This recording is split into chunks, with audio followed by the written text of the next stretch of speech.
the women are not with me at the restaurant, I couldn't afford to feed all of them. But I'll tell you why when we return on the show. Welcome. This is the lounge, people. Welcome to the TW Conversations Lounge. Welcome. Welcome to TW Conversations. Now, TW Conversations you dey watch now. So welcome to TW Conversations. Welcome to TW Conversations. Welcome to The lounge. Welcome back. I got to put my glasses on so I can read the menu. My sisters in the house today are Saudat. Hi. And Chisom. Hello. Sister and daughter. Yes. This is the one that is real. This is my real sister. But ladies, we're going to do lunch before we start. And I would like to invite Joshua. He's standing somewhere in the wings to take our orders. You see, I wore my glasses so that... Hello. Yes. I had actually taken a look before and I was sure that we would do a 3-course meal. Now, ladies, I think I like the Chicken lollipop, please. no, that one actually comes in the like a platter, isn't it? Yes. Oh wow, small chops sounds great. When there's puff, you know. And is there and there's chicken wings inside. Yes. Barbecue chicken wings. Okay, we'll take our orders and thank you, Joshua. Sure. The rest is the ball is in your court to bring what we have ordered, okay? Thank you. That'll be ready in 10 minutes. Okay, thank you.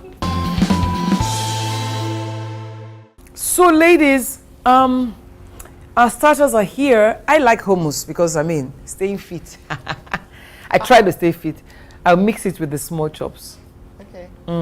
What are you going for? Shrimps. Okay, go ahead and say, but you know why we are taking your meal? I'm curious though.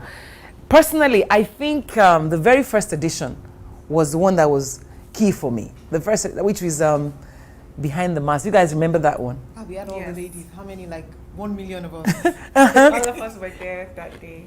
And I remember I was just coming in after like our first meetup and I was just really excited to see all the things we could do together. Are you sure you're excited? Yes. Weren't you worried about all these older women who were coming around with you? I think I was nervous because there were just so many amazing people, but I was also excited to see the magic we could create. And so far it has been amazing. You know, with Fast How that, with you were like an automatic recruit to the TW Conversations Lounge, because the first day I called you and said, I am on it. Yeah. And you never done any presentation. No. So what was it like for you Behind the Mask, that very first edition? The very first edition. I think it was okay because there were many people. If I was the only person with you, I might have been, shaky and all that. But there were many people from diverse, the age, but let me just say there was gender diversity. And then tribe, we're from different parts of Nigeria, we're different ages and different cultures and stuff. So there was actually no tension for me. And again, I think maybe we're the setting.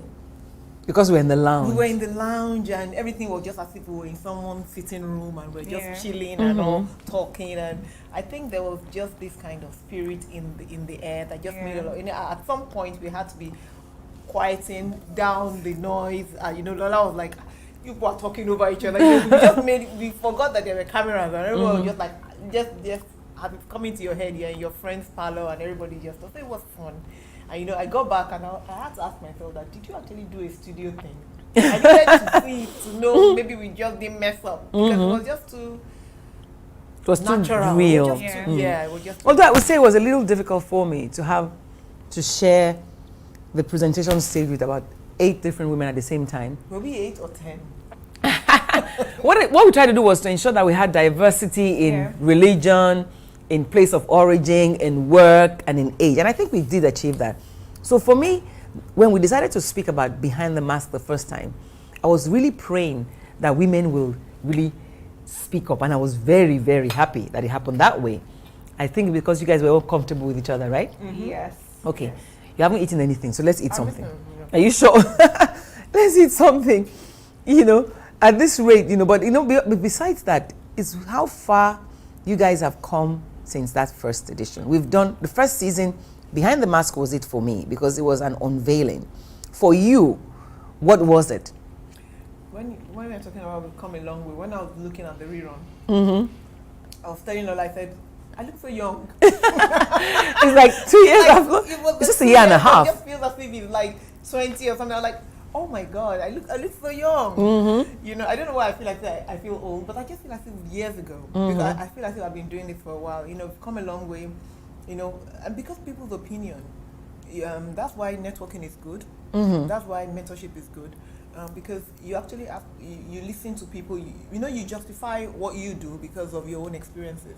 But what we had was people talking about their own experiences and things that happened to them, and that actually shaped how I see things now. I remember you were quite particular about the Feminism edition. Yeah, because for me, the way people have carried feminism is like, oh, women must do stuff. But I just feel feminism for me, women must have a choice. It is about choice. It's about a voice. So if a woman chooses not to be a pilot, and if a woman chooses not to do tech, it's okay. Don't. If your woman chooses to be a housewife. A housewife, it is okay. It is about, feminism for me is about letting the woman have a voice, a choice, a seat at the table if she wants. And if she doesn't even want to sit at Don't your castigate table, her. she wants to have her own table with only women, let it be okay for her to make the choice. But unfortunately for us, the feminism war has been taken over by people that want to be like we hate men. At least that's what came out in that edition. That's what, yes. It came out like we don't hate men. I associate with feminism, but I love men. Your husband first. I love men. I love my dad, my brothers. But I know that men have done what men have done over the years to suppress us. But you see, like slavery, blacks also contributed to slavery. Blacks themselves sold blacks. That's the same way in feminism. Women are also contributors of people suppressing women. So for Chisom, I think that Body Beautiful one, you know why I'm saying this? Because both of you have gone on to do things that I see somewhat like I'm spin-off of some of the things that have happened here. Yeah. Body Beautiful was one edition you were in. Yeah. You recently did something to do with Body Beautiful. Yeah. Tell me about it.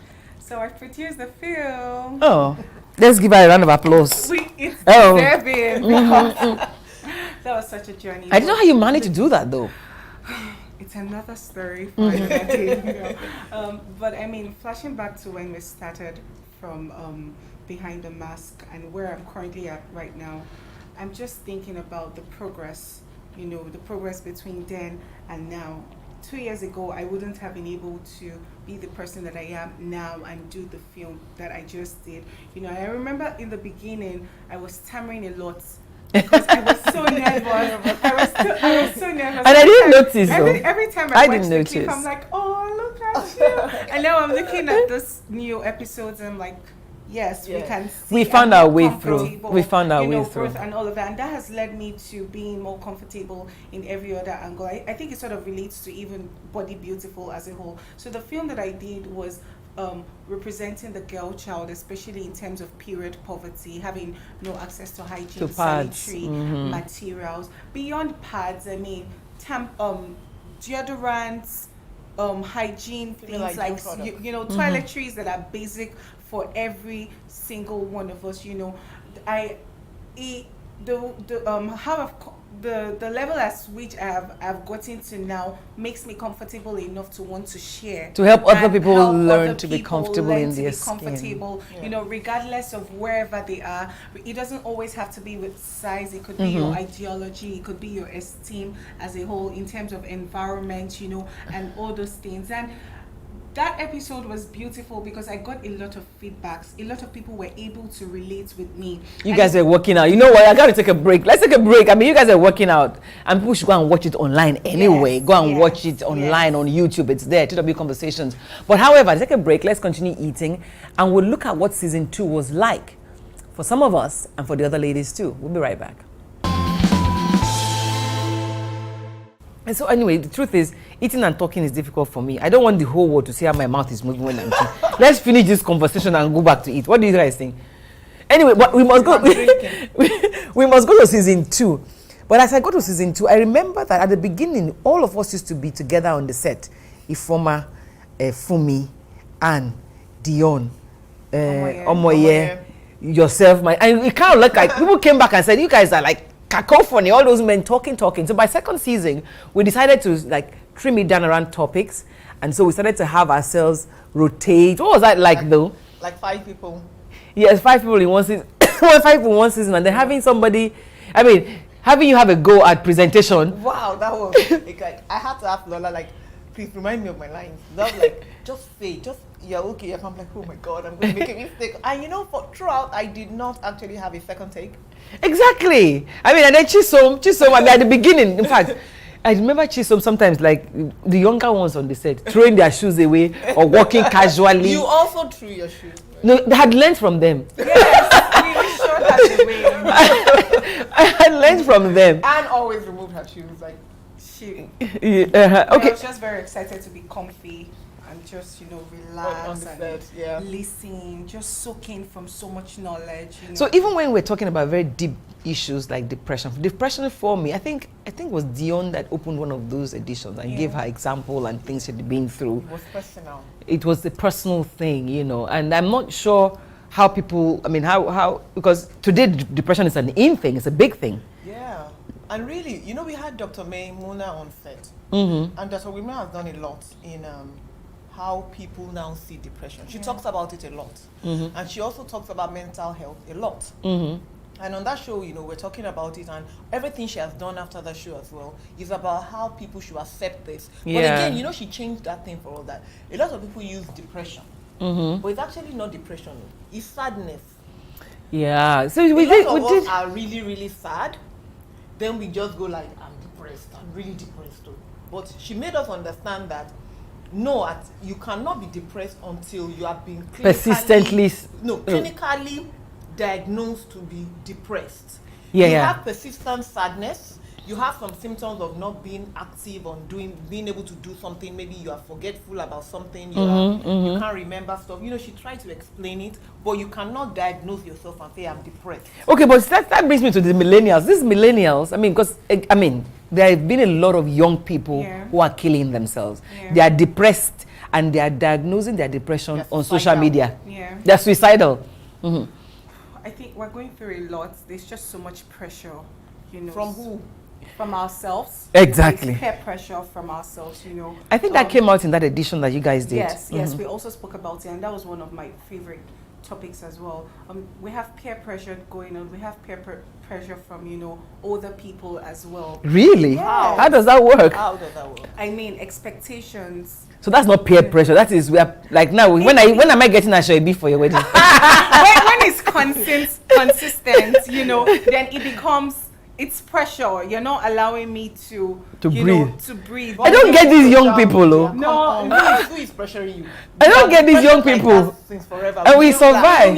In your own time, you didn't have Instagram and True. Now True. you're talking. True. Social media. True. Now you're being bullied not only by us here that say where there should be. By each other. By social media pages. You're seeing like your mates abroad in another place that you don't even know. Total strangers. Yeah. Saying, I'm getting married, or they're kneeling down with ring. That can't even be fake. So are you saying younger people are even under more pressure today? Yes, I think we're under more How do you navigate that space? Personally, I have the saying that nobody can put pressure on me without my permission.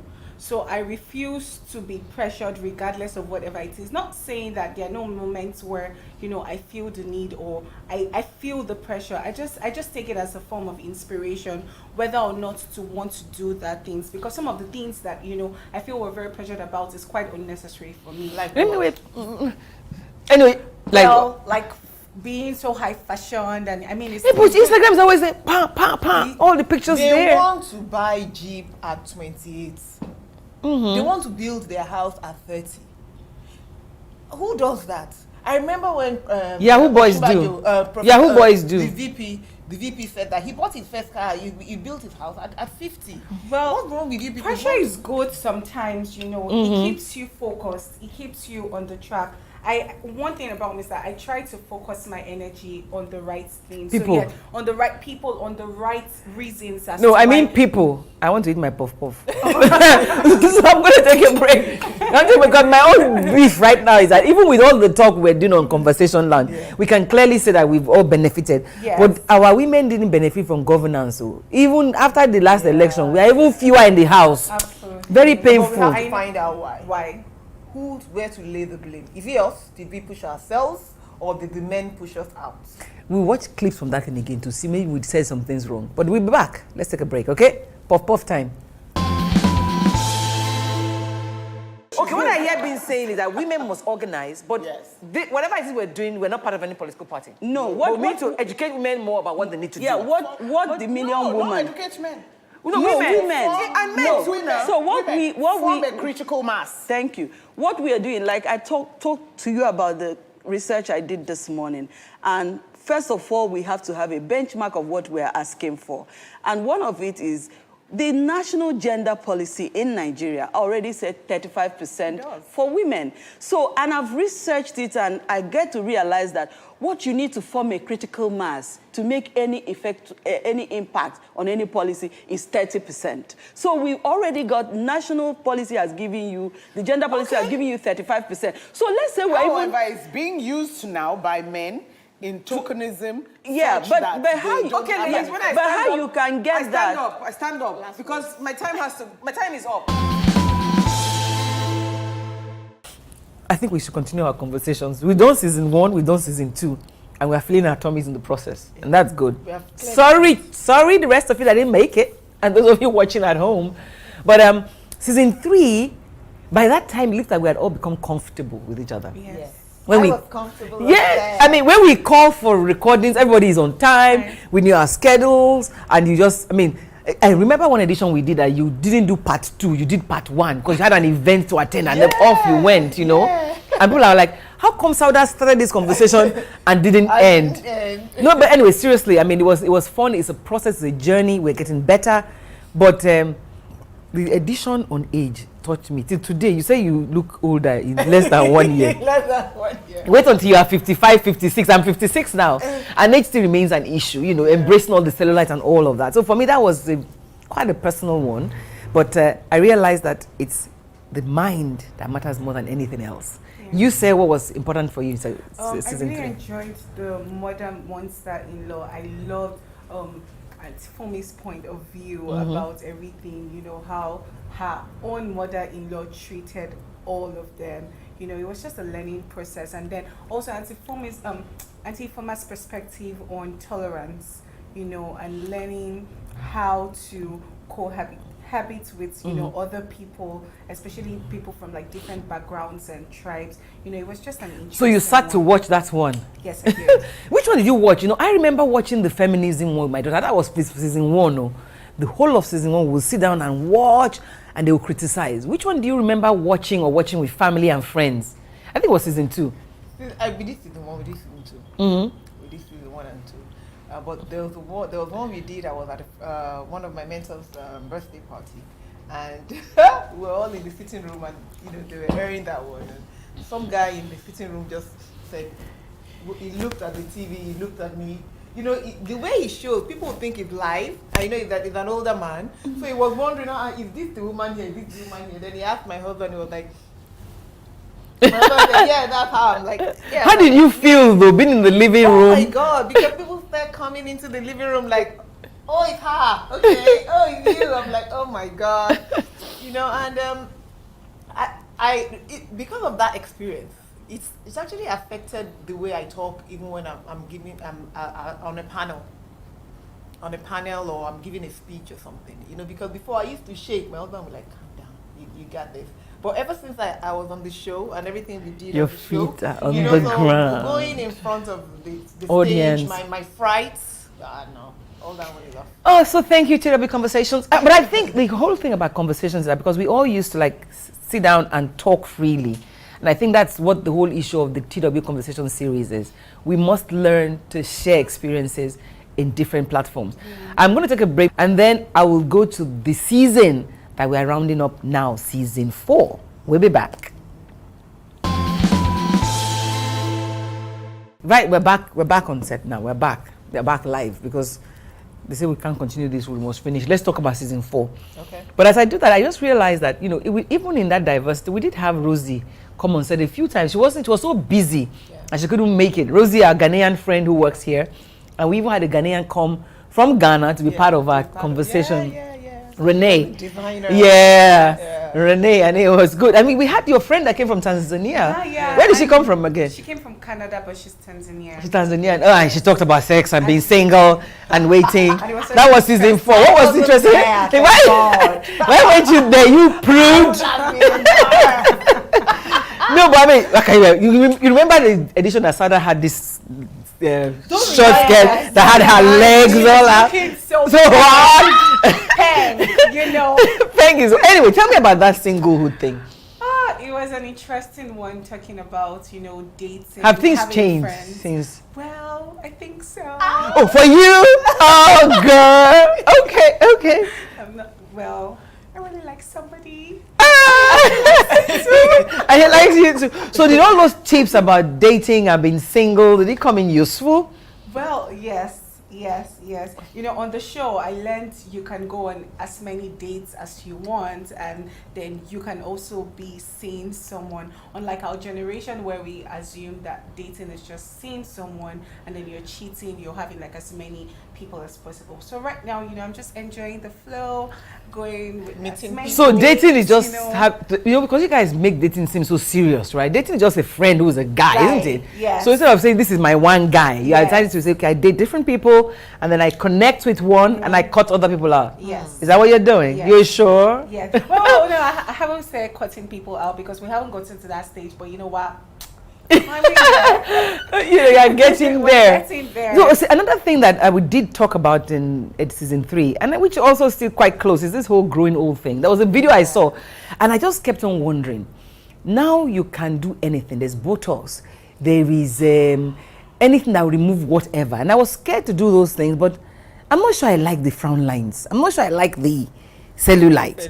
But is it wrong to want to be young eternally? Well, it isn't. But you see, the thing is, like in the house, my daughter will be like, I have. Which of your daughters? I have a 15 and I have a 12. And they'll be like, oh mom, look at this spot. Oh mom, look at that spot. And I say my spot is beauty spot. So now any spot on your skin. Now they are looking for spots. Oh, look at me, I have a spot here too.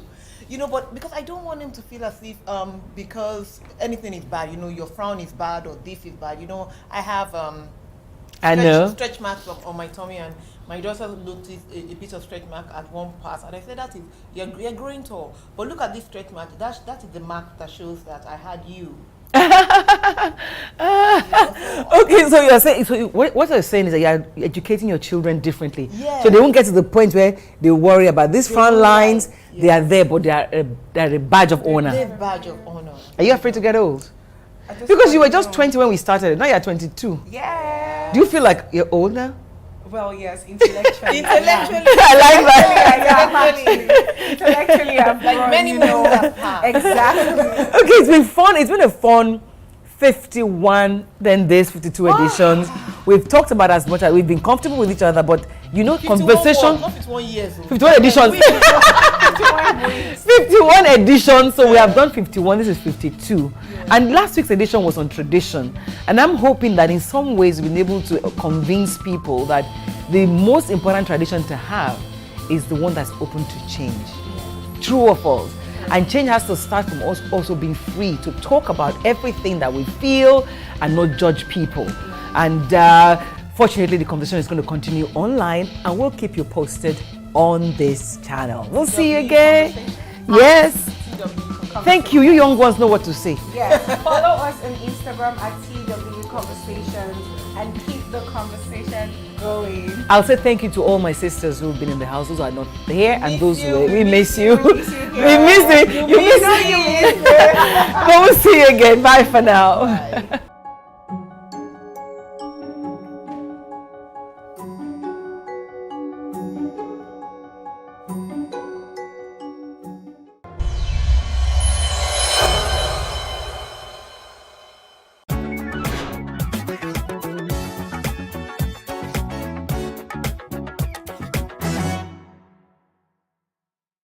Reading is an essential habit and a culture that must be developed.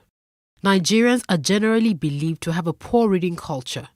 The role of government in promoting reading and equipping reading spaces and libraries in Nigeria cannot be underestimated. But first, we must look at the development of reading habits from the home and the role parents play in encouraging their children. My parents, my mom used to be a teacher, so reading was obviously part of a curriculum. And then my father used to be a professor and is an author. So I started reading very, very early, and I started reading books that were higher than my age grade. I was reading African Writer series from age 7, age 8, and reading encyclopedias by that time. So obviously my parents had a huge part and encouraged that in me. In the Nigerian book market, there's a high influx of foreign authors writing for children, but very few Nigerian authors telling relatable, homegrown Nigerian stories. If you start out reading stories even to your baby, even before they're 1, and then as they get older, buy appropriate materials that are colorful, with easy to read words, and read with them. I think that helps. Adedotun Enyade, a co-founder of Robin Heights, a leading bookstore in Nigeria, has tips for Nigerian authors and how they can improve on their work and get into the hearts of readers. The story has to be good, right? If you're writing, whatever you're writing, if you're writing fiction, if you're writing non-fiction, it has to be really, really compelling, one. Next thing would be in terms of the packaging, right? People have gone past the era where you just take your books to just about any printer to print for you.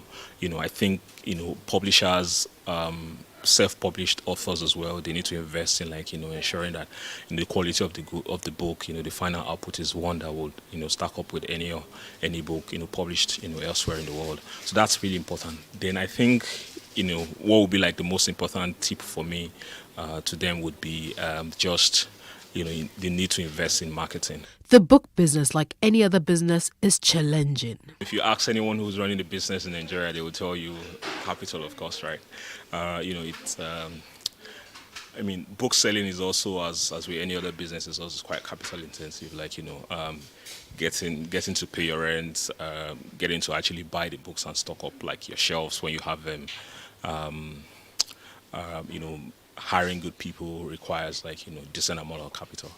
So I would say it's getting the startup funds to set up something, and then if you're looking to do it at scale like we're hoping to do, then it also requires you raising funding, which isn't readily available in commercial banks, right? I don't think a bank would say they want to give you a loan to set up a bookstore.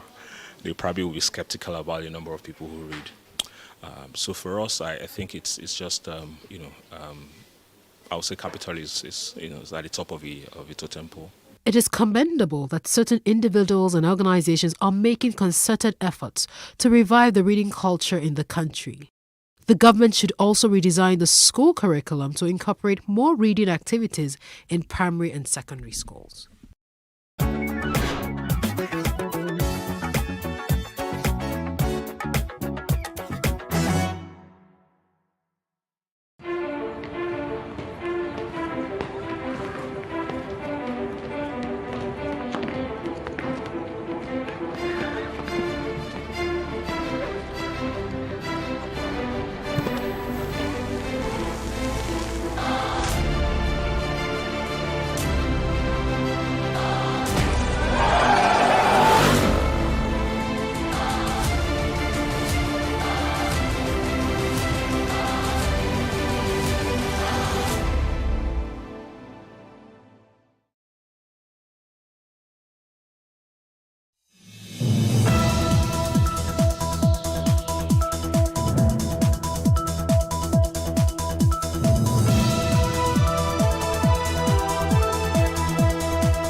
Hello and welcome to Plus Events, your #1 diary show that brings the best and biggest events to your screen.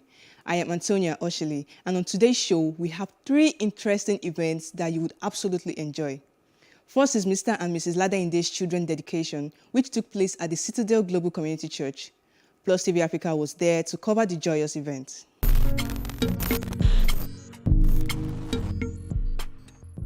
The Ladende family dedicated the triplets at the Citadel Global Community Church with singing and dancing.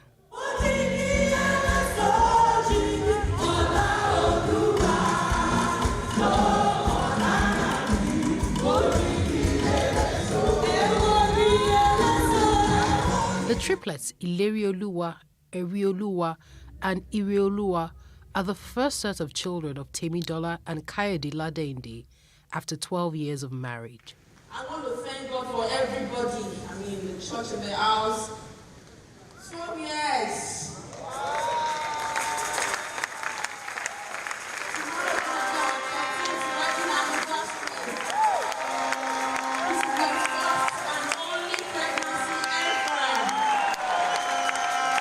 The officiating pastor prayed for the family as the church rejoiced with them. This is a testimony from the Lord, and it is just the tip of the iceberg. The testimonies have become an encouragement for so many people, trusting God for the fruit of the womb and every other thing. God who did it for you will do it for them in Jesus' most precious name. Amen. The church dedication was followed by a reception where the family continued celebration with friends and family.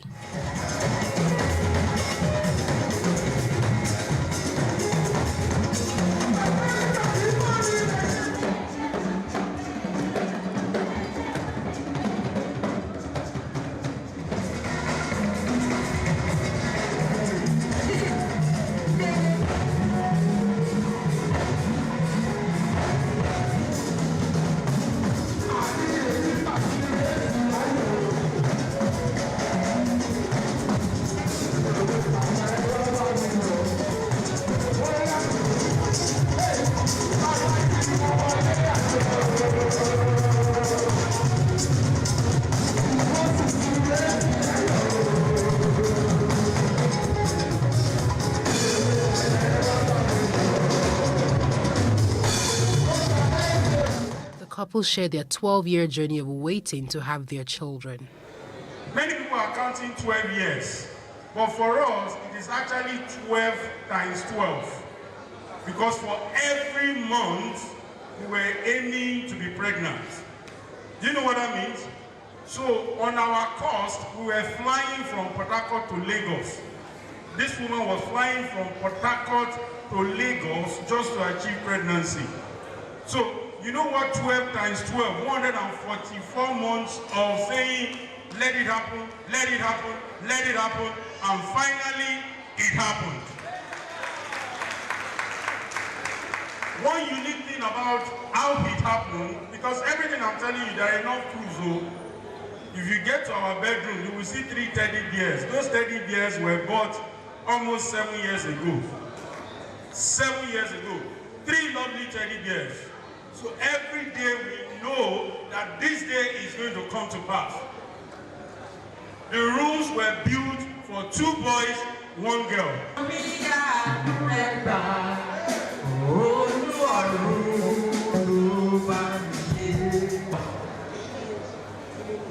Yes, we held on to the word of God several times, but it was not easy. Someone said it another time that they waited for 3 years.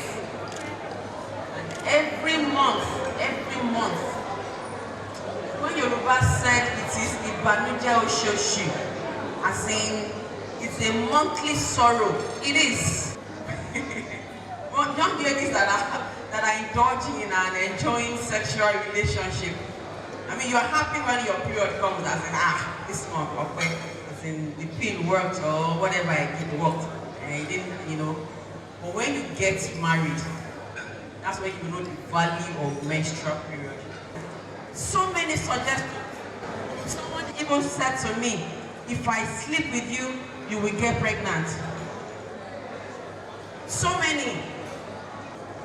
The first time that somebody mentioned to me that what if God gives you triplets, it was in the office. Then I was working with MTN. And I told them, no, 2 is just okay. Pastor Itua Igodalo shared his own story as he prayed for the triplets. I understand what it means to be begging God for a child. My late wife and I, we begged God for over 11 years for a physical child of our own, and the children didn't come. The children didn't come because God had a plan, and God knew what he was doing. I want to tell somebody here, number one, that God has a plan for your life. And it is a good plan. I don't know somebody here today, your own may not be physical, your own might be financial, or even mental. But I want to tell you that God has a plan for your life.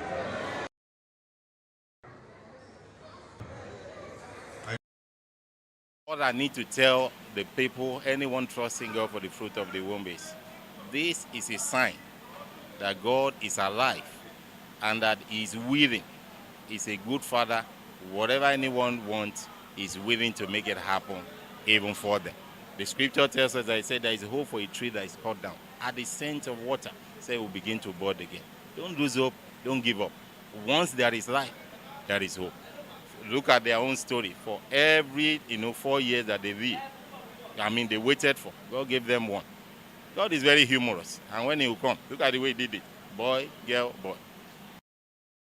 There is hope. Look at their own story. For every 4 years that they lived, they waited for. God gave them one. God is very humorous.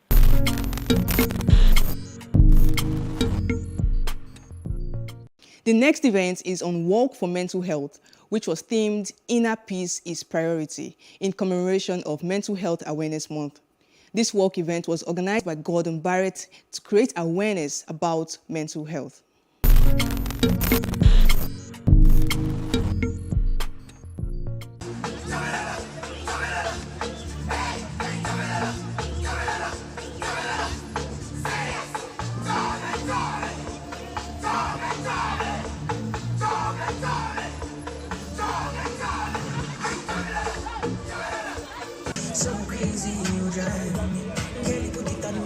People are taking advantage, public are taking advantage of what's available within the mental health improvement state.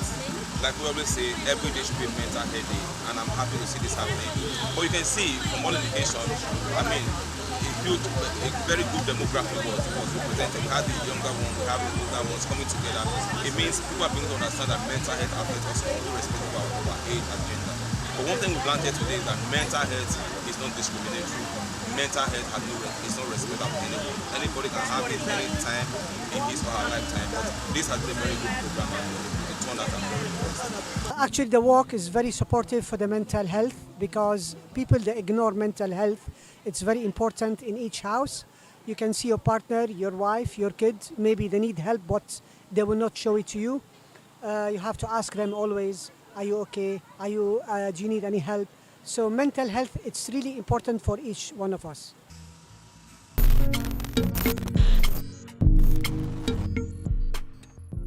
And finally, on this episode of Plus Events is the double celebration of life of Pa and Ma Davis, who died weeks apart. They passed away at the age of 93 and 84, respectively.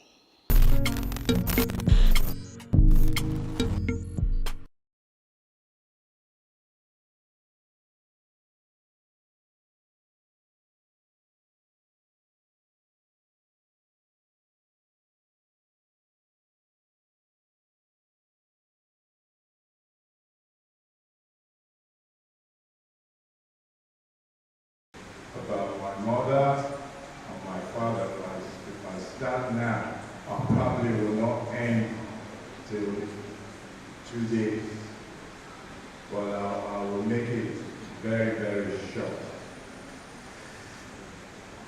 My mother, she is a great woman.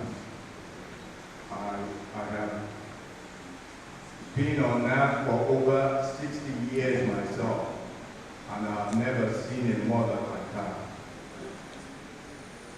When I was growing, my mother suffered a lot for me and my siblings. When she looks, she can, if she doesn't eat, she will make sure that we eat. My mother surprises me so much that when I grew up, I said I was going to do whatever I can for her. My mother cannot be replaced. There is no way anything can replace my mother. There is no way. My dad is he's into real estate, and I learned real estate from him. And every time we visited a place where he's got a brick making factory, and we go there and I help out in making bricks and stuff. So that actually set me up for my career in real estate and in engineering.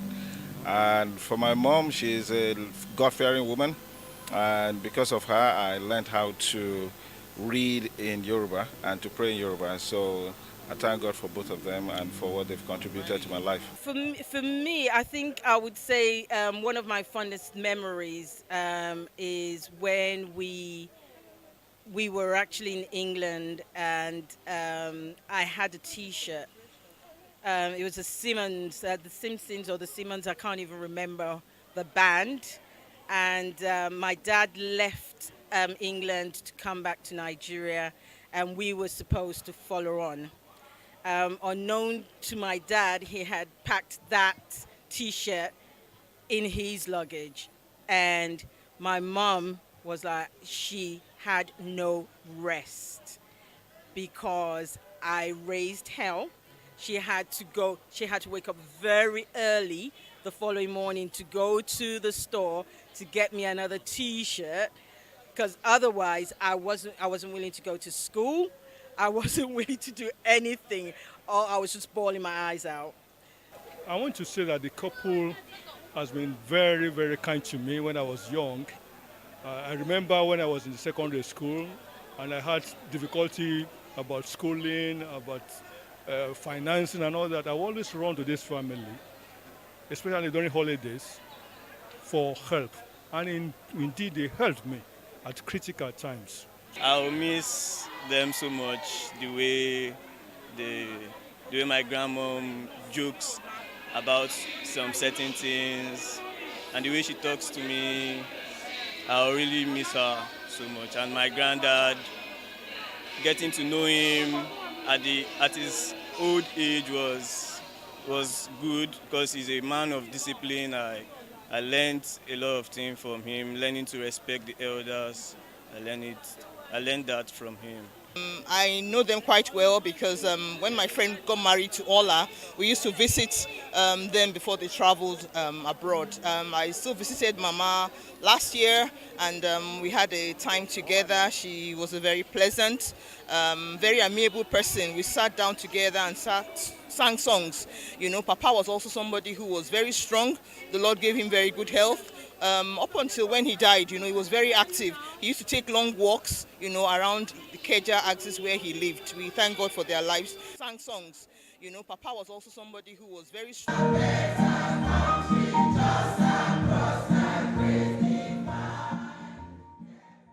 Gave him very good health. You know, he was very active. He used to take long walks, you know, around the Keja axis where he lived. We thank God for their lives. Sang songs. You know, Papa was also...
scripture reading from 1 Thessalonians 4:13-18.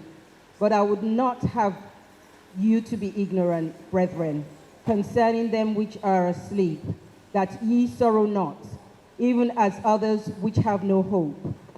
For if we believe that Jesus died and rose again, even so them also which sleep in Jesus will God bring with him. For this we say unto you by the word of the Lord, that we which are alive and remain unto the coming of the Lord shall not prevent them which are asleep. For the Lord himself shall descend from heaven with a shout, with the voice of the archangel, and with the trump of God. And the dead in Christ shall rise first. Then we which are alive and remain shall be caught up together with them in the clouds to meet the Lord in the air. And so shall we ever be with the Lord. Wherefore, comfort one another with these words.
One browse. Kí ni one browse? Ti pàdé ara wọn nínú church. Torí pé church náà ti pàdé. Ẹ bá mi fún wọn ní. Màmá ti náwó. Ẹ lọ bí ara bá dìde pé ẹ má má dá ilé lóhùn o. Ẹ bá mi ṣí. Ìbọn tolúkọ wọn, bó ṣe ti wọn. ẹ má bínú mọ́ mi.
Hey, what's up, guys? You're welcome to another edition of Plus Event, and I remain your host, Ifeoluwa Oshukeye. Your absence isn't an excuse anymore, as Plus Events is all you need, as we bring you the glitz, the glamour, and loads of fun. Oh, definitely. By no question. He's a living legend.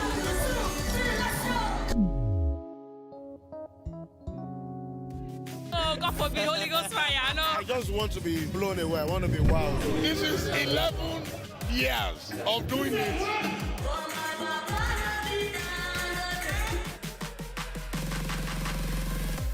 I'm surrounded by so much positivity. No, it's okay. Abraham, Moses, Jacob, you are one family. There's no doing all this sport in Nigeria. See how your body just dripping diamond. As far as I'm concerned, I guess it's the lady. The ladies, the sacrifice man. Because, okay, let's assume now, this morning, I have to be in the office by 8:30. So she have woken up before 4 a.m. I'm still sleeping by then. So she sacrificed her time to make dishes for me while coming to the office, you know.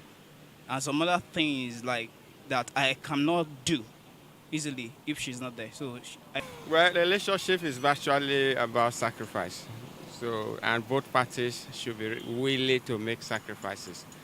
So there is no law that says the man must sacrifice for the woman or the woman must sacrifice for the man. Even among relationship of the same sex, normal friendship will still involve sacrifice. I think both the husband and the wife, they make sacrifices for each other. And it is sacrifice that can even make both couples to be in relationship. Because without sacrifice, sometimes one can just say he wants to back out. But both parties, they make sacrifice. And I cannot say one make more sacrifice than the other. So it all depends on the area where the sacrifices are being made. The reason why I conclude my own that is the man is that the man is the one that be the NG body, that is financially, spiritually, and in all aspects of life. He has to provide everything that is necessary to sustain the relationship. It's a woman that make real sacrifice of marriage, she will be praying that God should sustain our husband, our home, and our children. So men will be looking for the money to please the wife and to pay for the school children. But women will be praying that God should give them life. There will be no death. Men are not, they don't believe on death. But women fear death too much. That's why we are always, if you see the congregation of the church in the churches now, women are the ones that are much, because they are praying for God's sustaining of their marriages and their homes, on their children, and on their husbands, so that God should sustain them and bless their lives. So men are just looking for money. They don't pray. They don't believe that prayer is the one that sustains life, providing for house. But they depend on their labors. So that is why women are more so sacrifices on relationship. That's a very very corny one, because if I say a guy does, the ladies will be like, no, no, no. If I say a lady, the guys will be like, boy, you're a guy. But I would say both of them do sacrifice. But if you were to ask me who sacrificed the more, I would say it is the lady, because in most case, you see her doing more. Let me just, by doing, I believe you understand, doing more. Because ladies are more of a multitasker. They know how to multitask. But guys, we're more like the passive ones. So I guess the lady do sacrifice more in a relationship. Thank you. The most important and the biggest sacrifice ever is time. Then your, if you are able to give your time to your partner, you've given the best. Then after time, of course, love and affection follows. But time is actually the most important thing. Then I can give my money, my material things. You understand what I'm saying by material things. So I can share anything with my partner as far as she's worth it. I will not say man or woman make sacrifices, so it depends. As occasion demands it, the man can make sacrifice. There will also be time for the woman to make sacrifice. And evil among them, if you check within her assemblies, she will make sacrifices for some of her assemblies, some of her female friends. She will equally make sacrifices. Some will make sacrifices for her too. So life is about making sacrifices. God already makes sacrifice for all of us.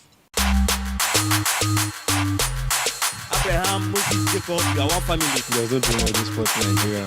See how your body just dripping diamond.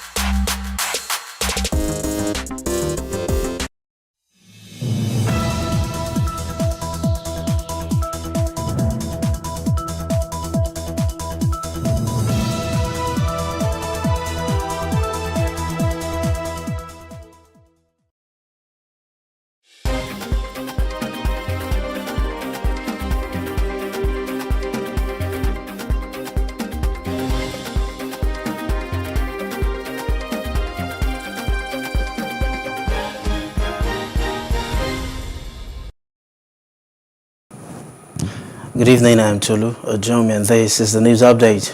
One person was killed last night, while 3 others were injured when gunmen opened fire in Kuru community, just south local government area of Plateau State. It was gathered that all the victims were students of a boarding school within the locality. The affected students were said to have gone to charge their phones at a filling station close to the school when the gunmen opened fire on them. Apparently, Fulani herdsmen who were staying at a location in the community using their cows to destroy farmlands of the native community were driven away.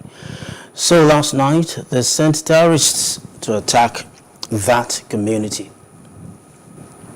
Meanwhile, the Ondo State Governor Rotimi Akeredolu has cancelled this year's Democracy Day celebration in the state in honor of those who lost their lives during terrorist attack on worshippers at the St. Francis Catholic Church, Owo, on Sunday.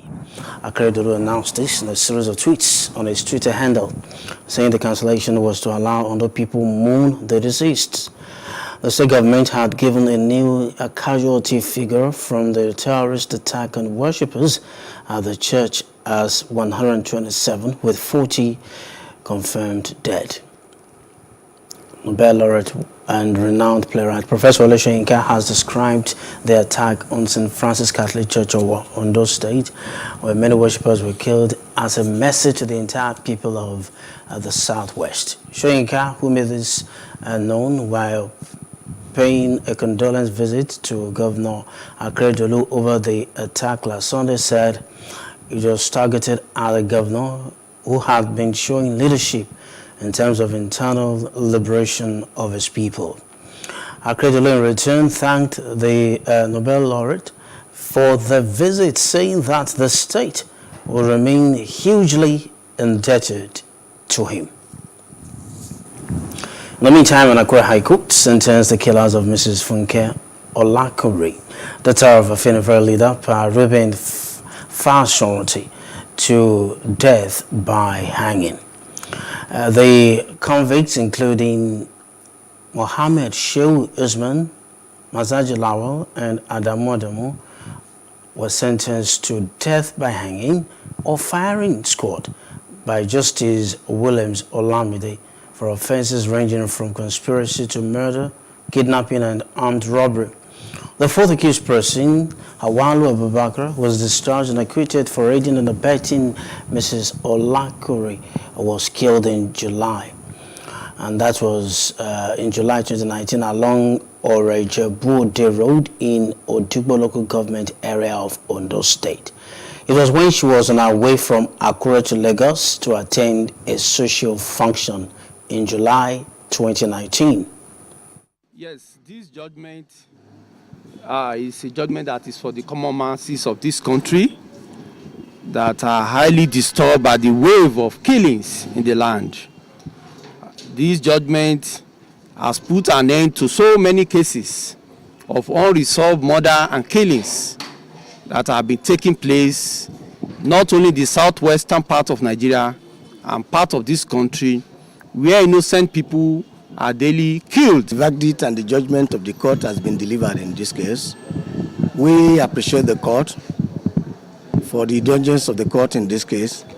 You also observe that one among the defendants was exonerated by the court from the judgment of the court.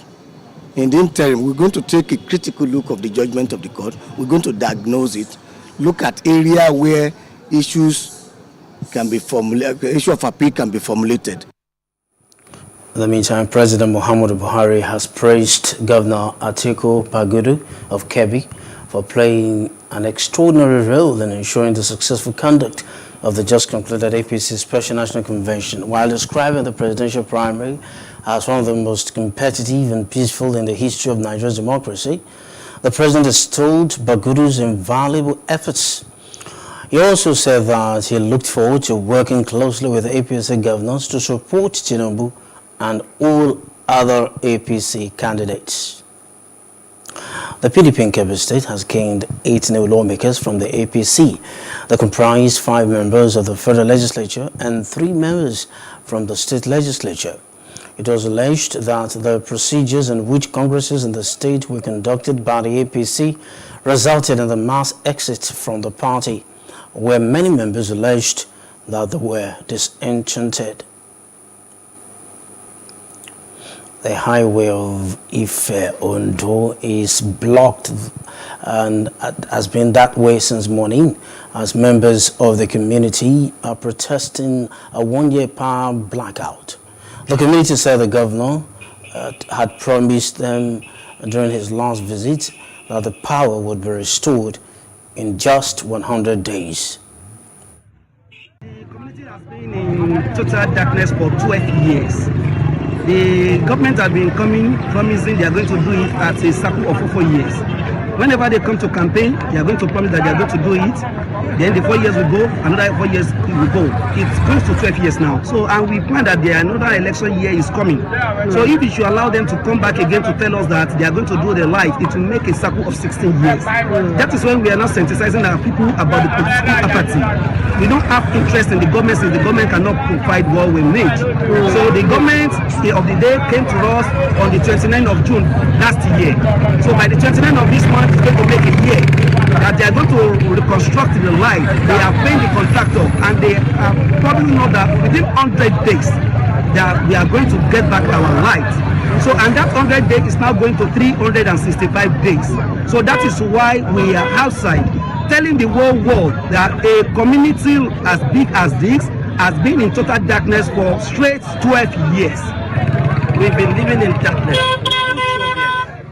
And I would, if my memory serves me right, there was actually a time that one of the political aspirants going for Senate actually put on the light in a space of just 1 week. Okay, he gave us light, then the light went off immediately after the election. So these are where we're actually drawing our conclusions from. If they really want to get this thing done, it is very easy. There's greed here. We've been having lights for some time, proud to when the dark out started. Reactions have continued to trail the emergence of Ashwaju Bola Tinubu as presidential flag bearer of the APC. That's on Street Views. You take a listen.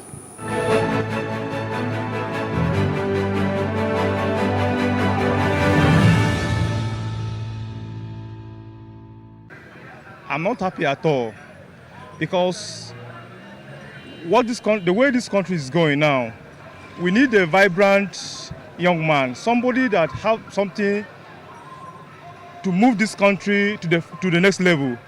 Atiku Abubakar, I believe he will clinch the ticket of presidency because he comes from North where they always come with block vote. And I believe his people, all the people, his people will vote for him. I tell you that I'm very, very happy. I'm from Adamawa State. And the opposition of the Tinubu is from Adamawa State, that's Atiku Abubakar. And I don't have anything that Atiku bring to Adamawa State when he was a vice president. And talk less of he want to become a president. So me, I prepare Tinubu more than Atiku. I have 80% assurance Tinubu will win this election. Actually, I'm partially happy. The reason why I say I'm partially happy is that it's this set of people that are doing it. Not that he's not a good person or not, but is he going to stay on his word? Is he going to create employment? Look at Lagos now, transport, fighting every day and then. That's not the issue. Chances against Abubakar is like, let me just say, 30-70. I give him 30 and I give Atiku 70. I'm happy because there's nobody that can match Atiku in that APC caucus. And if they place Tinubu and Atiku side by side, I will prefer Tinubu. He has affected so many lives. That is it. To tell you the truth, I've not been happy ever since I heard that, to tell you the truth, because these same guys have been the people ruling over us. They've ruled our fathers. They deceived us the last time. Right now, I don't really know who to pick, but my mind goes for Peter Obi. Let's give it to Tinubu. Atiku has no chance. He has no chance. I'm telling you.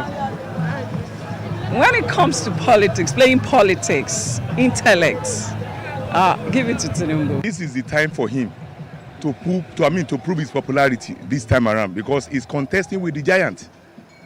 The other one he did is a domestic elect. This one is general. After that, what we now know, Atiku is very powerful. I can see it's only Atiku that is powerful. Kwakwaso and Obi, no.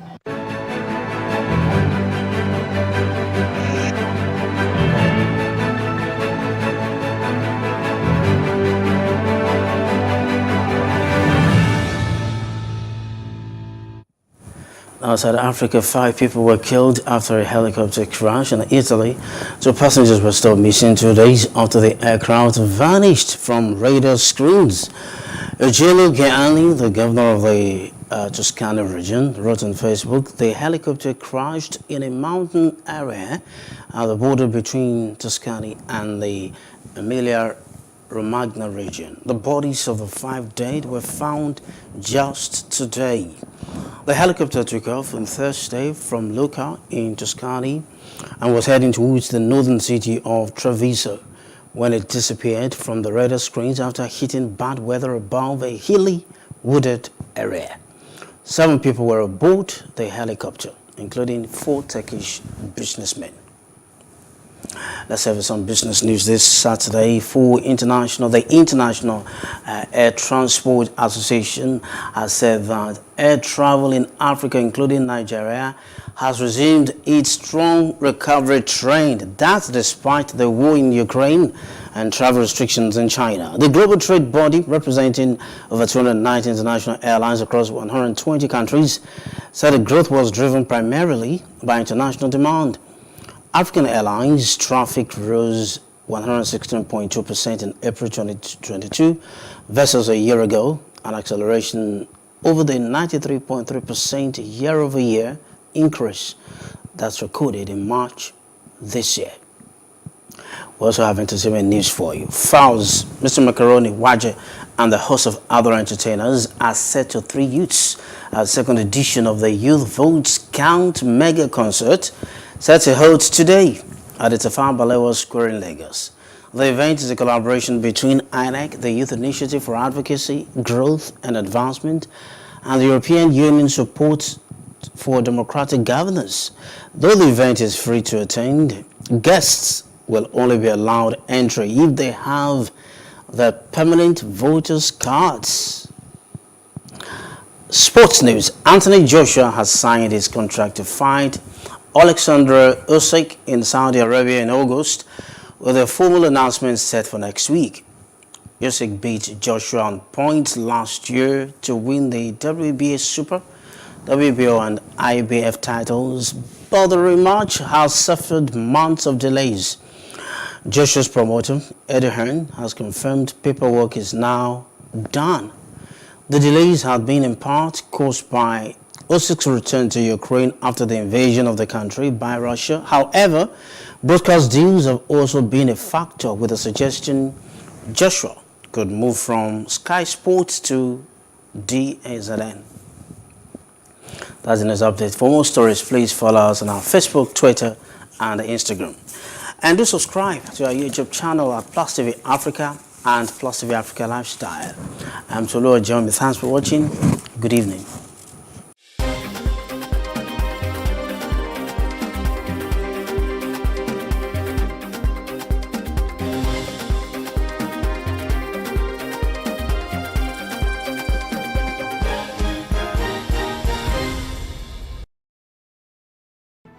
There is no voting on social media.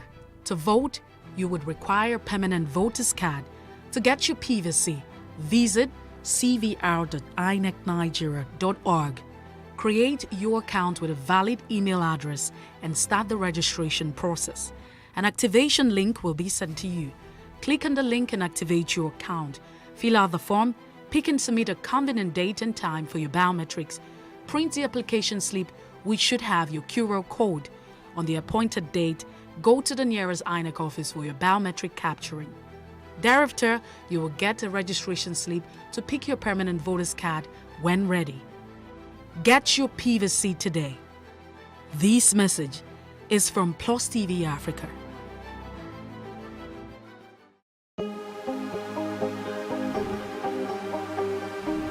This is it for upcoming artists to blow in Nigeria.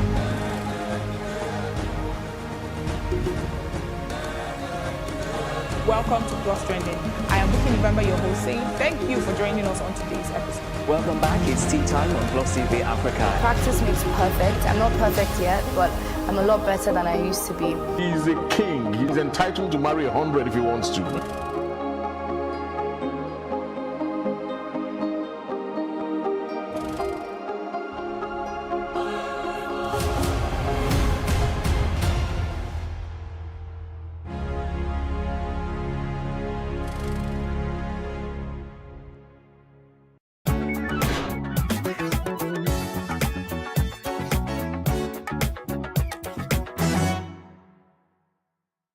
My leg was my hand.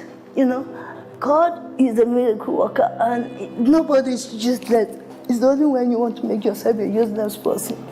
God sees that I cannot make use of the hand, so He gave me the opportunity to be making use of the leg.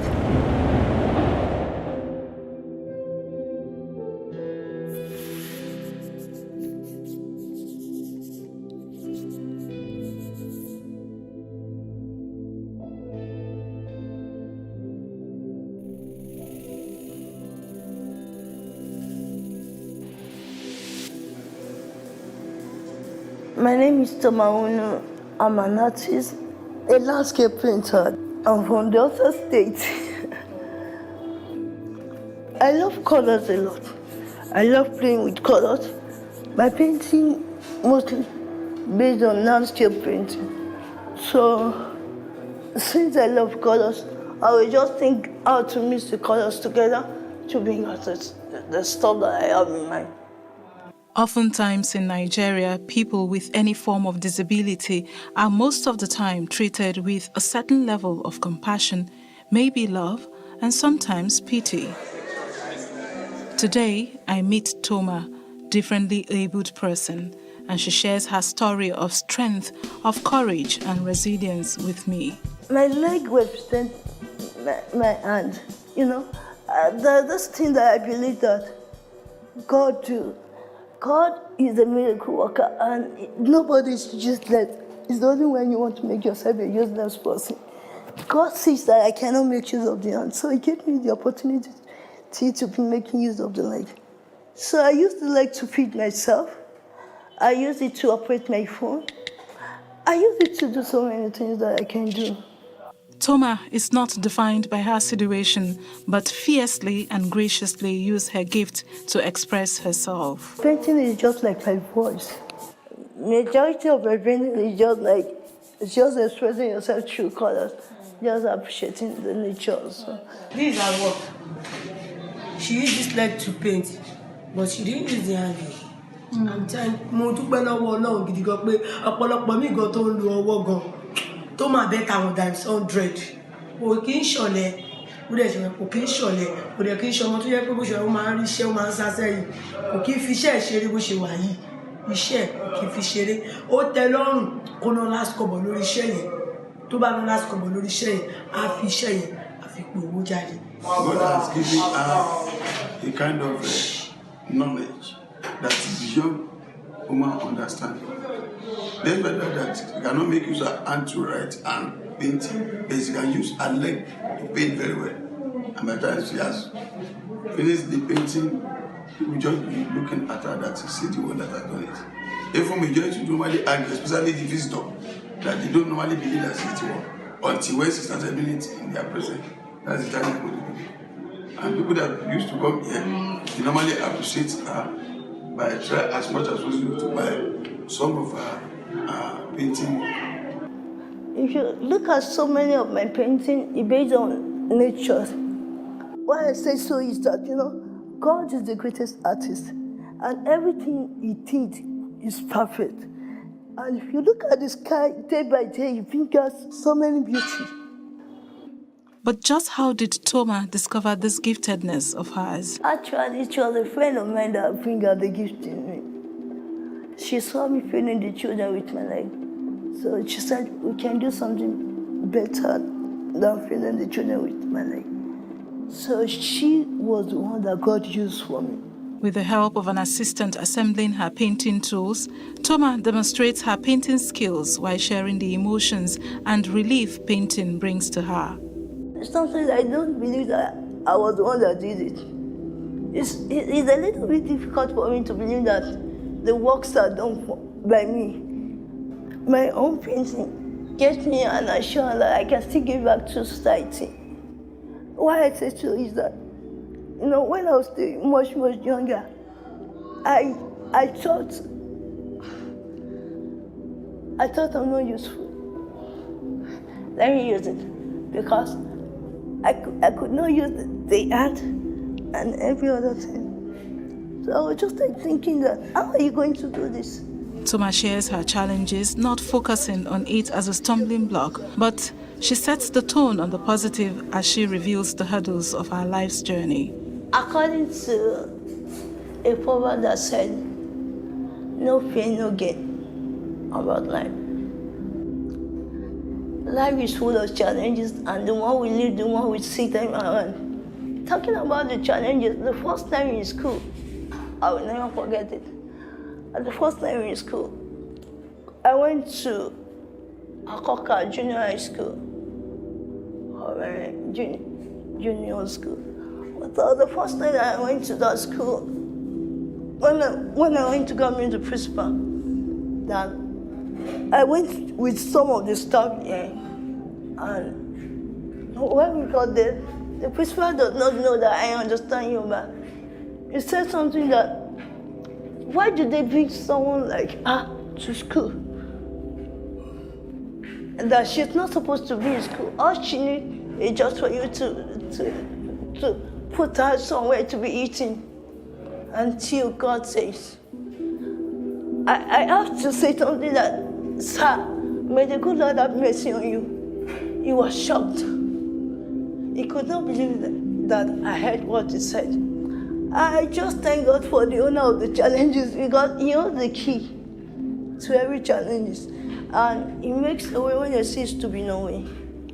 I give glory to God, because if not for him, I don't know what could have happened to me.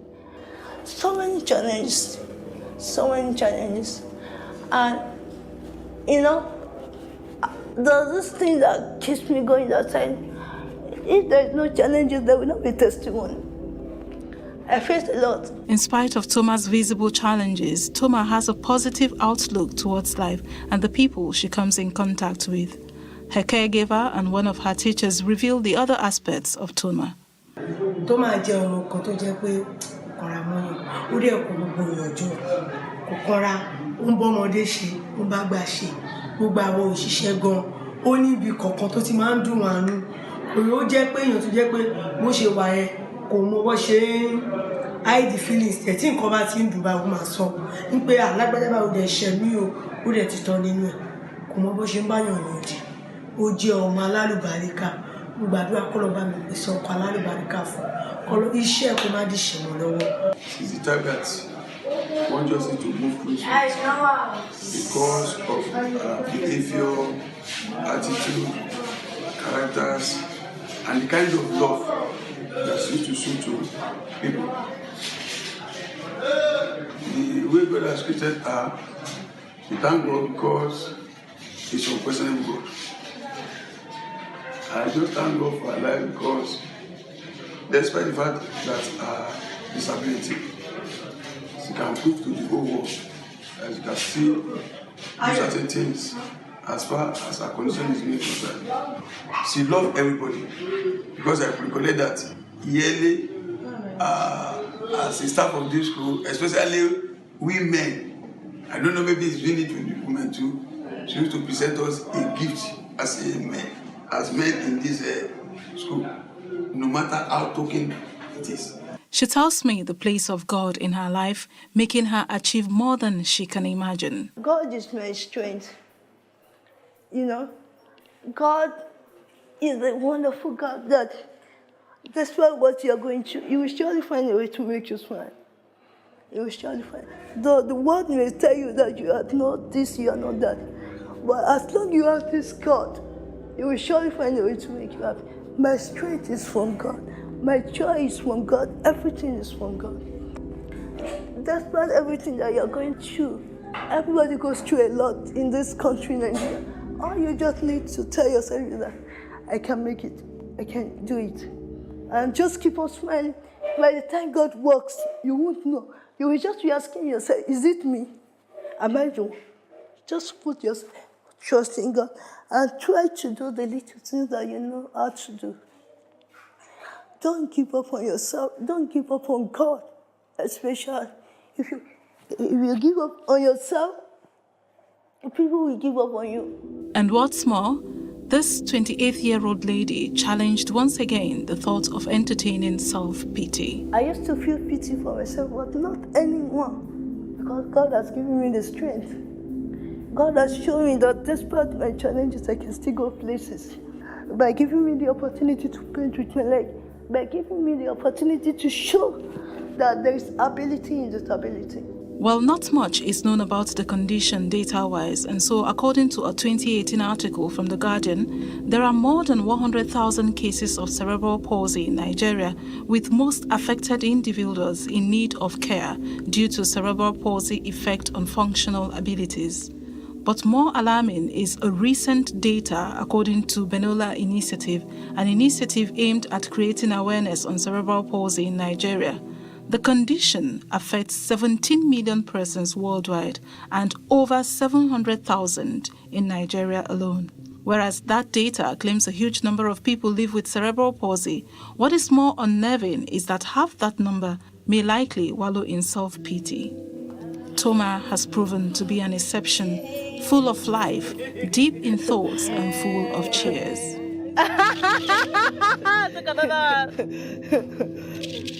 Wow. Emotional, she recalls her journey to education and how having a degree remained her most joyful day.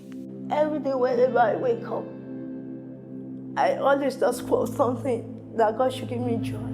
Despite all the challenges. The day that I finished my NC program, even before that day, I will just sit in the hostel, start screaming, start shouting, start singing. But on the day that I finished my NC, I was just like, are you sure that I finished? You finished? Are you sure that I finished? And when I said, oh, what to marry girl? I said, are you sure that it is Toma? She said it is you. So the day that I finished, I did my last paper. I said, do I have another paper? I was just asking myself, that do I have another paper? They said no. And since from the exam on to my hostel, I was just shouting. I can't believe it that it was me.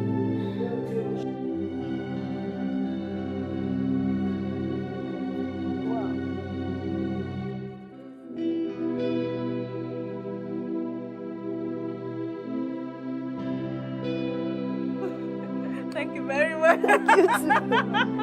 That was great. High five. Thank you. Oh, high five! Woo! This is beautiful. Let me again. Thank you so very much for having us. Thank you so very much.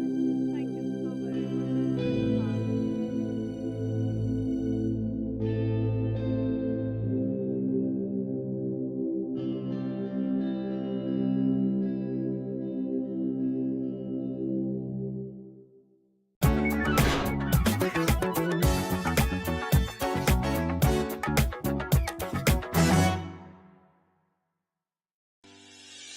Increase the reach of your events or business services. To advertise on Plus TV Africa, please call 0906 000 5719 or 0909 040 8408 or send an email to marketing@plustvafrica.com. Plus TV Africa. Big stories live here.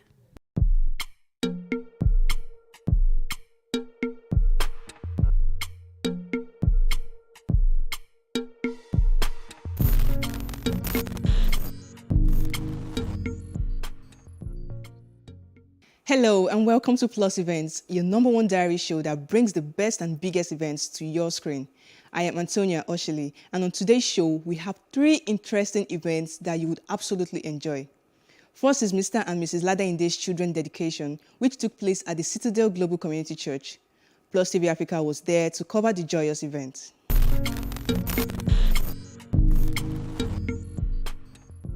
The Ladende family dedicated the triplets at the Citadel Global Community Church with singing and dancing.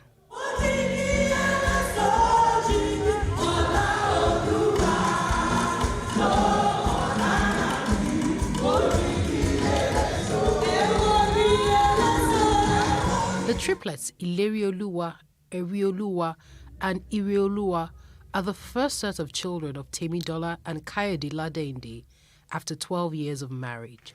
I want to thank God for everybody. I mean, the church in the house. So, yes.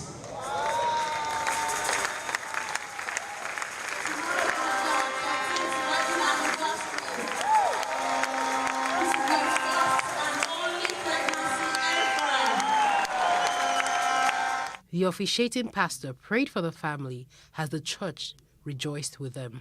This is a testimony from the Lord, and it is just the tip of the iceberg. The testimony has become an encouragement for so many people, trusting God for the fruit of the womb and every other thing. God who did it for you, will do it for them in Jesus' most precious name. Amen. The church dedication was followed by a reception where the family continued celebration with friends and family.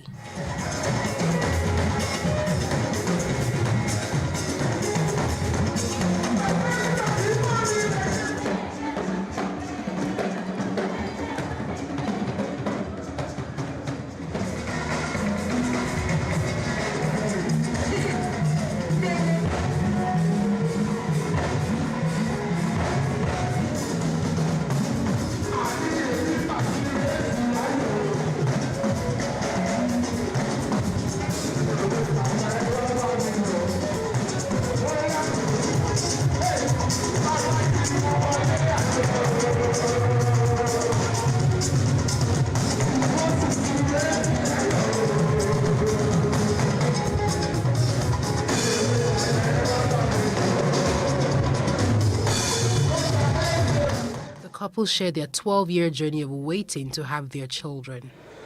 Many people are counting 12 years, but for us, it is actually 12 times 12. Because for every month, we were aiming to be pregnant.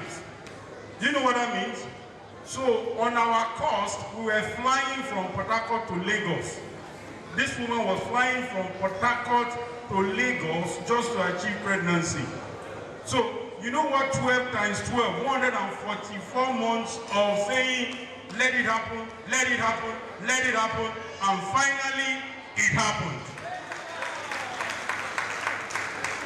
One unique thing about how it happened, because everything I'm telling you, there are enough clues. If you get to our bedroom, you will see 3 teddy bears. Those teddy bears were bought almost 7 years ago. 7 years ago. 3 lovely teddy bears. So every day we know that this day is going to come to pass. The rooms were built for 2 boys, 1 girl.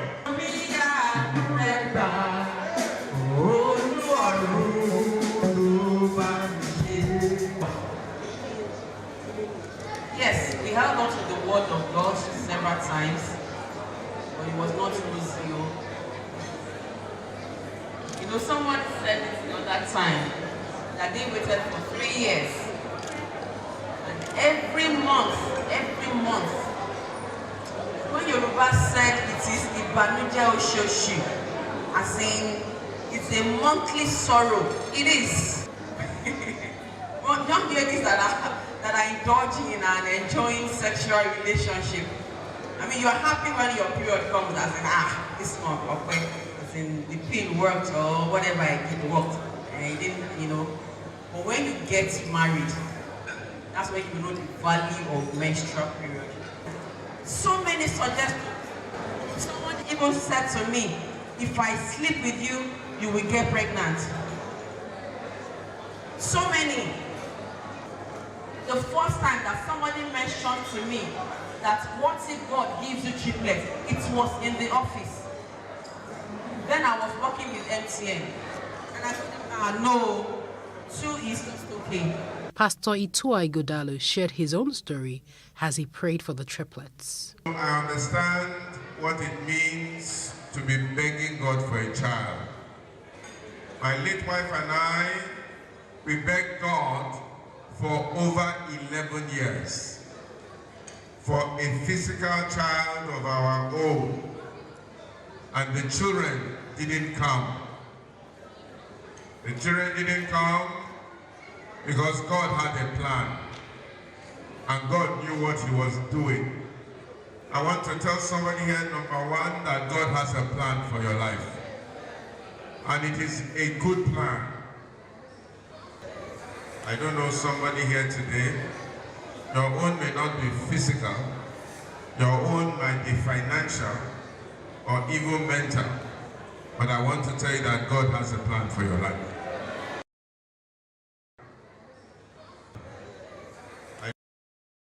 What I need to tell the people, anyone trusting God for the fruit of the womb, is this is a sign that God is alive and that He is willing. He's a good Father. Whatever anyone wants, He's willing to make it happen, even for them. The scripture tells us that He said there is hope for a tree that is cut down. At the scent of water, say it will begin to bud again. Don't lose hope. Don't give up. Once there is life, there is hope. Look at their own story. For every 4 years that they lived, they waited for. God gave them one. God is very humorous. And when He will come, look at the way He did it. Boy, girl, boy. There is hope. Look at their own story. For every 4 years that they lived, they waited for. God gave them one. God is very humorous.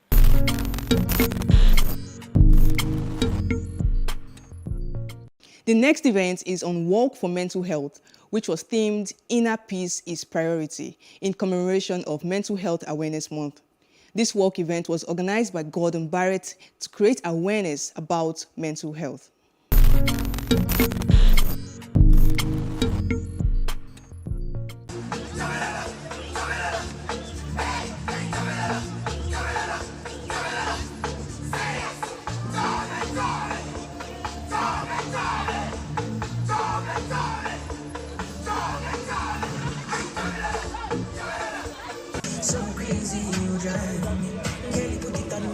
People are taking advantage, everybody are taking advantage of what's available within the mental health improvement state. Like we always say, every day should be a mental health day, and I'm happy to see this happening. But you can see from all indications, a very good demographic was represented. We had the younger ones, we have the older ones coming together. It means people are beginning to understand that mental health affects us all, irrespective of our age and gender. But one thing we've learned here today is that mental health is not discriminatory. Mental health is not respect of anyone. Anybody can have it any time in his or her lifetime. But this has been a very good program, and it's one that I'm very impressed. Actually, the walk is very supportive for the mental health because people that ignore mental health, it's very important in each house. You can see your partner, your wife, your kids, maybe they need help, but they will not show it to you. You have to ask them always, are you okay? Do you need any help? So mental health, it's really important for each one of us.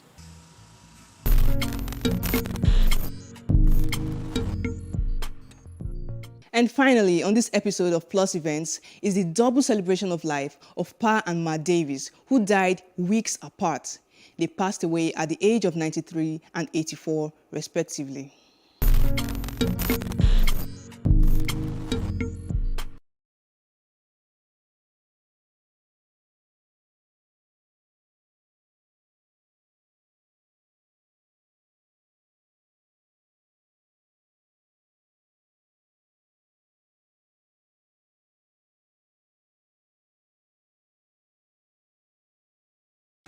About my mother and my father, if I start now, I probably will not end till 2 days.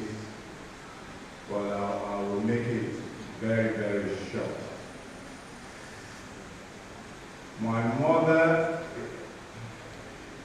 she is a great woman. I have been on earth for over 60 years myself, and I've never seen a mother like her. When I was growing, my mother suffered a lot for me and my siblings. When she looks, if she doesn't eat, she will make sure that we eat. My mother surprises me so much that when I grew up, I said I was going to do whatever I can for her. My mother cannot be replaced. There is no way anything can replace my mother. There is no way. My dad is he's into real estate, and I learned real estate from him. And every time we visited a place where he's got a brick making factory, and we go there and I help out in making bricks and stuff. So that actually set me up for my career in real estate and in engineering. And for my mom, she's a God-fearing woman, and because of her, I learned how to read in Yoruba and to pray in Yoruba. So I thank God for both of them and for what they've contributed to my life. For me, I think I would say one of my fondest memories is when we were actually in England, and I had a T-shirt. It was the Simpsons or the Simmons, I can't even remember the band. And my dad left England to come back to Nigeria, and we were supposed to follow on. Unknown to my dad, he had packed that T-shirt in his luggage. And my mom was like, she had no rest because I raised hell. She had to wake up very early the following morning to go to the store to get me another T-shirt, because otherwise I wasn't willing to go to school. I wasn't willing to do anything, or I was just bawling my eyes out. I want to say that the couple has been very, very kind to me when I was young. I remember when I was in secondary school and I had difficulty about schooling, about financing and all that. I always run to this family, especially during holidays, for help. And indeed, they helped me at critical times. I'll miss them so much, the way my grandmom jokes about some certain things and the way she talks to me. I'll really miss her so much. And my granddad, getting to know him at his old age was good, because he's a man of discipline. I learned a lot of things from him, learning to respect the elders. I learned that from him. I know them quite well because when my friend got married to Ola, we used to visit them before they traveled abroad. I still visited Mama last year, and we had a time together. She was a very pleasant, very amiable person. We sat down together and sang songs. You know, Papa was also somebody who was very strong. The Lord gave him very good health. Up until when he died, you know, he was very active. He used to take long walks, you know, around the Keja axis where he lived. We thank God for their lives. Sang songs. You know, Papa was also somebody who was very strong.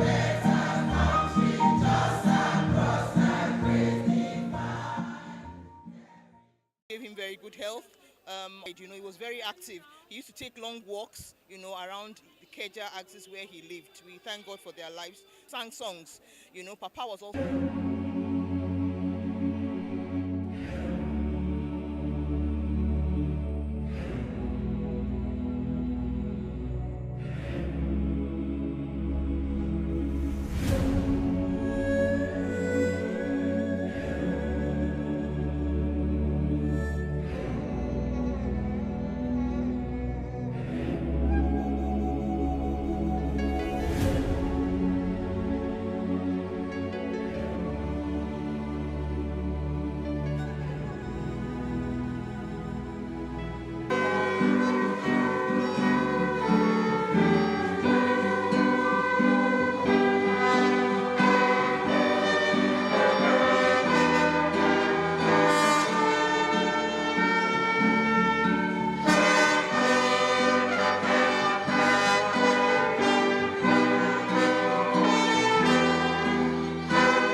Scripture reading from 1 Thessalonians 4:13-18.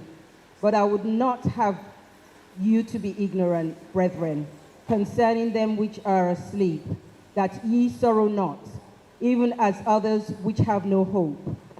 For if we believe that Jesus died and rose again, even so them also which sleep in Jesus will God bring with him. For this we say unto you by the word of the Lord, that we which are alive and remain unto the coming of the Lord shall not prevent them which are asleep. For the Lord himself shall descend from heaven with a shout, with the voice of the archangel, and with the trump of God. And the dead in Christ shall rise first. Then we which are alive and remain shall be caught up together with them in the clouds to meet the Lord in the air. And so shall we ever be with the Lord. Wherefore, comfort one another with these words.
church torí pé church náà ti pàdé ẹ bá mi fún wọn ní.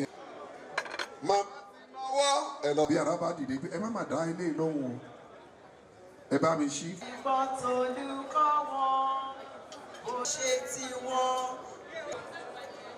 ẹ má bínú mọ́ mi.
Well, that's a wrap for today. I hope you enjoyed the events on the show today.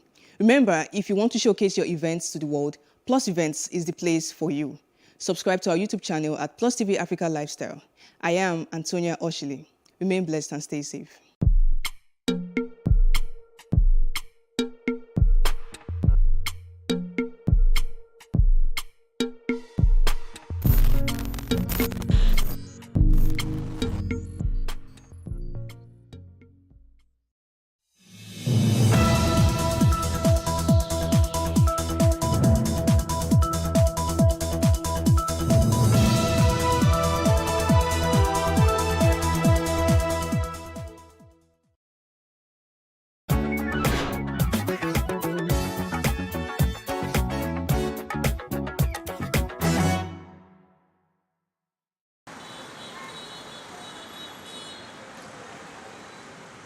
You may want to ask why murals are important. It is no secret that murals make neighborhoods beautiful. They add color to building walls and streets which would otherwise go unnoticed. They are a treat for locals and tourists alike. Murals have been part of Nigeria's cultural landscape for thousands of years. The term mural became popular with the Mexican muralism art movement. The transformation which took place in the history of mural art during the 1920s and 1930s was highly influenced by the government's sponsorship in Mexico. The Mexican President Alvaro Obregón began a nationalist cultural program in the 1920s. As part of this program, the Mexican Ministry of Education and other government entities to create public murals. In Lagos, the visual effects of wall paintings are an excitement to attract public attention to social issues like the ones here under the Falomo Bridge. An artist, Poli Alakija, created these murals on the columns in homage to the Bring Back Our Girls, the 276 schoolgirls who were abducted on April 14, 2014 by Boko Haram.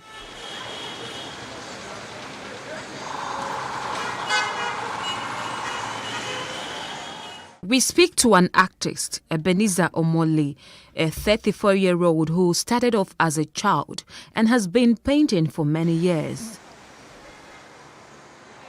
This is one of the locations where he has some of his works. He explains the processes involved. There's a way I blow this color. When you look close to it, you see as if it's flowing down, So I have to follow the flowing down, then blow it both left and right. So in order to make it creative, so that it won't just go down straight, but go left, right, and zigzag like that. I mix another black thicker than this, then to write what they have here. Especially like this is, we have food here, then we have swimming pool here, then we have games, then we have drinks here, then we have pools, music. So I just did an artwork that will speak for this place because this is a restaurant. So I did those backgrounds so to speak. So anybody coming inside, looking at this place alone, so they will know what is going on around there. He speaks on the distinguished effects imbibed in artistic painting than ordinary ones on the wall. Ordinary painting is just maybe changing the wall to a particular color that you like. Mural is very interesting, and I used to say it.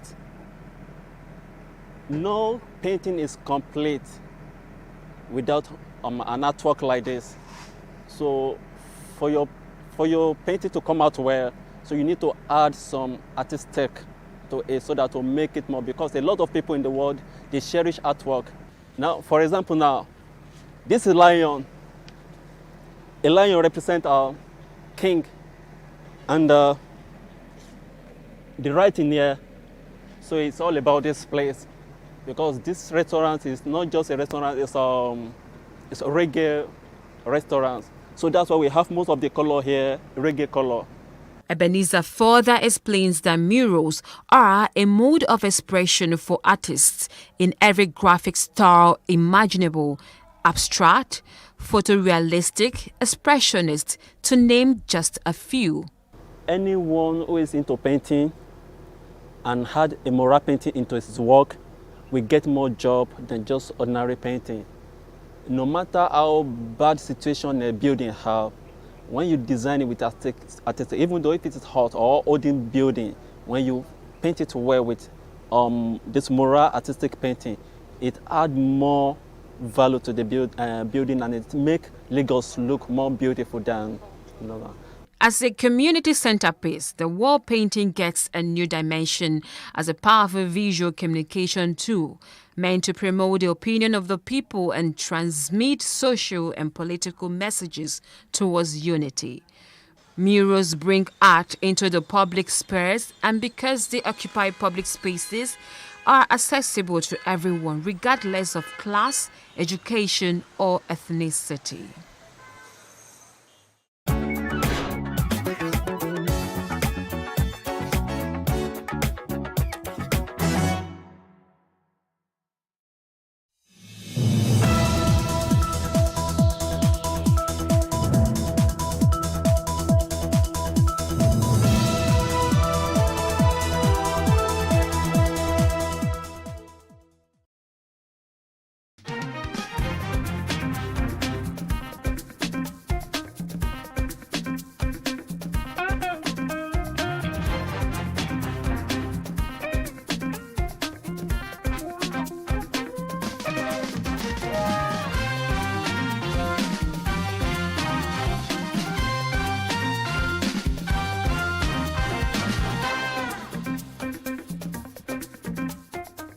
Hello, this is the Greater Lagos Vision, and I'm your host, Love Ikuku Oyedokun. Since assumption of office in May 2019, Governor Babajide Sanwo-Olu has maintained his commitment to ensuring safe mobility of residents and ease of doing business in the state. This was demonstrated through the official launch of a security-fitted apparatus, safe, comfortable, and modernized taxi scheme, codenamed Lag Ride, with a rollout of the first batch of 1,000 brand new GSC automobiles at the State House in Alausa, Ikeja. The ride-hailing taxi initiative, which has been operated on a lease-to-own basis, is a component of the state government's multimodal transportation blueprint being executed under the traffic management and transportation pillar of the themes agenda of the Sanwo-Olu administration. This is the Greater Lagos Vision. Welcome once again. I'm Love Ikuku Oyedokun.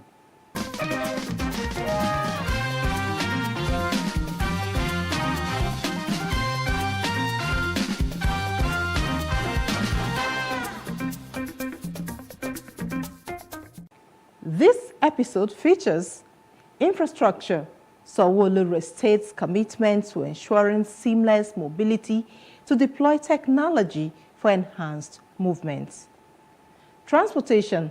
Lagos State set to host Maiden National Transport Technology Conference. Lagos Blue Line Rail. Sanwo-Olu says project will be electrified once vendors to stay away.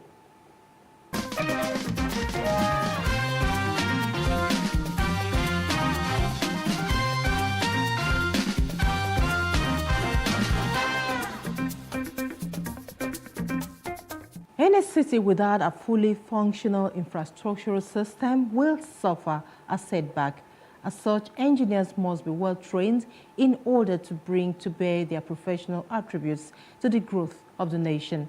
From an infrastructural perspective, the Managing Director of Lagos Metropolitan Transport Authority, LAMATA, Engineer Abimbola Akinaju, stated this during her presentation at the 2022 Alumni Luncheon of the University of Lagos Faculty of Engineering Alumni Association in Lagos.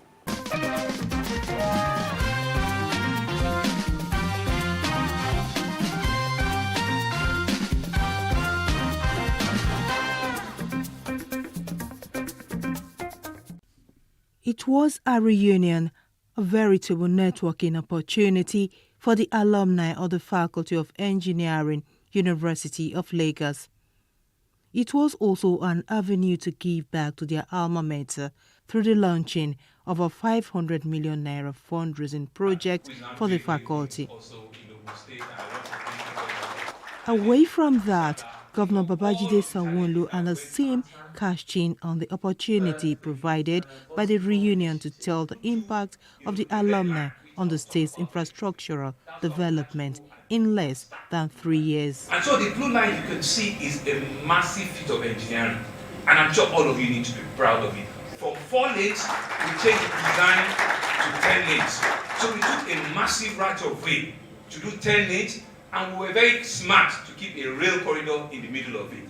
So the alignment actually is about 16 lanes, because when you've done 10 lanes and you still have enough alignment to keep a rail, corridor, was the main feat. And that's why we're able to, preserve, and which was the most difficult option to take. But because we were committed at that time to say, you know what, let's have the audacity to want to do it, and that's why we started it. The 4 stations, Mile 2, Alaba, Igomo, and National Theatre, they're completed.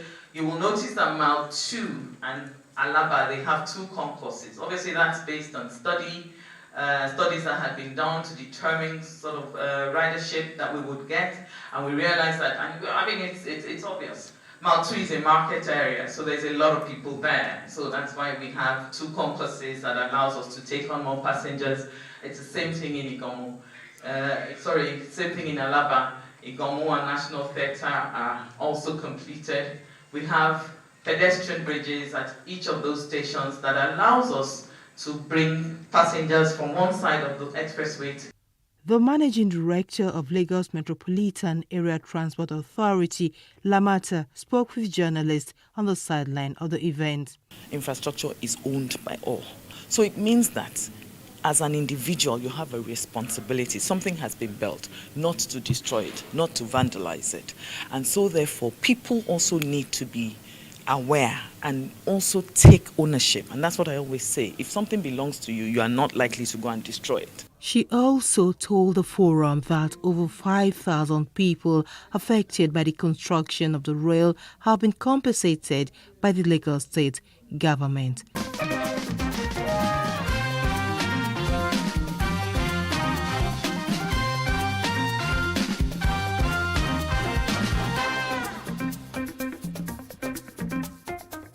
The Lagos Blue Line Rail on completion will be running on electric tracks with electric motor vehicle EMV, and as such, citizens have been warned to keep off the train lines. Handing down this warning shortly after inspecting the Blue Line Rail, the Lagos State Governor, Babajide Sanwo-Olu, assured Lagosians that the completion date of the 2 rail projects remains.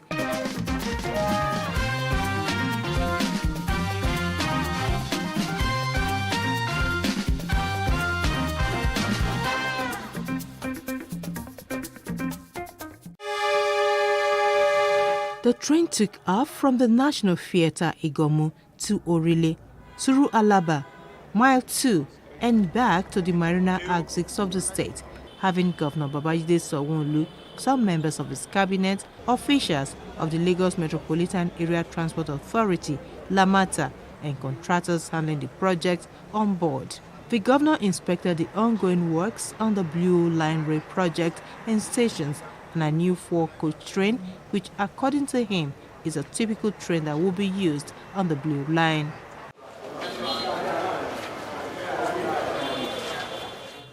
He expressed satisfaction at the pace of work, maintaining that the project will be delivered on schedule. Sanwo-Olu was unhappy at the level of vandalism along the rail corridors and warned perpetrators to desist from such acts. There are electric trucks. They are going to be running on electricity, and you will know that citizens or passengers or anybody whatsoever cannot walk on those things. Right, so gentlemen of the press, you have that responsibility. From now, we begin to mention that for the next 6 months, 8 months, we begin to mention that this track is not like the red line. The red line is DMU, but the blue line is EMU. So these are some of the communications that we need to begin to pass out, and they are electric train lines. The governor also assured that adequate security would be put in place at every station and platform with the use of CCTV. He disclosed that the state was set to bring in from China additional 2 sets of 4 train coaches by September and October. The additional trains that were procured for the Blue Line, we're going to be going to China when they open up, maybe in May or June, when it's completely completed, just to have a look and send it on shipment to probably get to the country before September, October. So based on the promises we gave you at the beginning of the year, we are still on track at both the Red Line and the Blue Line.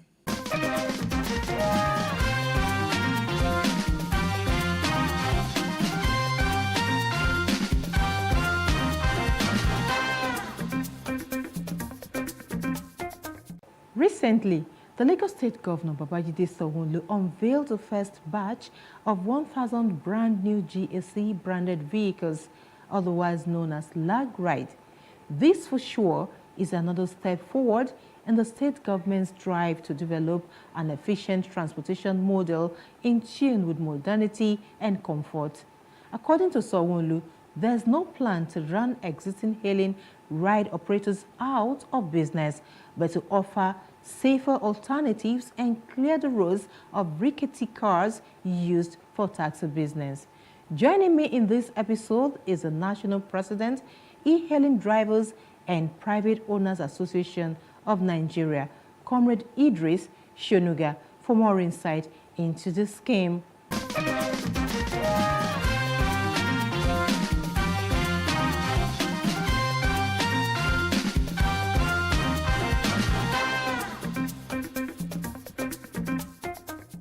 Thank you so much, Comrade Idris Shonuga, for joining us today on the Greater Lagos Vision.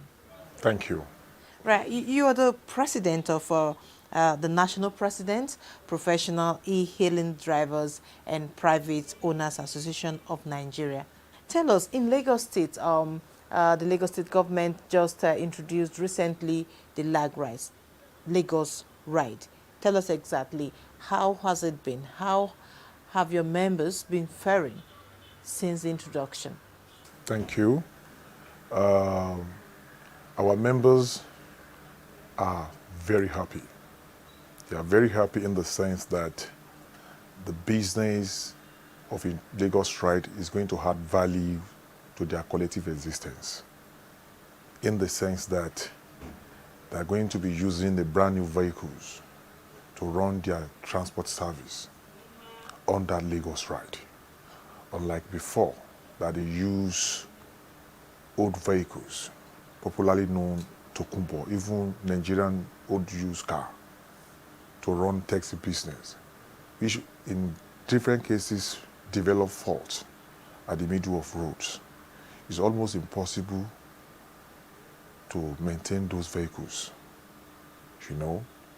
But the added advantage with Lagos Ride introduction is maintaining of those vehicles for the drivers who are beneficiaries. You see, running a transport business has been very difficult in terms of maintenance of the vehicles, because you are always on the road on a daily basis.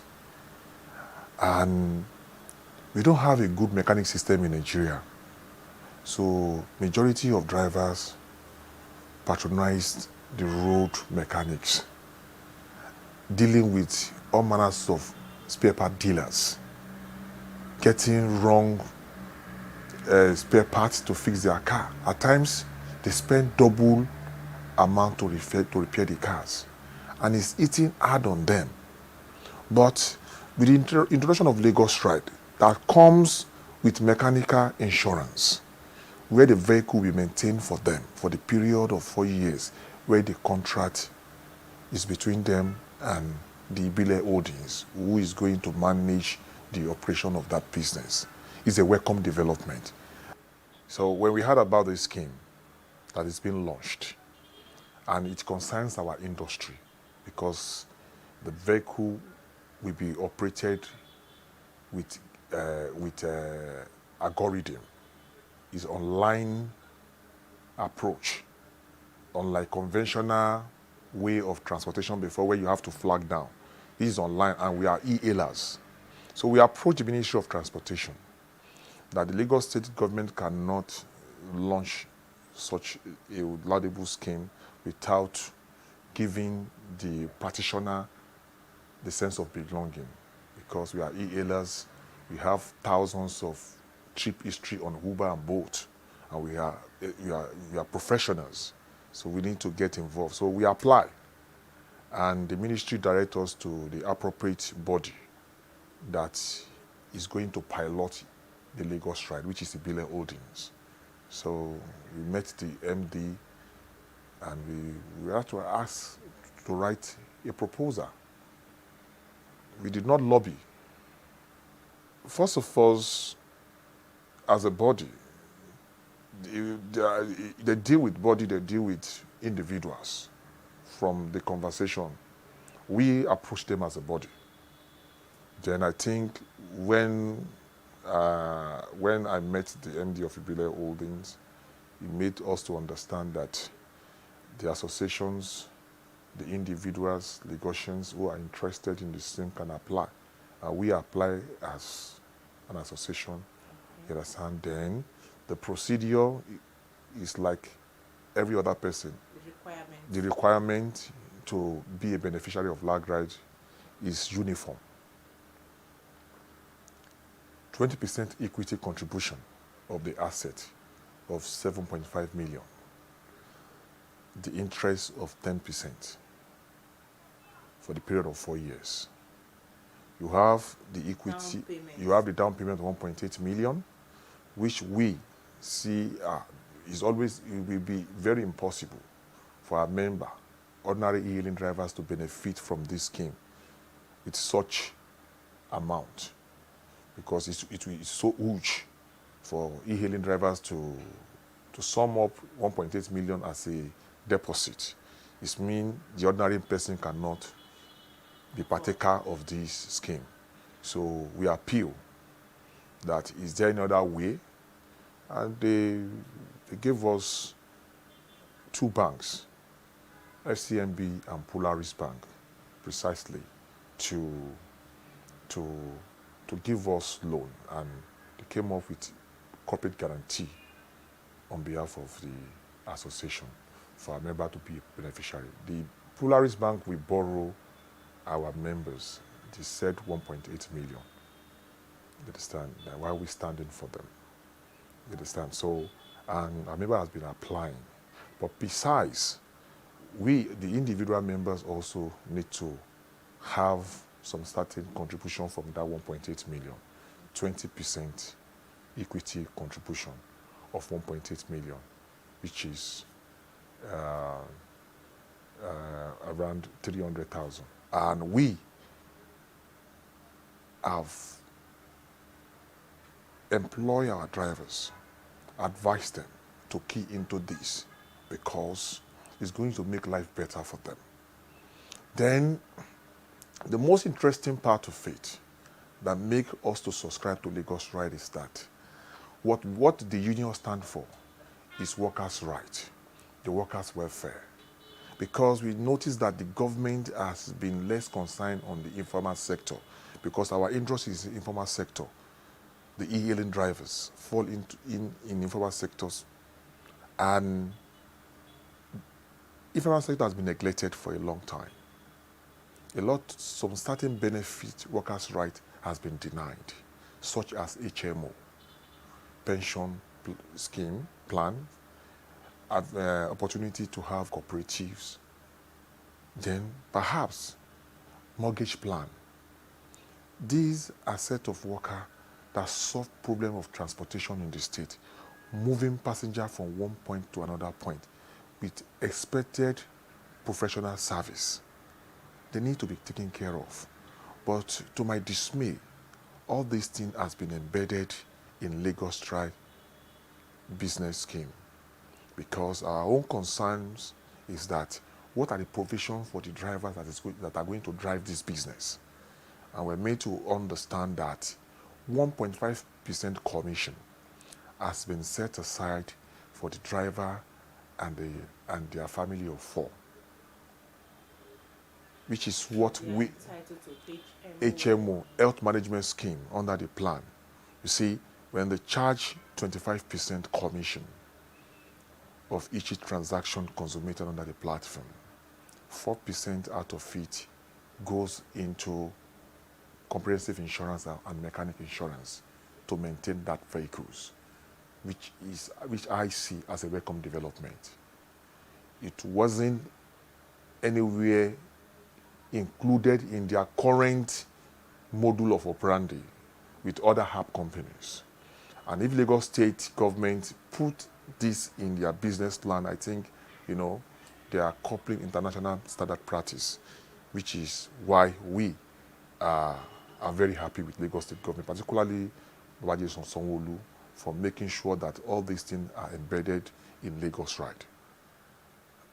With the notion of Lagos Ride, when we had meeting with them, if they follow all the process to the letter, I think it will reduce traffic congestion in Lagos State, because they are the first app companies that will introduce what we call carpooling.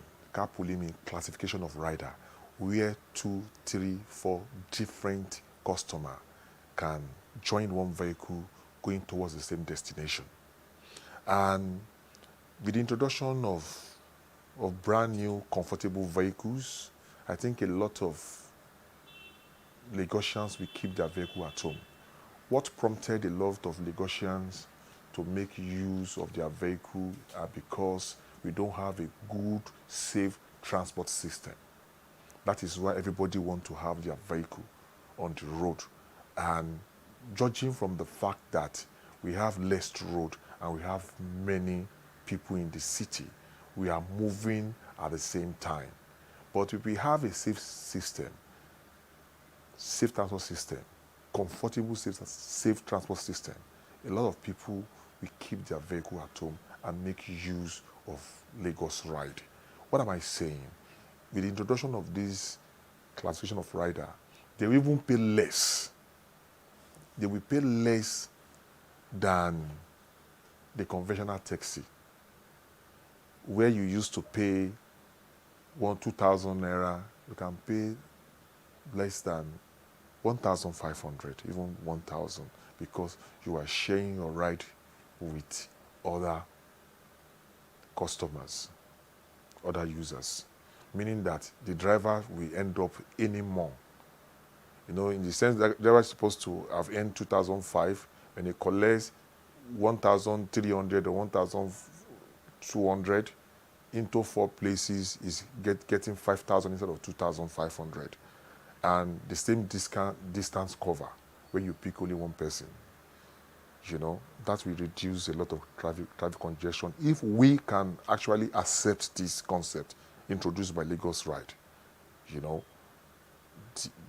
The traffic will be entirely reduced. But if Lagos Ride deploy enough vehicle, the 1,000 vehicle is not enough. I must be sincere with you. If we have more than this vehicle, handing over to those who needed job opportunity to pilot it, a lot of Lagosians will keep their vehicle at home and will make use of Lagos Ride. Lagos Ride can enter anywhere in the street of Lagos State, because the majority of this vehicle are SUV. They can enter some bad area, and we have sampled it. You understand? It is not low vehicle, it's high on the ground. They can maneuver some bad spot. I see it as a solution if it's being piloted appropriately. Online transport system is already a smart system way of transportation, coupled with a lot of mechanism being embedded in it to make transportation easy, using a stone to kill 2 to 3 birds. Number one, the lag ride is not going to be conventional taxi. You take request, the driver take request randomly, and it solves the problem of moving within the city. 2, 3 people can enjoy a ride. And this ride we are talking about is a global standard. Even a lot of people since the launch of this vehicle have been getting a lot of reports from our members that they are asking them, is it real? You know, because this is the first time we are seeing that government make promise and they are fulfilling it. I thought when me saw it, I thought I'm dreaming, but today is reality. You see, if it's being piloted properly, it will fit in what we call Smart City Lagos, because that is no different from what is being practiced in Dubai and what is being practiced in Lagos. The e-lane service in Lagos State is already a smart way of transportation. Unlike those who promise us smart transport system and we are still seeing car of 15, 17, 18 years, 20 years running a taxi. But we are talking about a recent car, 2 years old car, to run a taxi business with a fast system and with a lot of security gadgets, you know, to contain any security threat. And making the movement in the city of Lagos is very easy with the introduction of several mechanisms that will make life easy for Lagosian, for them to imbibe with this scheme. And I think, I don't know how they came about this, but I expect more of these things to come in later future. I want to really appreciate the office of Governor Sanwo-Olu for this laudable project. Is indeed a welcome development. And we, at Professional E-Hailing Drivers and Private Owners Association, are solidly behind him. We trust him again, and he's a man of his words. I was with him in 2020 when he said he's going to introduce a safe transport system. I didn't believe it will come to reality, but I'm seeing it in reality. May God bless him. Second time we are with you fully, in spirit, in physical.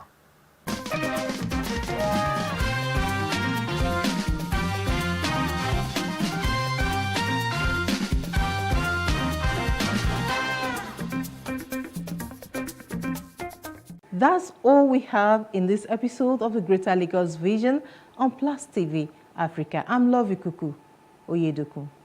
Bye for now.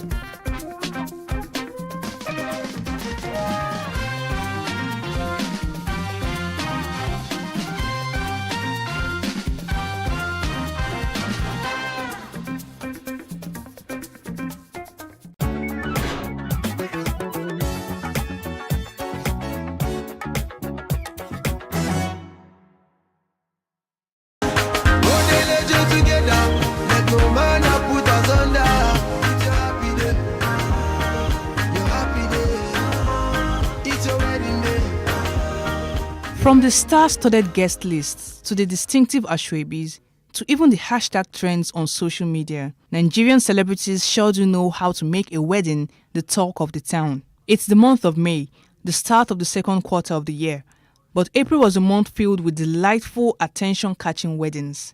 Let's have a look at the weddings that caught the attention of Nigerians in the month of April. It's almost safe to say that Rita Dominic's wedding ceremony was the most attended celebrity wedding since Banky W and Adesuwa Itomi's carnival-like wedding in 2017. Rita and her husband Fidelis Anosike said their I do's on the 19th of April 2022 with a long list of Nollywood icons and A-list celebrities in attendance. Owerri, the host city of the wedding, witnessed an influx of visitors as celebrities turned up in their numbers, all glammed up for one of the industry's finest.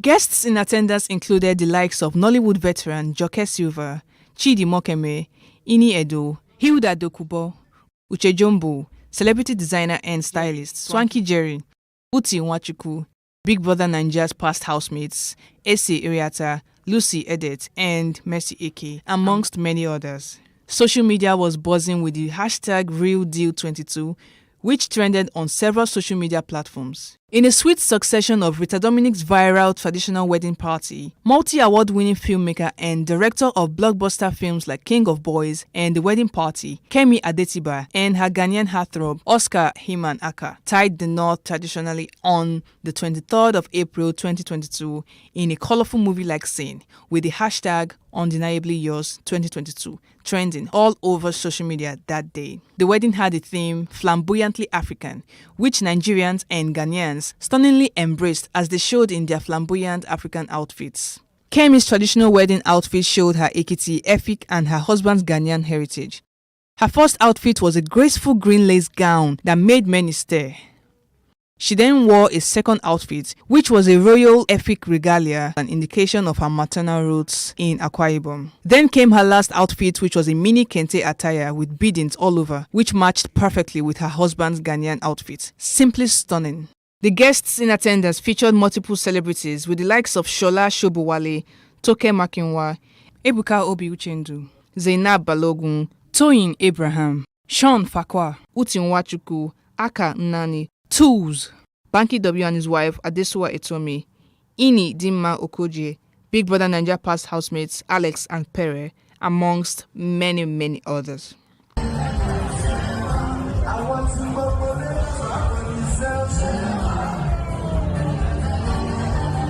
We wish the newlyweds a happy and a blissful married life.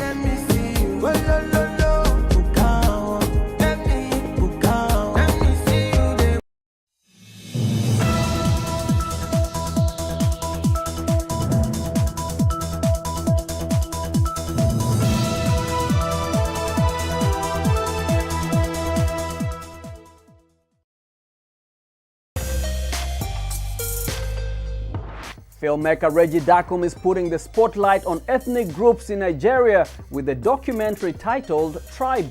The film is about the culture of the Mapun people in Plateau, Nigeria. Let's take a look. Africa has 54 countries, more than 1.3 billion people, and more than 3,000 tribes. In the documentary Tribe, Nigerian filmmaker Reggie Dakum describes his journey to rediscover his ancestry. Dakum belongs to the Mapun tribe based in central Nigeria's Plateau state. Nigeria has more than 300 tribes, but most people only know about the West African country's three main ethnic groups: Hausa, Igbo, and Yoruba. Red Carpet spoke with Dakum, who said he made this documentary to ensure that his people's story was told and not left out of recorded history. My motivation behind making this documentary lies in the fact that culture is constantly changing, evolving, and growing. With globalization taking effect, the world getting smaller, cities and nations being built, certain cultures are left behind or left out of the conversation. In Nigeria, like we know, everyone knows Hausa, Igbo, and Yoruba, but people don't know that there's much more diversity that Nigeria has to offer, because Nigeria has been blessed with so many different cultures. So Mapun is just one of them. In Nigeria, there are about approximately 370 tribes. In Plateau states, there are about approximately 60 tribes, and all these tribes have their own unique languages and traditions. So if different identities and communities and humans, families are not acknowledged, the risk of them going extinct is very much a reality. And so this documentary aims at shedding light on that. The fact that there are Mapun people, and there are also Tiv, Birom, and Gas, Tarok, Mwagavu, and so much more that Nigeria has to offer. So that is one of the motivations for making this documentary. Scientists generally have established that the origin of humankind is in Africa. For a place this big and so diverse, its identity is constantly changing and to some extent fading away. So I'm going on a journey to learn about my tribe.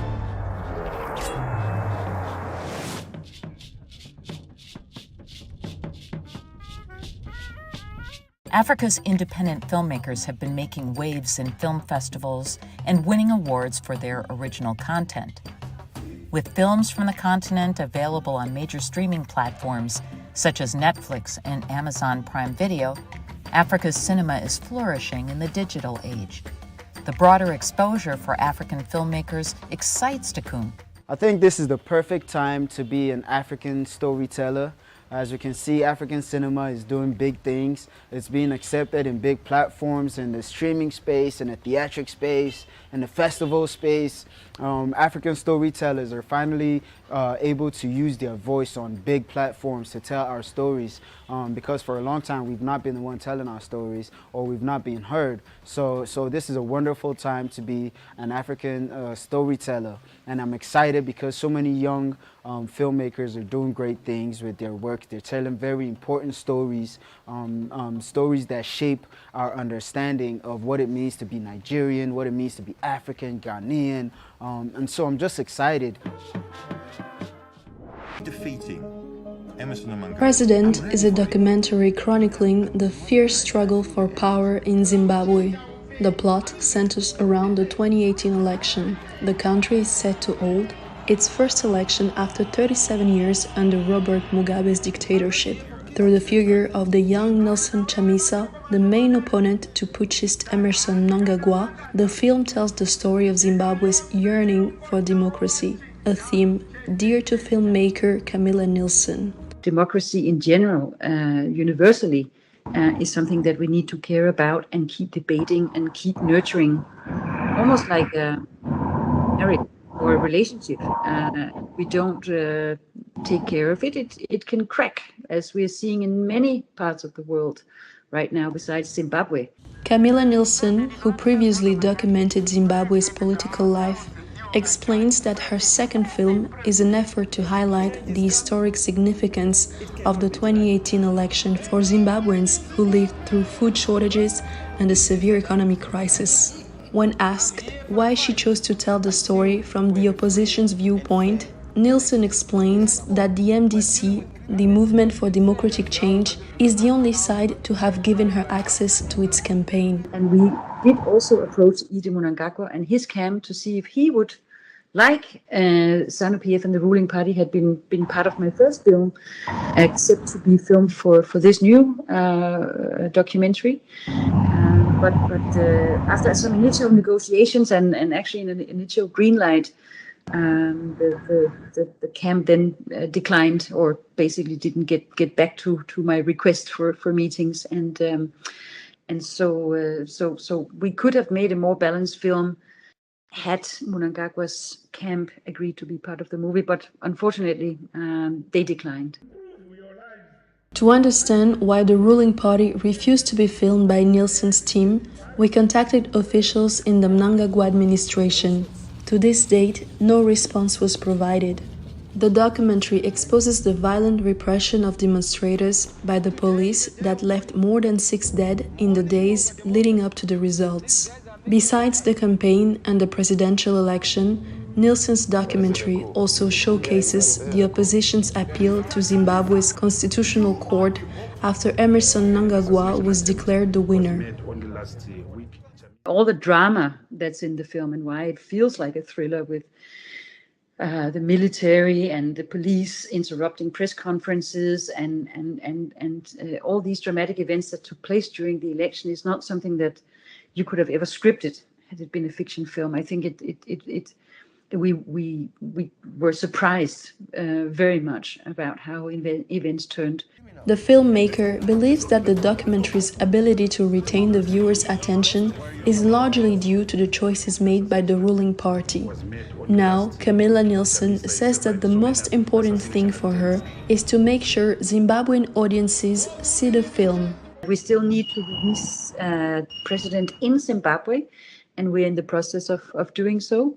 And that will be another huge chunk of time in the beginning of 2022 to make sure that any Zimbabwean who would want to see President had an opportunity to do so. Nilsson's first documentary, Democrats, released in 2014, was censored until February 2018. Making President accessible to Zimbabweans is undoubtedly going to be a difficult but not impossible endeavor.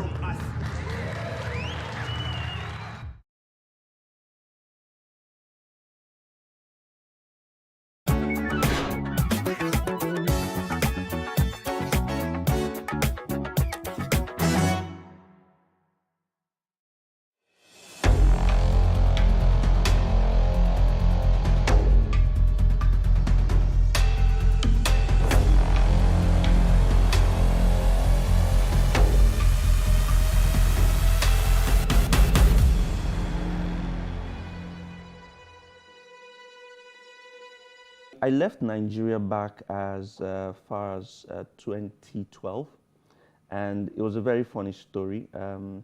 As you can see from my social media pages, my best food is amala. So I worked after work. I'm a medical doctor, full-time doctor. After work, I went to this famous place in Oshogbo where they have amala, just next to my hospital. So while I was there, I sat down with the food, and then I saw this newspaper advert saying doctors needed urgently in Saudi Arabia. So I abandoned my plate of amala. The rewards were just amazing, and I couldn't believe my eyes. You know, free accommodation, free flights. I was earning, you know, I was going to earn like times 20, you know, of what I earned at the time, in dollars as well. So I packed my bags, went home, packed my bags off to Lagos. I was at the Keja for the interview. Like immediately? Immediately, I left the Amala, went home, packed my bags, and off I went to Lagos. The next day I went for the interview, did the interview. There were loads and loads of people there. Did the interview and got picked, and I was on my way to Saudi Arabia. So from Nigeria, I worked in Saudi Arabia for 2 years, and then I walked around the Middle East, Dubai, Oman, Bahrain, and from there, while I was working, I was writing my exams to work in the UK and the Republic of Ireland. So from there, I got a lecturing position in the UK, and then I was able to pass my exams within that time. So I got my licenses to be able to practice in Europe. So at the moment, I can practice in Europe, I can practice in New Zealand, I can practice in the Middle East, and of course in Nigeria as well. So my journey hasn't been straightforward. My journey has been from Nigeria, scattered around the Middle East, and then Europe. The first culture shock I faced was I landed on a Thursday, and obviously Friday, but it didn't click that Friday was a day to be respected in the Middle East, in the Muslim society. So I got up, was looking for food. I got out of my house, and after walking for like 5 minutes, it still didn't click that I was the only one in the environment, okay? So after walking about, say, 500 meters, I suddenly saw a car just drove in front of me and blocked me, and then I saw all these guys in beards just came, and of course I didn't. So the guy just came and said, "What are you doing out here? It's Friday. You're supposed to be praying." I'm like, I paused, and then he says, "Okay, are you a Muslim or a Christian?" "Yeah, are you a Muslim or a Christian?" I swear I didn't know whether to say Muslim or Christian because I didn't know what was going to happen. If you say Christian and they start flogging you, if you say Muslim, why are you not in the mosque? So I paused, and the guy said, "Bring out your Ikama." I showed him my Ikama, which is like a resident permit. That shows your religion, so it shows it shows I'm a Christian. And then he said, "Where are you coming from?" I said, "I just got into Saudi yesterday. I don't know what's going on." Then he said, "Well, today's Friday, Jumat. You have to be praying. If you're not praying, you respect it. Stay in your house between this period." So I said, "Okay." He said, "Everywhere is closed. You can't even get food." So I said, "I'm sorry. I will walk back right now." And then another one that was amazing, even though I was a doctor, I couldn't speak to female patients. So if a man comes in with a woman and the woman is the one with the problem, you cannot talk face to face to her. You cannot ask her. You have to ask the husband, say, "Okay, why have you brought this woman here?" And then the husband would. So my first experience, I spoke to this woman who had a breast lump, and I was talking. The husband was just looking at me. So when I finished, he was answering me, and when I finished, the guy just lost it. "How can you be talking to my wife?" I was like, I'm not toasting your wife, guy. You know, calm down. So the medical director had to give me an education, you know, yeah. So we were able to just placate the guy at that time. So that was one culture shock for me as well. I've traveled a lot of countries. I've seen 50 different countries now. I would say that in Europe, okay, so some very interesting ones. When I got to Europe, I was in my house, just sitting on my own, and friends said, "Come on, there's this birthday party happening, let's go and eat." I said, "Birthday party? Oh yeah, let's go now, where's the venue?" So I went to the venue, we ate, we ordered, ate everything, finished. Birthday party. At the end of the day, the celebrant came and said, this is the bill. And in my head, I'm thinking, bill for what? I should pay that you invite. I was in my house. I was in my house. You invited me. I came to it. Now I have to pay the bill.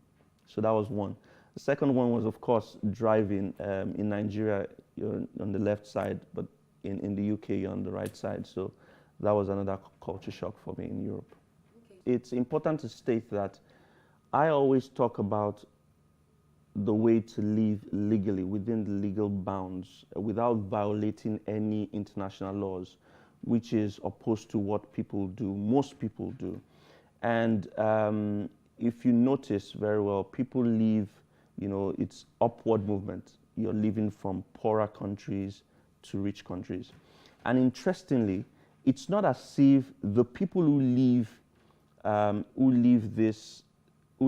their countries illegally, generally speaking now, are not the poorest of the poorest when you put the standard of their country into context. They're not the poorest of the poorest.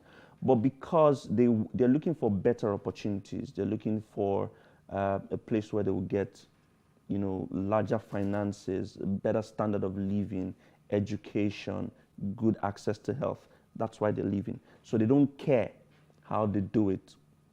So long as the promises, you know, they've been given good promises, then they just take that pathway.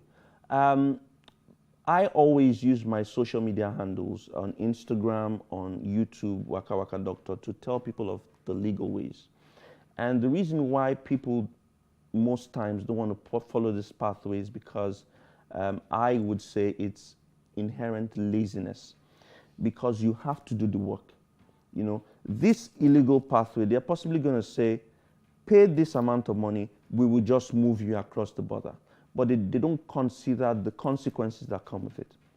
This way that I preach involves a lot of, you know, work. You have to do a lot of work. So it means that you have to do research, you have to make applications, you have to pay little amount of fees, and then get the end result. So if you're not open to working, I give tips, I point you towards the right direction, but if you're not open to working, then it becomes a difficult task for you.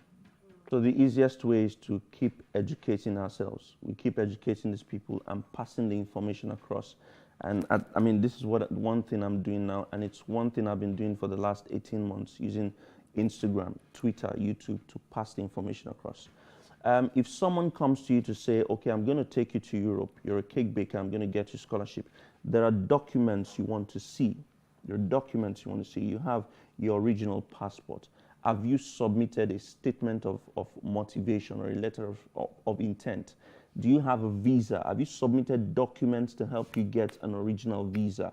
Do you have a work permit? Have you seen an original work permit? Have you called your employers over there to confirm that I have a real job and I'm coming to resume? So that again brings me to my first point, that people are mentally lazy. They don't want to do the work. Because when someone gives you documents and say, oh, this is your document, we're going abroad, you should say, give it to me. Let me confirm if it's real. Let me confirm if it's original. If it's a work permit, I'm going to call my employers to see if this job is real. If it's a school admission, I'm going to ring up the school to find out if it's real. I told you behind the cameras, I said, people have this mentality that, you know, things work outside just the way it works in this country. It's wrong. If you pick up the phone and call an admissions office, they will talk to you. If you pick up the phone and call an employer, they will talk to you. You're just looking for information. And if the information is real, they definitely get it. So, like I said, the first way to help with spread of information, help curb this is spread of information, educating people. And that's what I've been doing for the last 18 months using my social media platforms. Nothing good comes extremely easy, okay?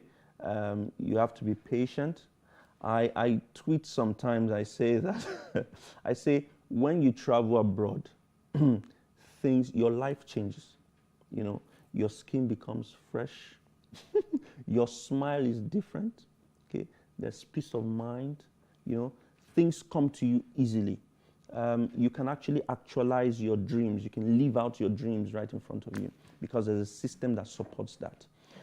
So my advice is, when you go abroad, be patient, keep working hard, don't stop, don't relax, you know, have a vision, write it down, allow your eyes see that vision, you know, consume it and continue to work towards it. It's simply as basic as that.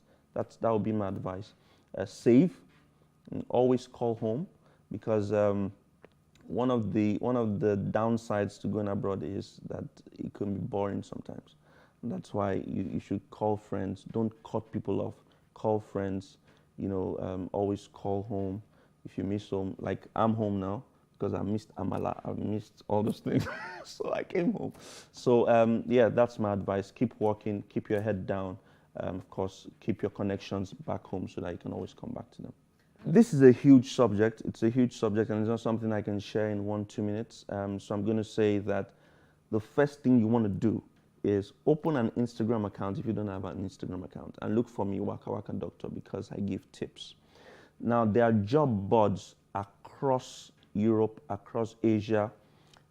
You cannot streamline your choices and say that, oh, I just want to be in Canada. I just want to go to the US. I just want to go to the UK. There are 195 different countries in the world. So you have to say that I'm open to any one of them. And most of these countries have job boards, okay? Websites, different websites where you can submit your applications. You go through rigorous interviews. You submit documents. If you then succeed, they are able to process your work permits and employ you. Now, some people will say, oh, I've tried the UK, it didn't work out, so they give up. But there are different countries in the world. There's Turkey, there's Lithuania, there's Kazakhstan. I know teachers that I've spoken to, in fact, 6-7 of them in the last 4-5 months who have left Nigeria to Kazakhstan, right? They teach English. They earn at least $1,800 in Kazakhstan, which is much more than what they will earn in Nigeria. So there are 195 countries. I post them, I mean, almost every day on my Instagram channel. So you can watch and see some of these job boards and apply for jobs. Some basic truths and facts is not every doctor can leave the country. So even if doctors are leaving, more doctors would graduate and you still have doctors around. But doctors are leaving in their large numbers every day. So the future of medicine in Nigeria is very bleak, because you have the extremely intelligent doctors leaving, going abroad, because the system abroad is extremely encouraging. The system abroad gives you opportunities to become greater than what you can ever think or imagine. People keep writing their exams, people keep going for interviews because the system allows it. So the advice straight up I'll give to the Nigerian government is, first and foremost, create a platform that encourages us as doctors. Facilities, give us things we can. It's not as if, you know, things we only see in the books, things we can see and work with. Pay us money. I worked in Osun State. My salary in 2011 was 90,000 naira. I was doing 2 jobs and I couldn't earn 120,000 naira, 2 jobs. When I went to Saudi Arabia, salary was $5,000. Look at the discrepancy, it's too huge. And they were owing us 6 months. You owe someone 6 months. How can, I was seeing 200 patients in a day. 200 patients. How, I mean, the first 10 patients I see would get the best out of me. The other ones, the truth, it's just the truth. The other ones would be people, that's it. It doesn't work that way. Create a good culture, a good environment for doctors to work. Pay them properly. You know, give them, you know, standard remuneration that they can compare with their friends and colleagues abroad and say, okay, yes, we you know, it's commensurate to the work we do. Nigerian government really has to improve. The future of Nigerian doctors, sadly enough, is abroad, and countries are asking for them. Like, the PLAB exam is an incredibly easy exam to just write and pass. So people are writing it and moving, you know. So If Nigeria cannot improve these parts, payments, facilities, then it's a poor tale. I would end on this note to say that this is a popular theme that I've always passed across, to say that travel is not necessary of money, but of courage. And the reason is because it takes courage to decide to leave a place you've been for many years and go to a place that's brand new. You're going to be leaving your friends, you're going to be leaving your family, you're going to be leaving your job, you're going to be in search of ways to make money, search of better career. So it's often very difficult. The first step is the most difficult one, the most daunting one, saying, I want to move. It's very difficult. But I would always encourage you to take that step. When you start, you will get to the end. Don't wait, start now. It's another year, it's 2022. My aim is to get at least 2,000 people abroad. So if we can do that, we've succeeded. Okay? There are better opportunities out there. If you're attaining this level right now in Nigeria, if you go abroad, you'll be times 20. That's it. So start now, make the move. If you're in town, if you catch me in any of the cities abroad, you can holler at me and I'll be there. Traveling abroad, migrating abroad is not age specific. Age is not a limitation. Even if you're in your 50s, you're in late 50s, you can still go abroad. I always talk about academics because academics seems to be the easiest path. But even if it's true career, like I've said earlier, you can go search for these job boards that will give you employment. Again, experience counts. I'll give you an example. Places like Australia are in need of people with huge experiences in different fields. Whether you're a cameraman, you're a technician, you're a chef, if you have 5-10 years, electrician, 5-10 years of experience, and you apply for jobs in Australia, they'll take you. Estonia, Lithuania, these are places that are in need of vocational, you can do vocational studies.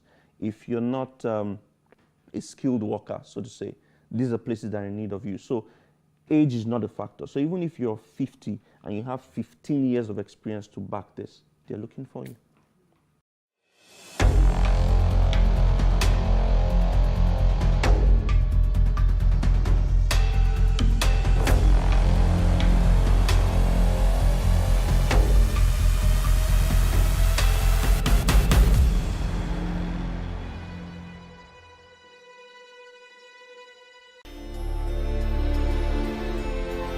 My father has a lot of sides, and you hear about the fights. You don't hear about family that much and what that meant to him. What's your dad's name? Muhammad Ali. No one, not even some members of his family, knew of the existence of these audio tapes until recently. Ma'am, you're now 11 years old. They thread the narrative of the boxing champion's life in Claire Lewis's documentary. Ali's daughter, Hannah, offered the tapes to Lewis. Say, I love my daddy. I love my daddy. I love my poo-poo head daddy. Okay. My father was always conscious about history.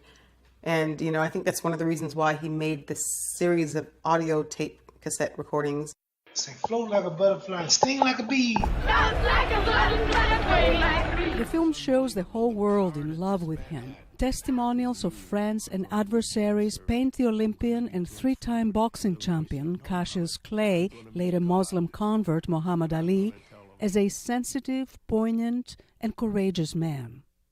Because he refused to serve in the Vietnam War, he was stripped of his championship title, and his boxing license was revoked. His close friend, former football player Jim Brown, remembers. He had a lot of courage. The risk he had to take, and then to be isolated, to have his crown taken away, not be able to make a living, that was difficult. But he stuck to his convictions, and in 1974, at the age of 32, Ali made a comeback. When George Foreman meets me, he'll pay his debt. I can drown a drink of water and kill a dead tree. Wait till you see Muhammad Ali. He defeated formidable George Foreman and recaptured his title. I get into the ring with the guy, I bluffed him, I done everything. Beat him up, basically for about 5 or 6 rounds. I thought it was easy. Then about the 6th round, he whispered in my ear after I'd hit him in the side, "That all you got, George?" And that was about all I had. I Am Ali does not say much about his broken marriages, but it highlights his bond with his children. I was the Concord of boxing. I was at high altitude than the rest, moving fast. As Ali has aged, we hear him begin to slur his words, a sign of developing Parkinson's disease. He finally retired in the late 1970s, and in the mid-80s he was diagnosed with Parkinson's. But to the world and his children, he remains an icon of power and grace. If anyone wonder why me, Muhammad Ali, is making these tapes, is because history is so beautiful. Penelope Pulu, VOA News, Washington.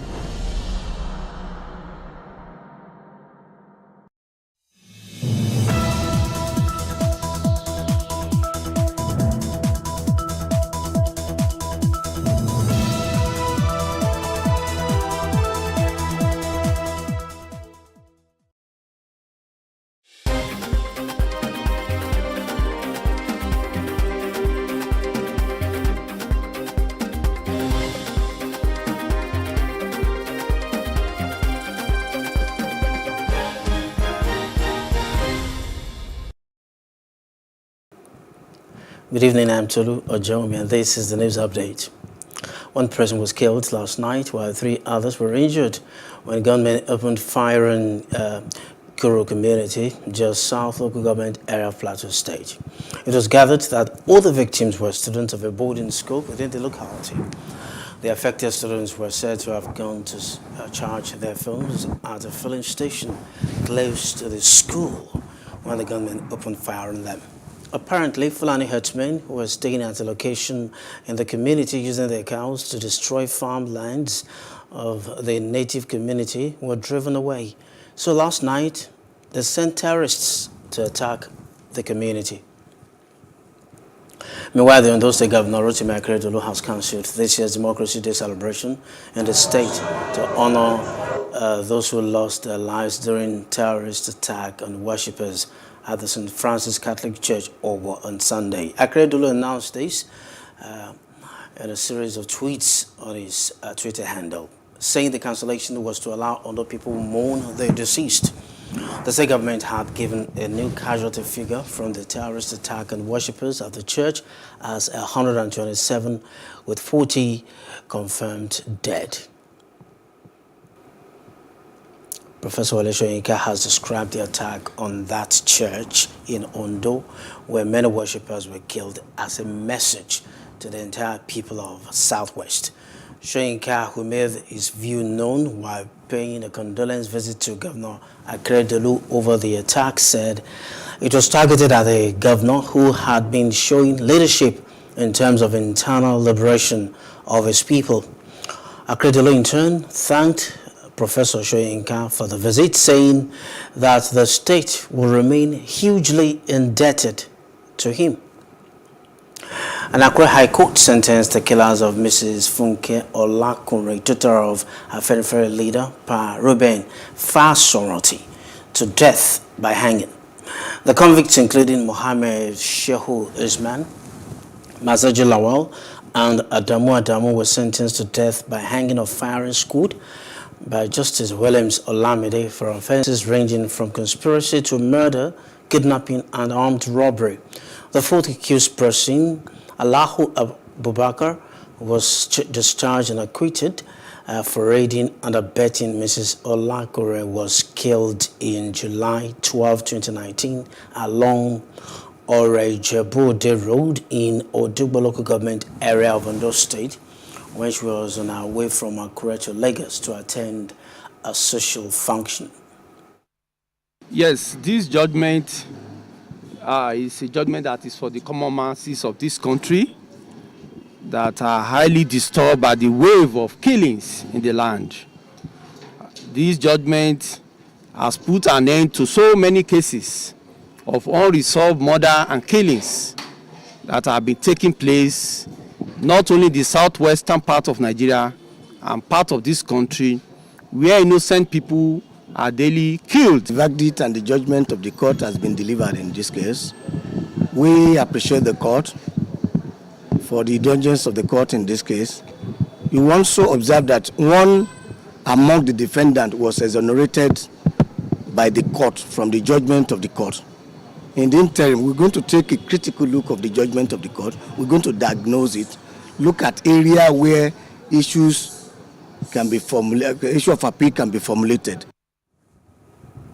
President Muhammadu Buhari has praised Governor Atiku Bagudu of Kebbi for playing an extraordinary role in ensuring the successful conduct of the just concluded APC Special National Convention, while describing the presidential primary as one of the most competitive and peaceful in the history of Nigeria's democracy. The president extolled Bagudu's invaluable efforts.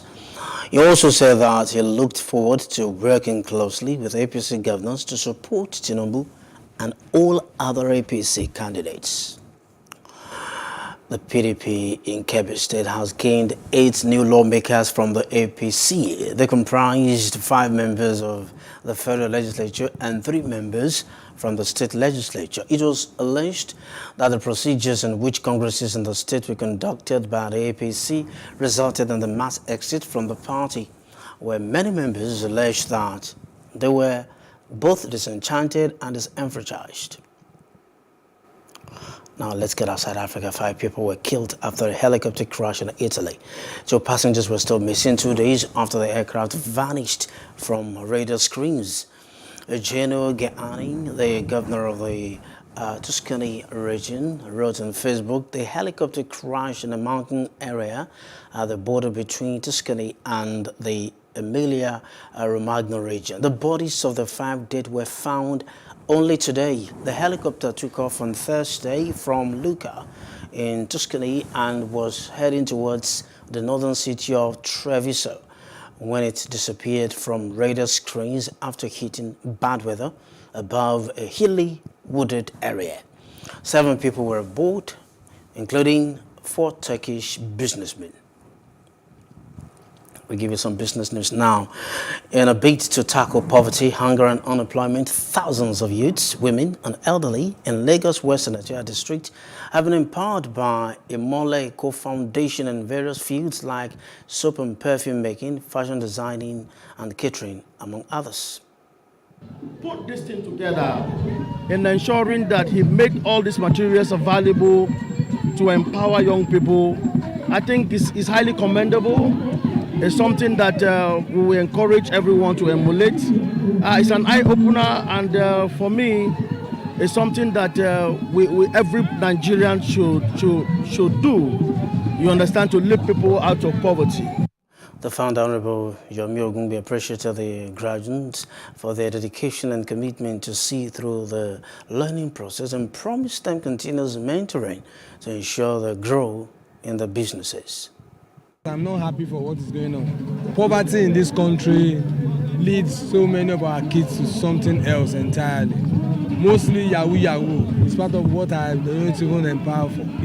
Let's help each other and let's know where we are going. It's not because I want a political position. And in life, if you touch people's soul, God never told you to go to the world and preach gospel alone. Touch people's soul, let them be happy. The more they are happy, the more joy you have.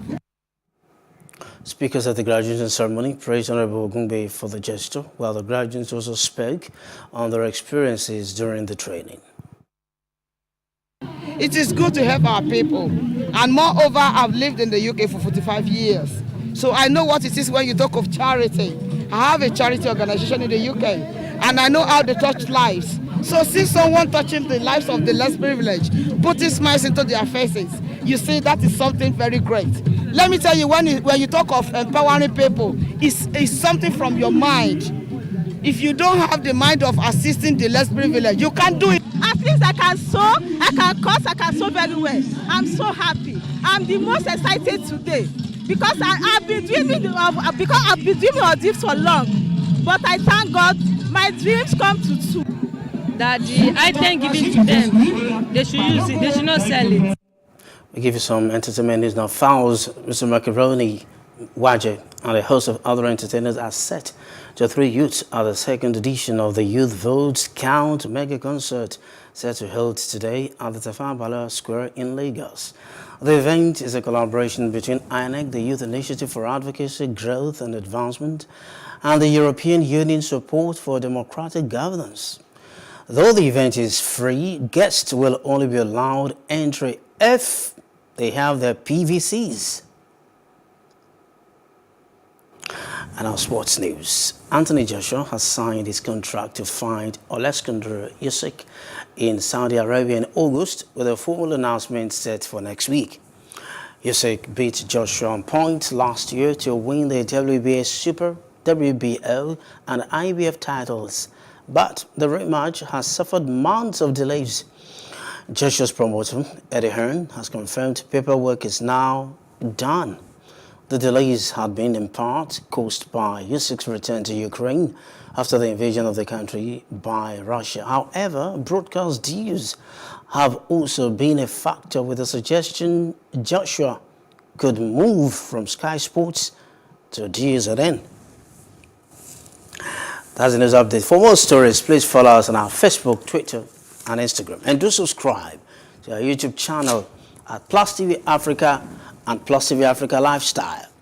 I'm Tolu Ojami. Thanks for watching. Good evening.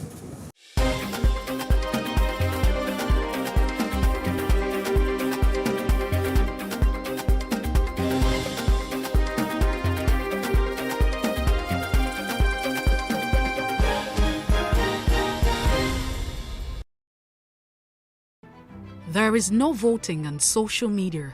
To vote, you would require a permanent voter's card. To get your PVC, visit cvr.inecnigeria.org. Create your account with a valid email address and start the registration process. An activation link will be sent to you.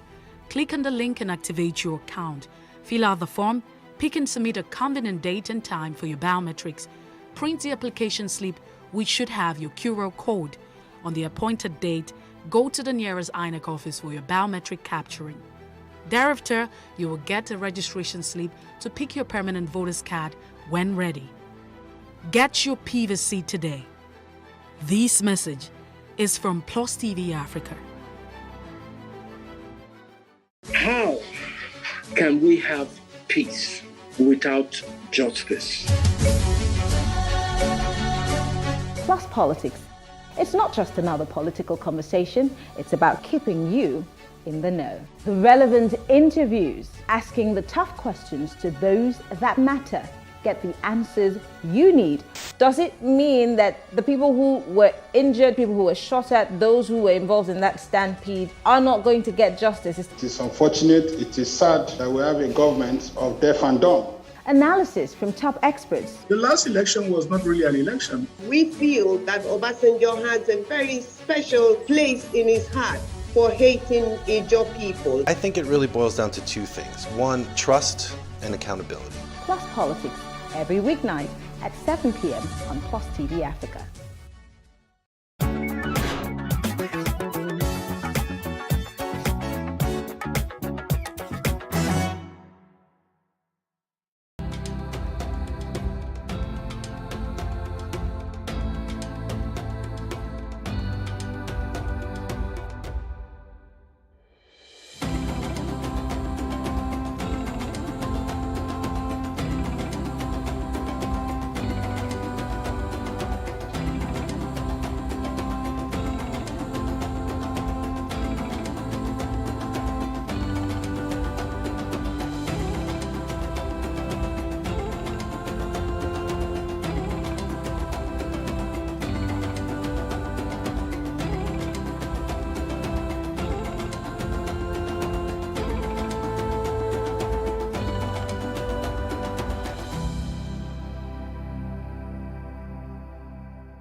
Dramatic shawarma, yeah.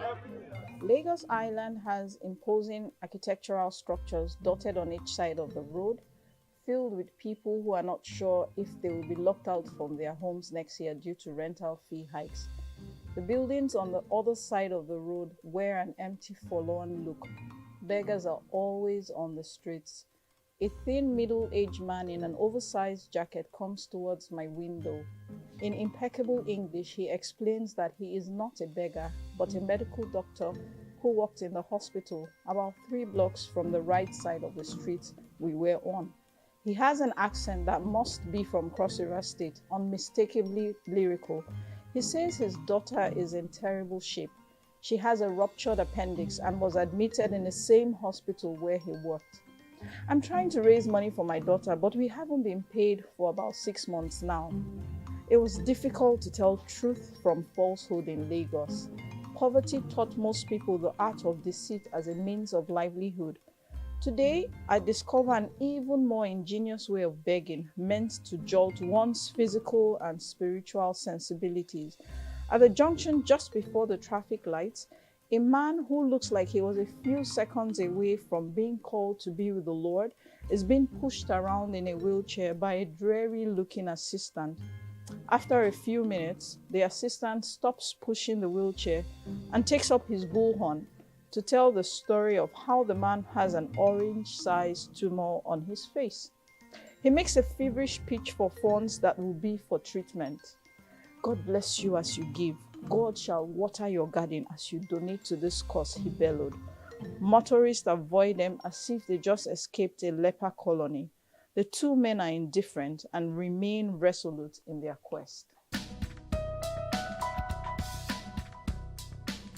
name is Eriye Onogoroa. I work in an energy company, so apart from being an author, that's what else I do.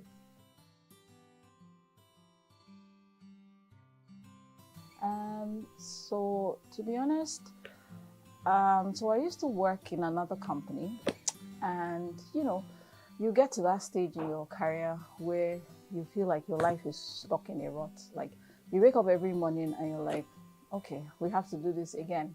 Nothing is challenging. It's just you just know you're built for more. So that's the stage I was in. I'll go to work just completely dissatisfied. And, we had friends, you know how it is in the office, we'll talk about, all the things happening and not happening to us. And then it was just every day we were complaining. And then one day I said to myself, I said, Eri, but you write, yeah? Because I started writing from when I was like 8 years. And I said, instead of complaining, look inwards and do something. And literally, that's how Dear Alare was born. So it was at a point in my life where I was just completely yearning for more and dissatisfied with where I was in my career. I like that question because when I was writing, for me, it was almost like a sense of urgency to pass a message, and the message was principally to live your life, your best life, in spite of anything that may be happening around you. You would have challenges, but own your voice, tell your story, and just be authentic.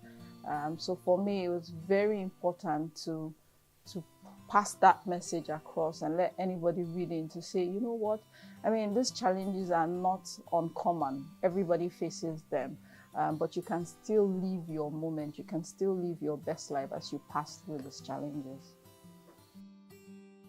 For me, when I wrote that in particular, I was looking to talk about life in Lagos. And I use Lagos as a metaphor for Nigeria because, Lagos is where everything happens.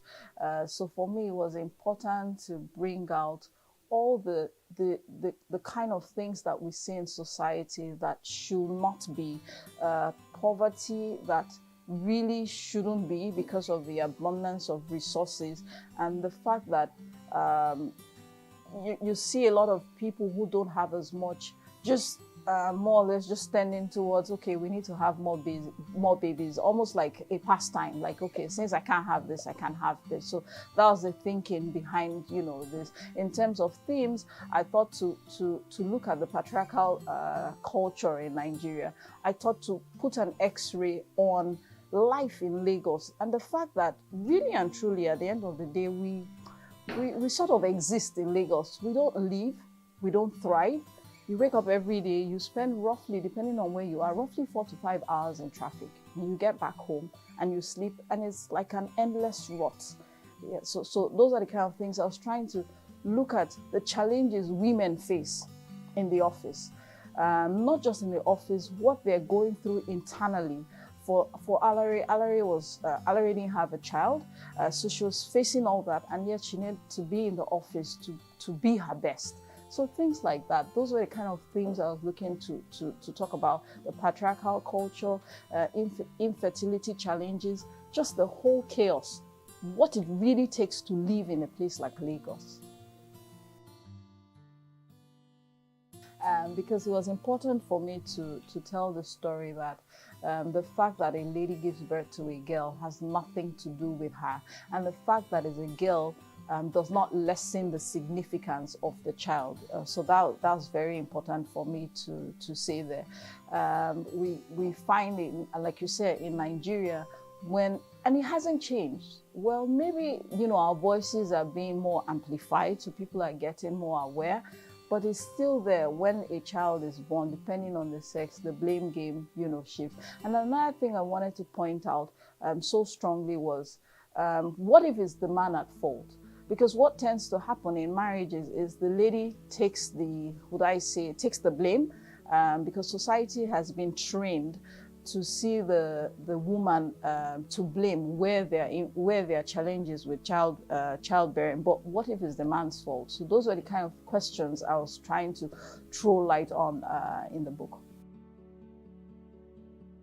Not very well, to be honest, because growing up, it was almost like a taboo. My dad didn't want to hear anybody speaking pidgin, so it was like, well, I say by force, we had to learn. But, a story like that, I had to use pidgin to reflect the characters. So someone like Alhaji Wasiu, typical characters that would necessarily speak pidgin English, it was important for me to reflect that in the story, so that the reader understands that, just the different strata in society and the levels of people that we have. I would say, tell your story unapologetically, because somebody also asked me, and I said, but you can't live life just expecting to be validated or not validated. Yeah, so for me it was important to pass a message. For me it was important to tell my story.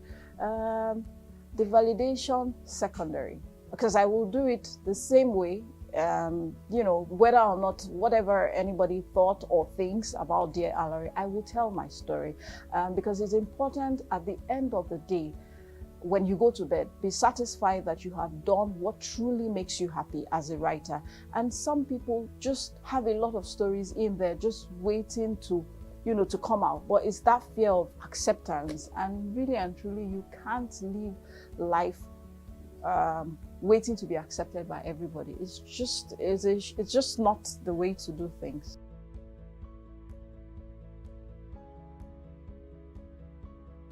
I would say that is changing, to be honest. I mean, a lot of reading clubs springing up. I would say it's changing. I know that, just even surviving in Nigeria is an art. So you find quite a number of people probably not having the time to read, but I don't think it's fair to say that we don't read. I think things are really, really changing.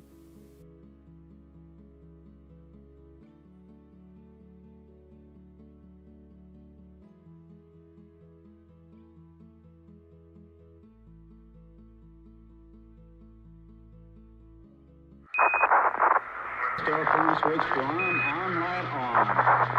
Switching commander internal. Expectedly back, TW. Fuel tank pressure 60. 55. You're now state with back and it's perfect.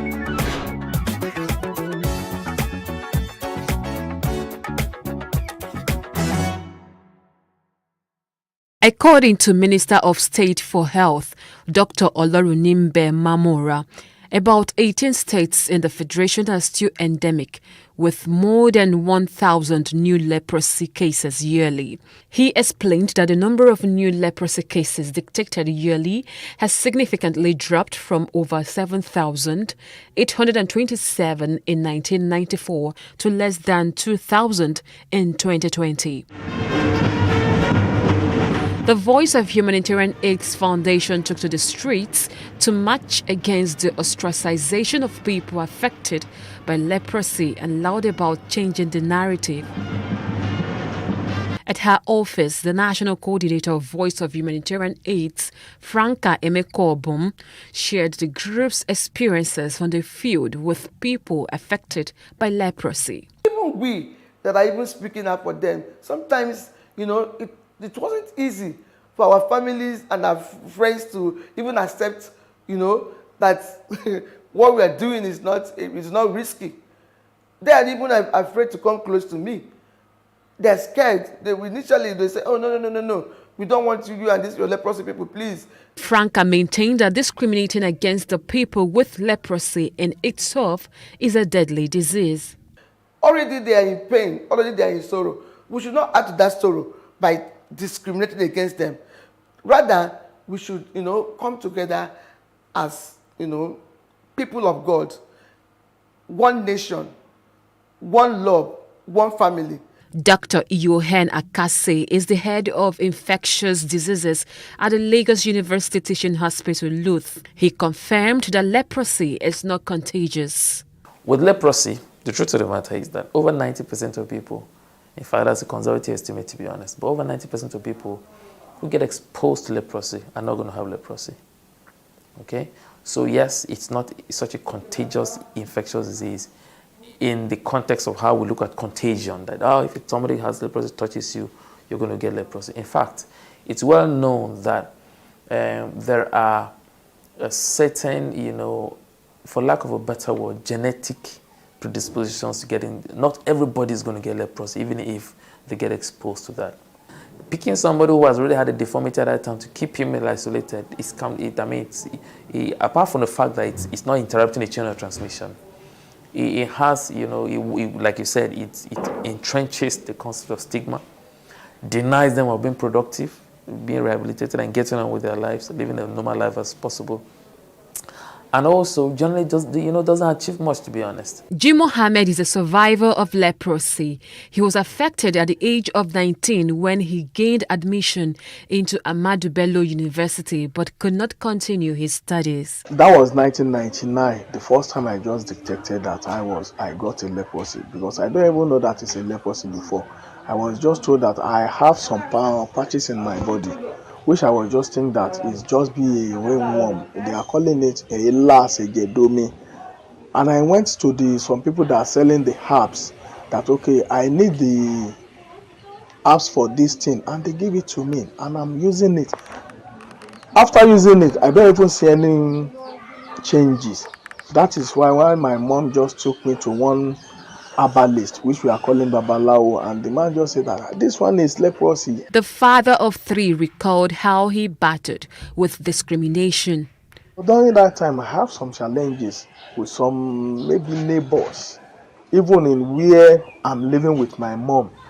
One of the person that, the owner of the house, because we rented that house by then, we just said that this one we have to take it outside, because his father has house. Definitely you should go to his father's house. Don't let me lie to you, my faith is not solid by then, because I was just thinking, asking God, why me? The survivor is the chairman of the Association of People Affected with Leprosy and the PRO of the national body. He is particular about ensuring that nobody with leprosy ends up as a beggar on the streets.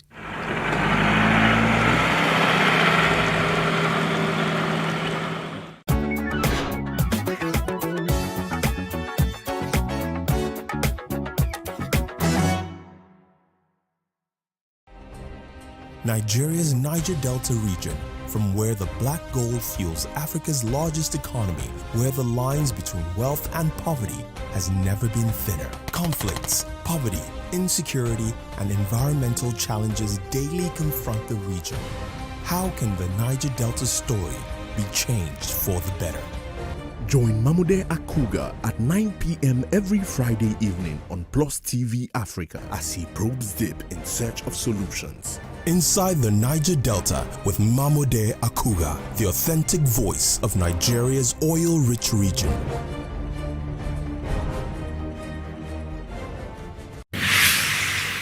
So what are the top decisions that the United States considers necessary that Nigeria must take? I like to think of my interactions as conversations, not interviews. And that's why I say asking questions is both an art and a science. Everyone says in Islam you are allowed to have 4 wives. Is it mandatory? The right question enables answers that educate, inform, clarify, and help you, the viewer, to better understand the issue before making up your mind. Our goal is to reduce from 10 to 2 days the time it takes to register businesses in Nigeria. Join me every week on this station, Plus TV Africa, and gain exclusive access to my conversations. I'm Angela Ajetumobi.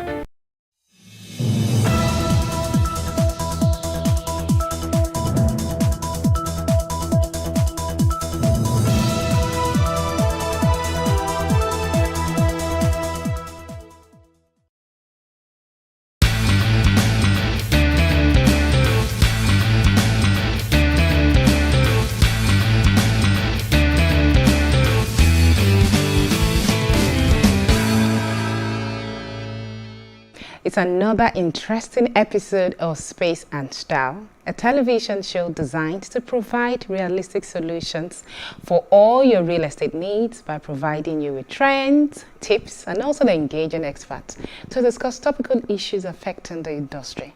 My name is Olamide Unifade, as you know, and on the show today, we are going to continue our discussion on how to avert structural defects in building, a topic we commenced last week. Also on the show, we are also going to share some interior design tips to keep you abreast of various trends in the interior design space. And on the property of the week segment, of course, we're going to showcase a beautiful property that we hope inspires you to join the real estate ladder if you have not done so. And lastly, the artisan spot, where we'll be talking to an artisan on his craftsmanship. Sit back and enjoy the show.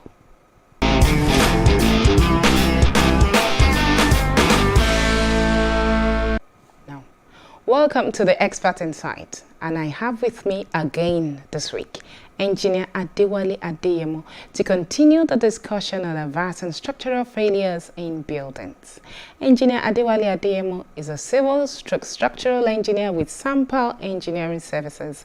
With over 16 years of practice, he's a member of the National Institute of Structural Engineers, Nigeria Institute of Civil Engineers, and the Council for the Regulation of Engineering in Nigeria, COREN. He has designed over 30 various projects and still counting. Thank you for joining us again. Particular span for you to enjoy your building. Okay. If things were done in a normal and in a proper way.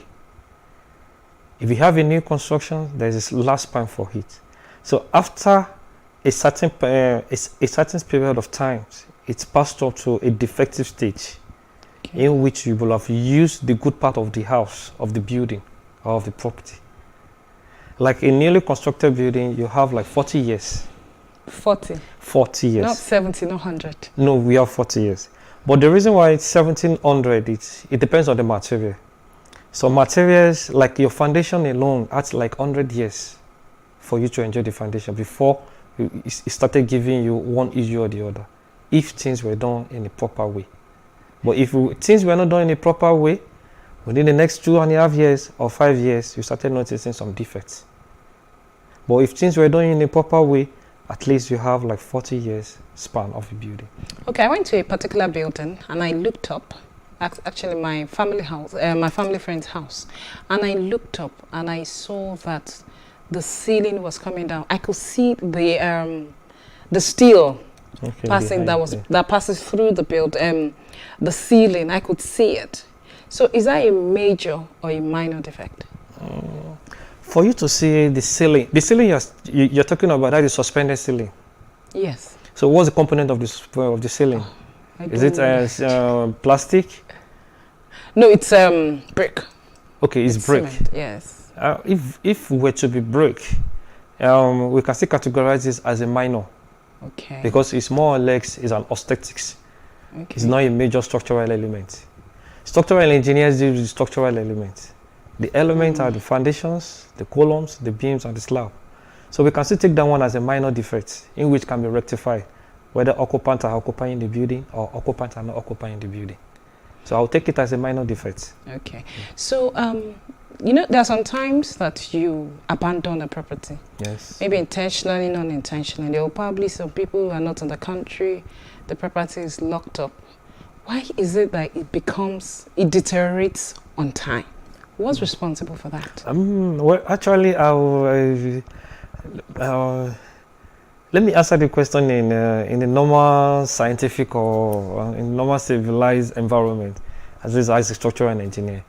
What we understand is, you know, when you have your building, there is inflow and outflow. The inflow and outflow in the sense that there is occupants, there is living things, and there is non-living things. Living things in the sense that there is occupants using the building.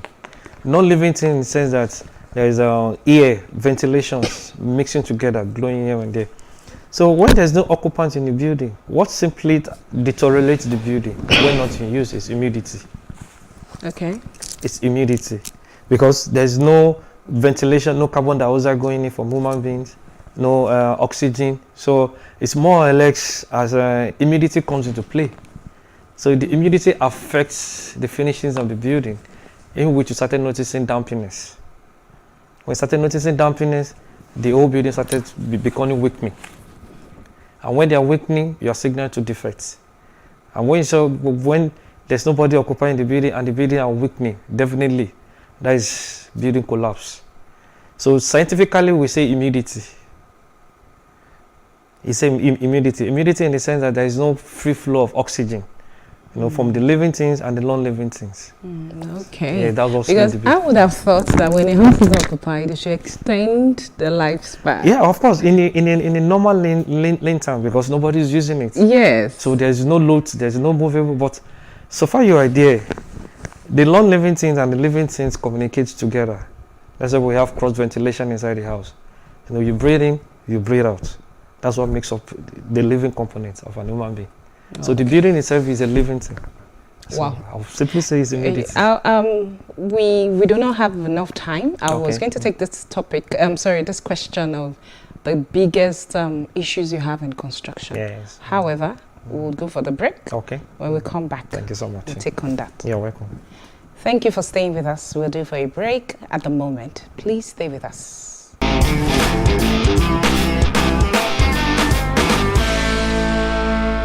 Thank you for staying with us, and we are still discussing averting structural defects in buildings. And I still have Engineer Diwali Adeyemo in the studio with me. Thank you. Thank you for coming again this week. So before we went for the break, I was talking about the biggest issues you have in construction in Nigeria. So can you take us through some? Wow. It's a big question. The biggest issue we have in the construction industry is, from my own point of view, it's nothing more about it's a 1001 things. Even material can be a problem. Even imposition on clients on the consultant. Imposition of clients on the consultant. Okay, what I mean by imposition of clients on the consultant? Yes. You have assigned some people to do some due diligence work for you. But on the long run, you now get to be giving them some extra advices, trying to put in your own idea after, because when clients engage you, in design. There is a back and forth. The back and forth is you go from the design, it checks it, this is what I want, this is what I want, this is what I want. So when that one is done and they move to site for the constructions. Okay, so what I mean by imposition of claims on the consultants is simply the client is the alpha and omega of the building. Yeah. So he briefed the architect, this is what I want, give me the design. But during the construction stage, you should allow them to do their own diligence when it comes to constructions. You have your ideas, but don't impose your ideas on them. Like, this is what I want, this is what I want, this I don't want, this I don't want. Or maybe you want to add an additional floor. Well, that's now comes to your own professional integrity. Yes. So in cases like that, what do you do? So in cases like that, because initially, when we have a design from the architect, so we fall back, we ask the geotechnical engineers to help us to conduct what we call a soil test report. So the soil test report, we marry it with the architectural design for us to know, okay, this is the level of foundations. This is what we want to do. So, but peradventure, the building is a two-floor building. That is the ground floor and the first floor. So maybe after the first floor, we are about going to the roof, and the client was not saying, let me add it another floor. No. What happens in cases like that? So adding another floor is not in the questions when the architect was trying to do his own architectural drawing. Adding another floor is not in the structural engineer's design drawings. So peradventure, the soil. So when you had to add another floor, what are you not telling? What is simply telling on the soil is you are adding another load to the soil. Because initially the soil test engineer did his own report and passed it to the structural engineer. So in case the client insists, what do you do? In case the client insists, we have to let the clients know that initially, periodically during our design, this building is designed to be on 2 floors because this is what the soil can carry. And so I'm very interested in what happens at that stage. When you give the client your opinion and they don't take your opinion, what happens? Because this is a major issue that causes structural defect, collapses. Yeah. So that, from my own point of view, from my own experience, I will write a letter, I will issue a letter to him. I will issue a letter from our decks that this is the initial design. But you want to go towards this you want to go towards this particular level. I will confirm from the drawing, from the foundation, from the soil test engineering, whether they can receive it. If it cannot receive it, I will simply let the client know. And if it goes on, what happens? If it goes on, let him go on by himself. But you don't think it's something that you should report to the statutory bodies?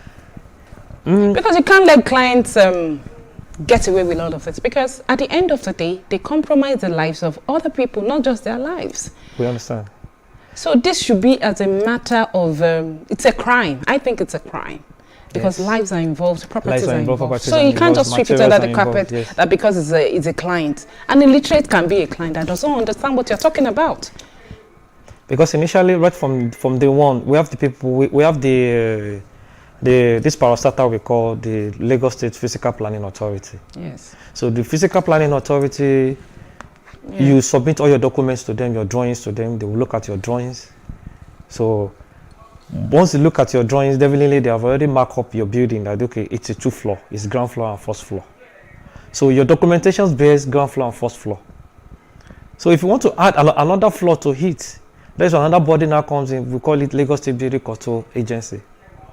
But since you have already signed a document for ground floor and first floor, and they want to impose to put another floor to it, definitely there should be our regulatory bodies should be monitoring. There should be proper monitoring, because proper monitoring of the regulatory bodies. So you're saying that they are also complicit in this? Yes, there is. But when we have a proper monitoring system going here and there, checking what is existence with what we have in your documents. This is another issue. This is another defect when it comes to structural defects. So these are part of what causes? These are part of what causes. Because that was my next line of question now. Yes. Apart from this, what are other things that can cause structural defects? You know, workmanship in the sense that you are giving your job to someone that doesn't have the A to Z of what he's doing, like a plastering, maybe ceramic tile laying work, even the design. It might be catching when it comes to the paperwork, because paper buildings don't collapse. It is existing buildings that collapse. So the design too is another causes of structural defects. Even your what do you call it? Your materials too. So this problem of materials, yes, substandard materials, substandard products. How can we navigate this in this country? How can we navigate the use of poor substandard products? Yes. Number one, there should be a regulatory bodies that we call the Quality Control and Assurance. What's the work of Standard Organization of Nigeria? SAN. SON. Yes. Yes, fine. So every constructional materials, be it the water, be it your rebar, your reinforcement, be it your sand, be it your cement, there should be a document from the vendor. If a client wants to go and purchase any sand, let him ask for a document that back up, okay, this is the quality of the cement you are buying from me. Because in the due diligences on the construction site, the consultants have some tests on their own side to certify the materials. Like the ions, there's a test we call a tensile strength to test the quality of the ions against what the structural engineer has designed. And during the course of the project, the concreting work, there's what we call a slump test, just to check the quality of the concrete. Because quality of the concrete helps in making the building to undergo its lifespan. But if you are using a poorly rated quality control as a poorly rated concrete, it helps, it's a defect on its own. So it's the 1001 things. We have 1001 defects. Thank you very much. You're we welcome. barely have enough time, but just to conclude. Yes. No and I mean, I would want it to be short, your okay, response. No problem. What's the relationship between architects and structural engineers? I've heard there are always issues on site. Who has security? Who's responsible for the whole project? Who has the full autonomy? Yes. In a building site, is an architect. Okay. Because he's the initiator of the building. He has the aesthetics. But a civil engineer is the skeleton of the aesthetics of the building. What I mean by that is the civil engineer understands, like our physical body, it is the skeleton that is picking the body. You understand? So in a building site, I will go with an architect because they are the initiator. Okay, so they are your bosses on site. They are the bosses on site. But when it comes to the stability, when it comes to the integrity of the building, when it comes to the integrity, is a civil engineer. Okay. But all right. So Thank you so very much, You're welcome. Engineer Adewale Adeyemo. Are you a prince? Actually, I'm a prince. I'm from Ogumosho. Okay. Thank you so much for coming, and I hope you come again. Thank you so much. I really had an insight into what structural defect and all that is. You're welcome. Thank you so much. Thank you so much. You're welcome. Thank you. Thank you. We've come to the end of the segment, and I hope you enjoyed the discussion. Watch out for next week. We're also going to have huge and beautiful conversations again. Next is the design tip of the week.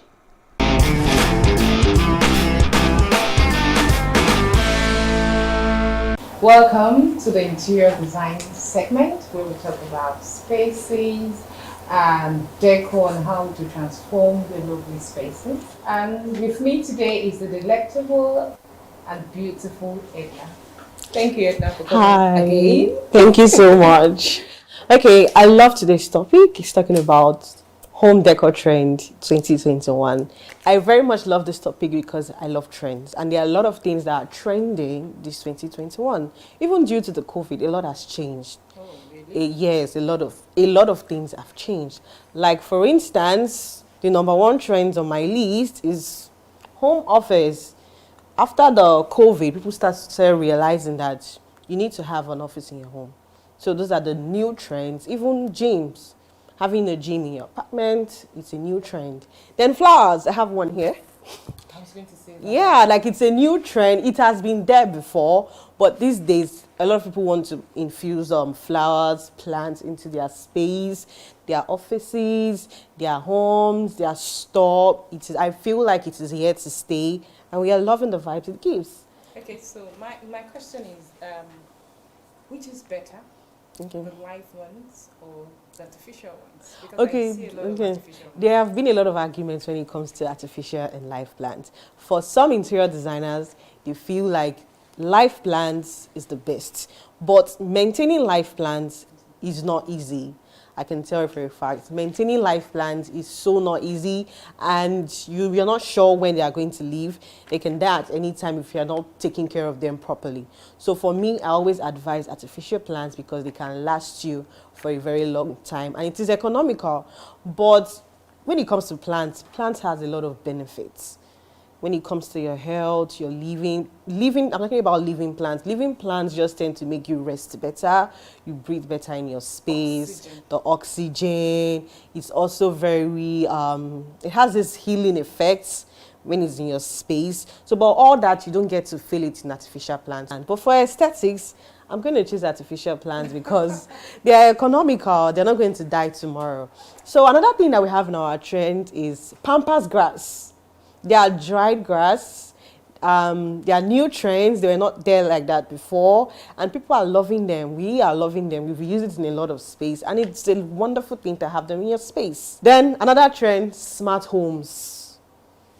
I have clients that request for smart homes, but they really do not know what smart home means. When you talk about smart homes, you talk about automated curtain, automated blinds. You can be in your office, and yet you're controlling everything in your house. How convenient. Like, it is really amazing to have smart homes, but they are quite pricey. Smart homes are pricey, but they're here to stay. It's very convenient. You can be anywhere and you're controlling your TV. You can see what is happening in your space. So that's a very new trend. Then dark colors. Dark colors are also very trendy when used properly. So you cannot just throw in dark colors if you don't know what you're doing.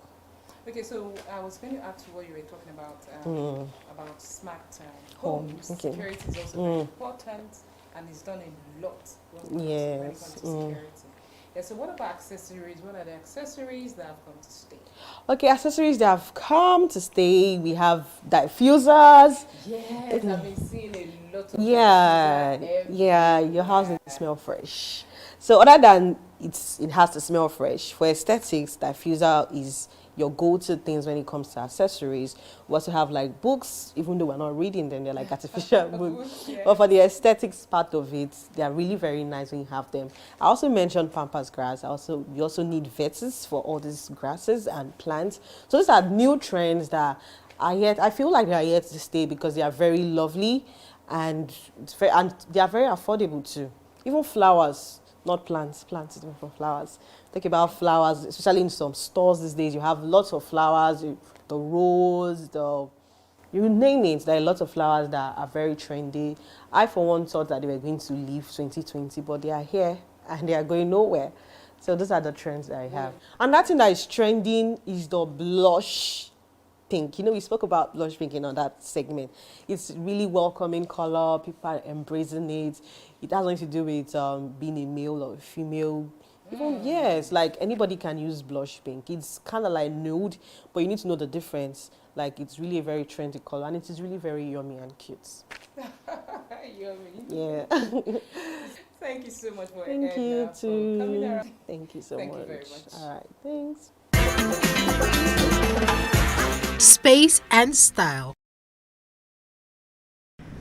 Thank you for staying with us. On the last segment of the show today is the favorite artisan spot, where we are talking to another fantastic artisan to take us through his craftsmanship.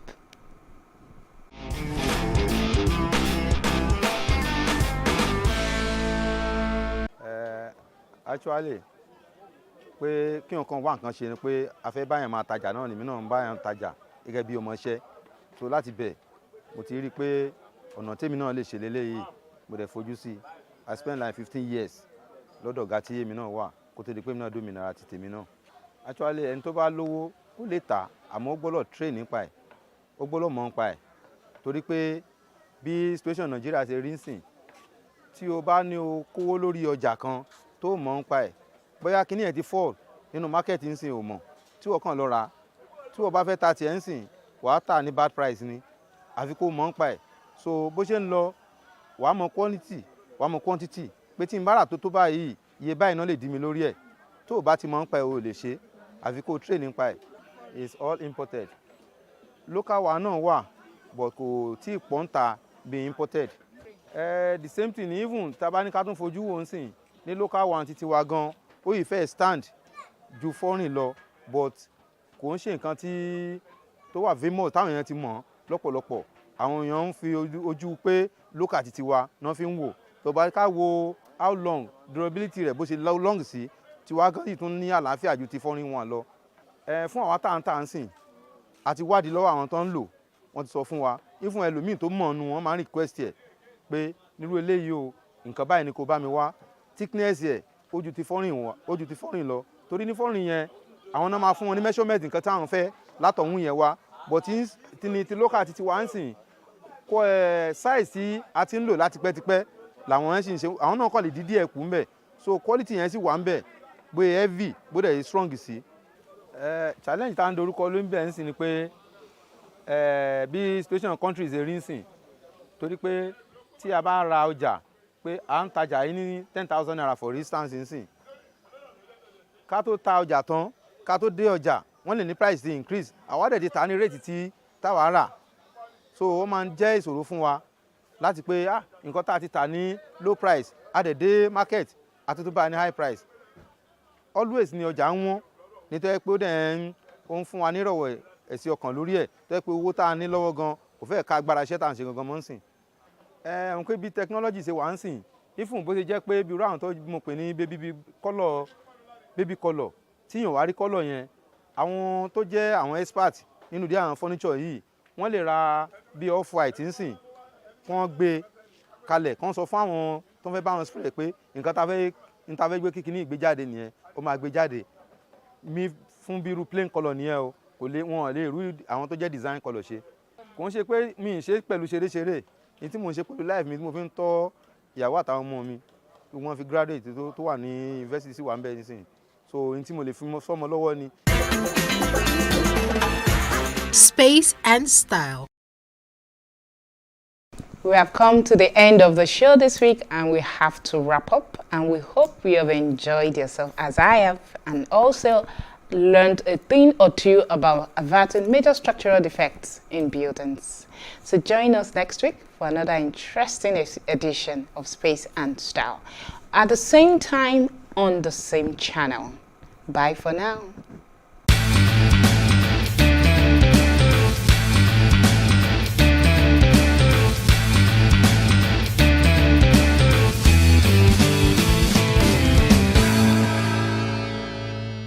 It's not just the parents that have to do this. We put a lot of emphasis on government, we put a lot of emphasis on schools, but the service sector is completely left out of this conversation, and it's really important because they touch the families every day.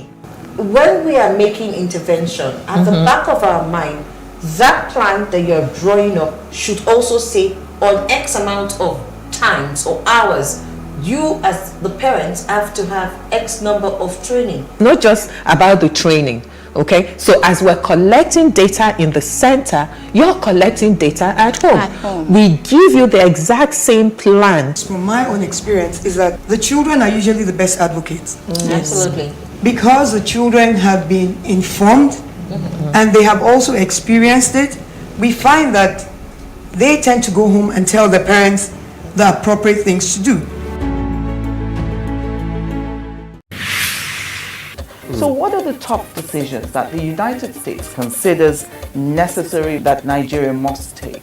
I like to think of my interactions as conversations, not interviews.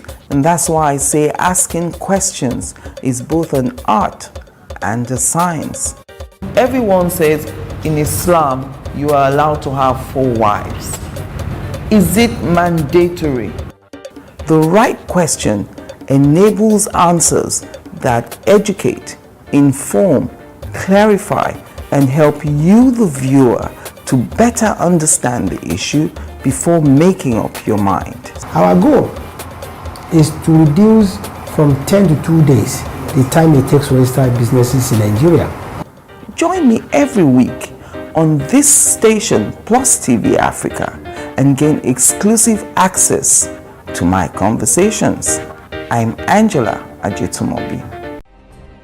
Nigeria's Niger Delta region, from where the black gold fuels Africa's largest economy, where the lines between wealth and poverty has never been thinner. Conflicts, poverty, insecurity, and environmental challenges daily confront the region. How can the Niger Delta story be changed for the better? Join Mamude Akuga at 9 p.m. every Friday evening on Plus TV Africa as he probes deep in search of solutions. Inside the Niger Delta with Mamude Akuga, the authentic voice of Nigeria's oil-rich region.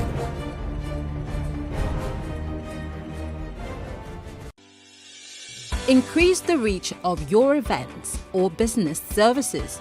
To advertise on Plus TV Africa, please call 0906 000 5719 or 0909 040 8408, or send an email to marketing@plustvafrica.com. Plus TV Africa. Big stories live here.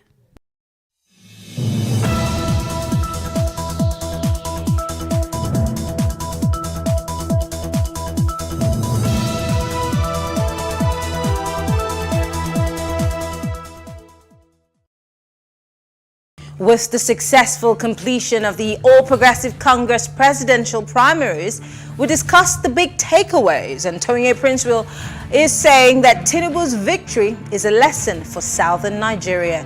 And Dumebi Kachiku beats Kingsley Moghalu, Chukwuka Moye and others to win the African Democratic Congress presidential ticket.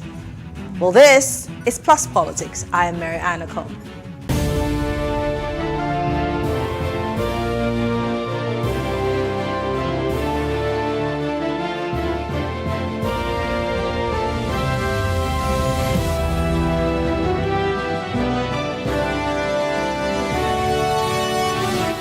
Former governorship aspirant for the 2023 elections in Rivers State, Prince Toyin Prince-Will, has said the emergence of the All Progressive Congress's presidential candidate Asiwaju Bola Ahmed Tinubu and former Vice President Atiku Abubakar as the People's Democratic Party's flag bearer should teach the southern geopolitical zone a lesson in unity.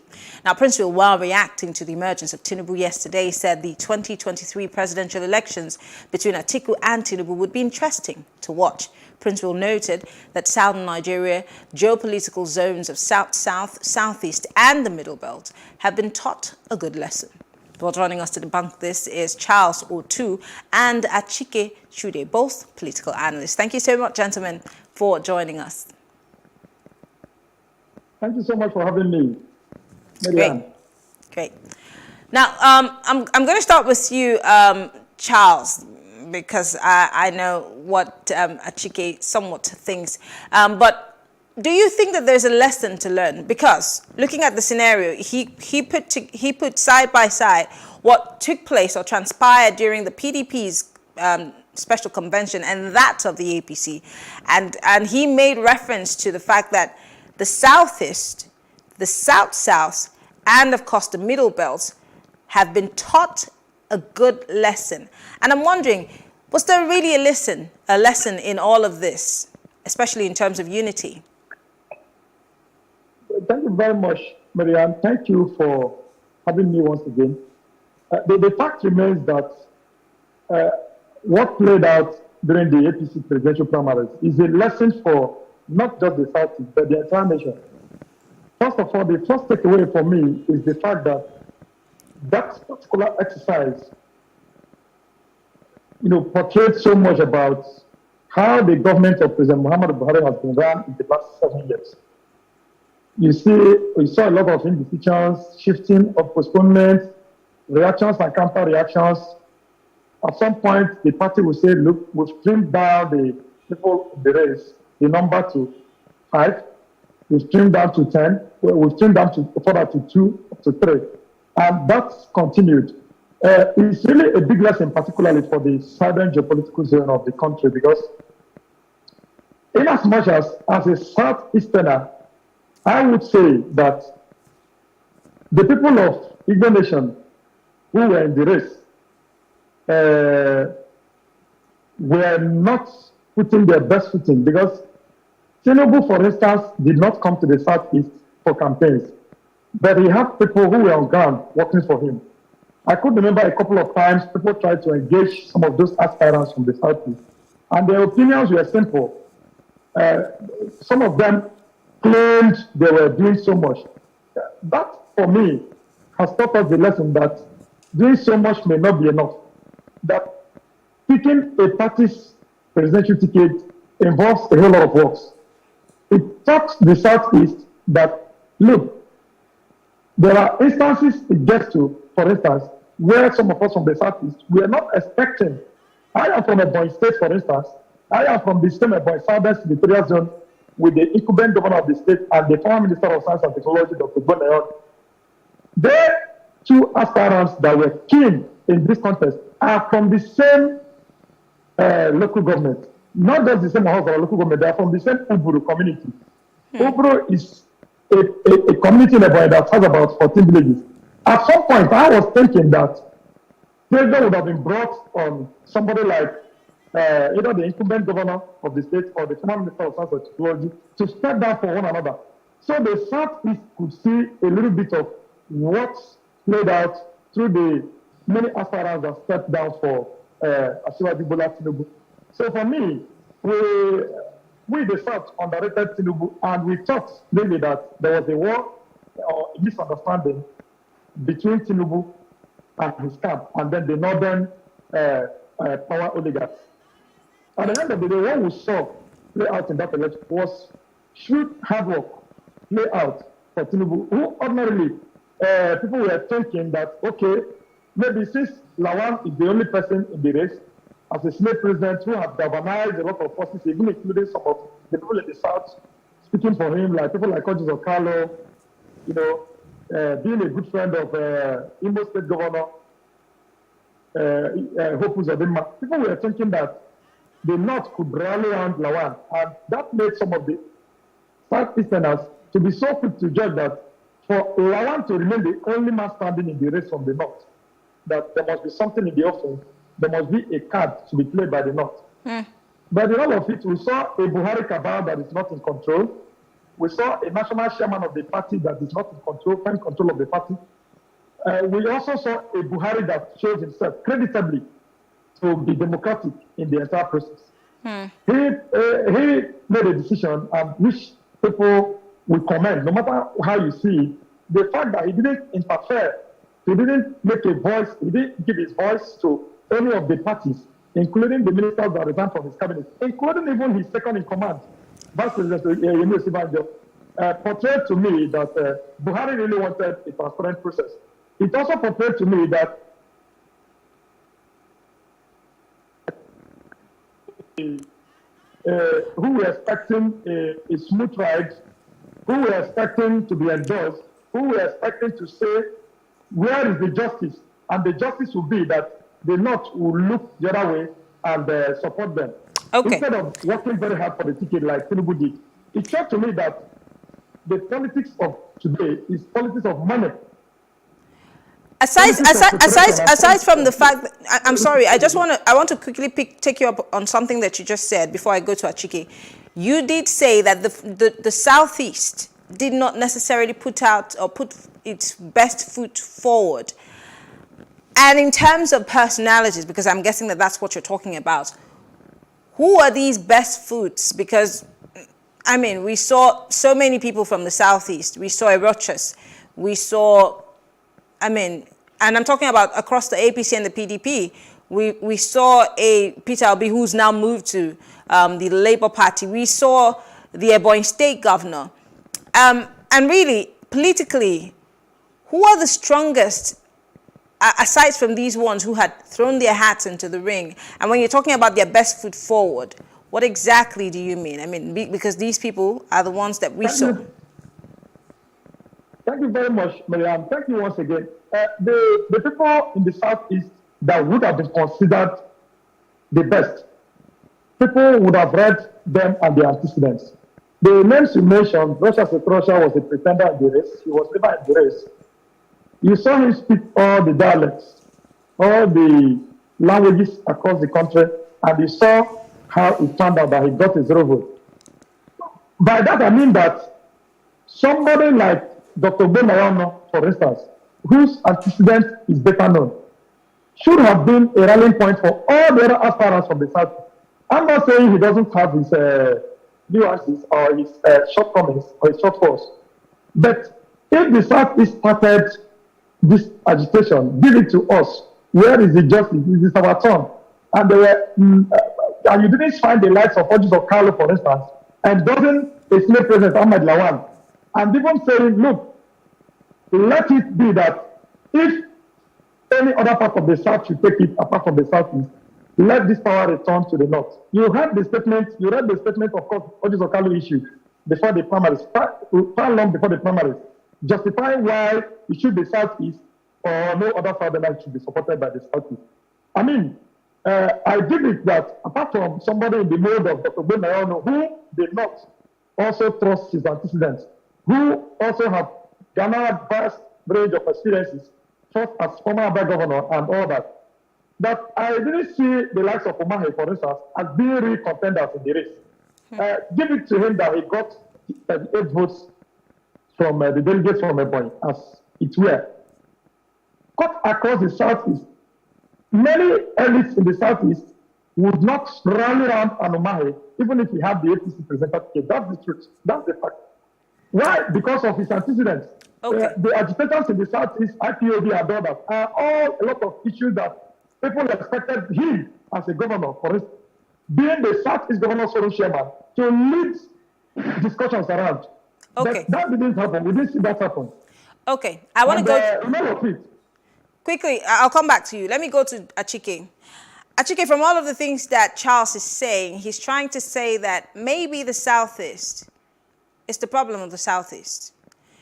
Or maybe the Southeast, the South-South, and of course the Middle Belt are their own problems. What are your thoughts? Achike, I think you're muted.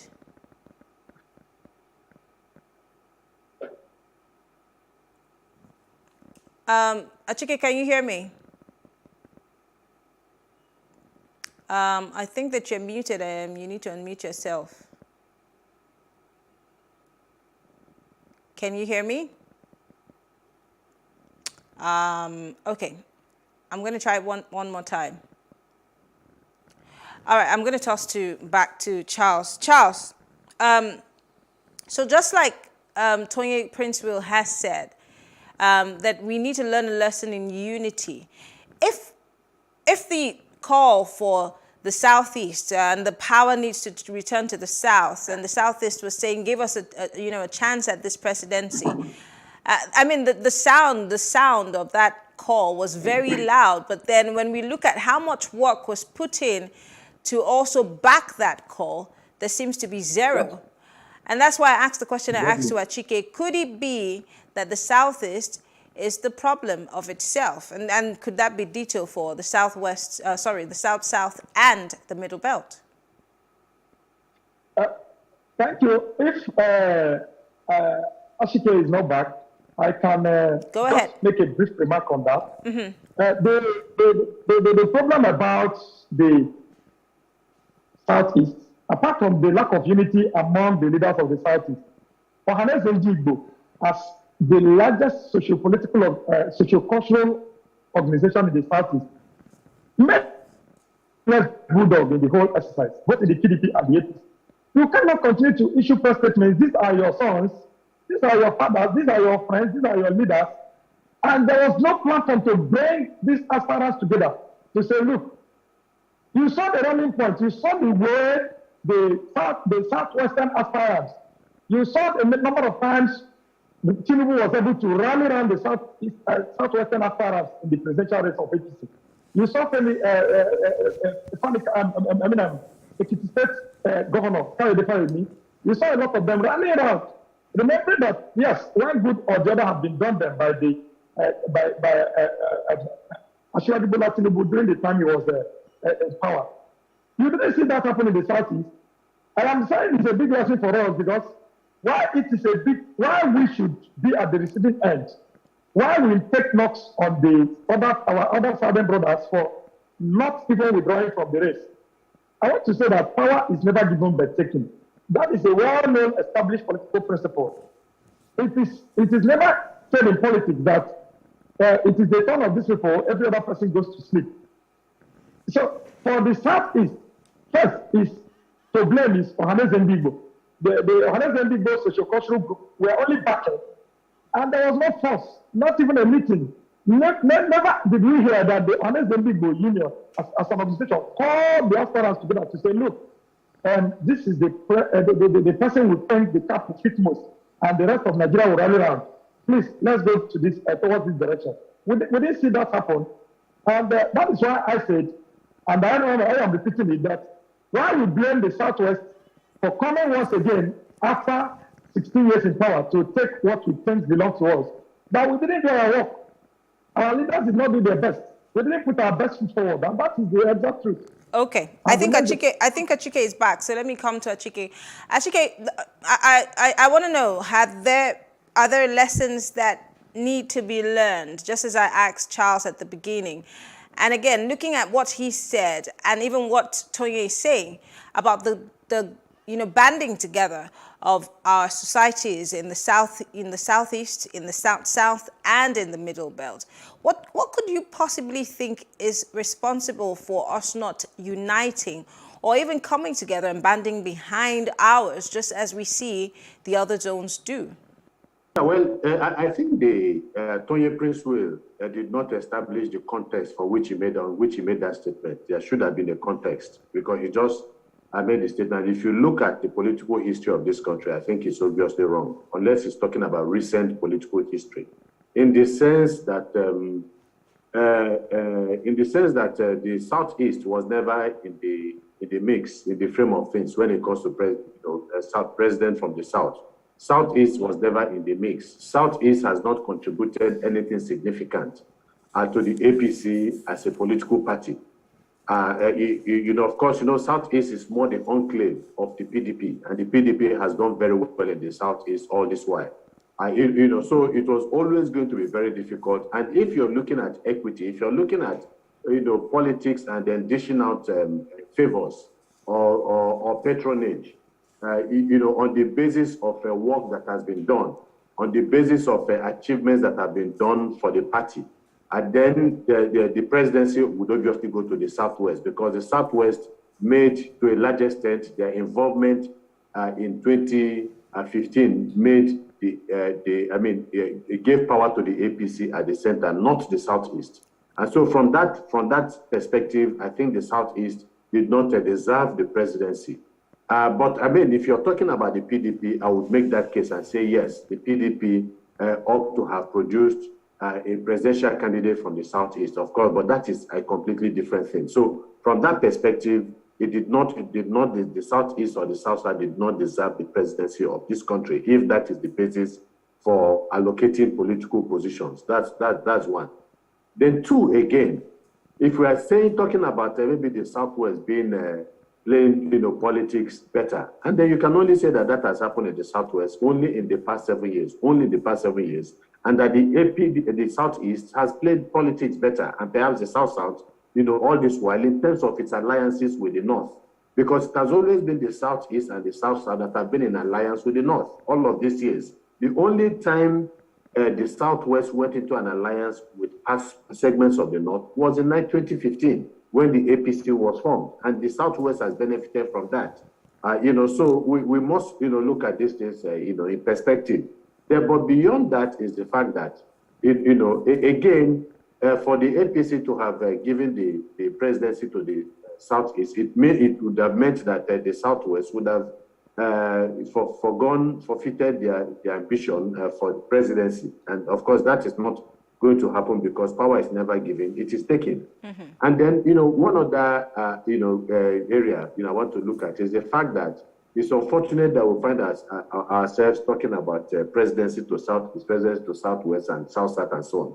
What the impression one has is that this is just an elitist game, and that is actually what it is. Because if you look at what has happened with the presidency of this country in the past 7 years and at previous times, the country remains marred in all kinds of socio-economic, political contradictions. So like I said, it's just the recent, the past 7 years that you could say that the Southwest played a politics that has favored it at this particular time. But if we should have any level of disappointment, it should be with the PDP and not with the APC, because it was the PDP that was supposed to have an obligation to the Southeast on the basis of the fact that the Southeast has not enjoyed the presidency for quite some time. For a long time, we've never. And then the fact that the Southeast has contributed handsomely, to the PDP over the years from 1999 to date, and has gotten nothing, at this particular point in time. So it's not a combination of middle belt, Southeast, and then the South-South. I think it had everything to do with one man's ambition, and that is Atiku's ambition to become president. And so, the right kind of political consideration that should have been given to the Southeast was obviously not given to the Southeast. But don't forget the North also.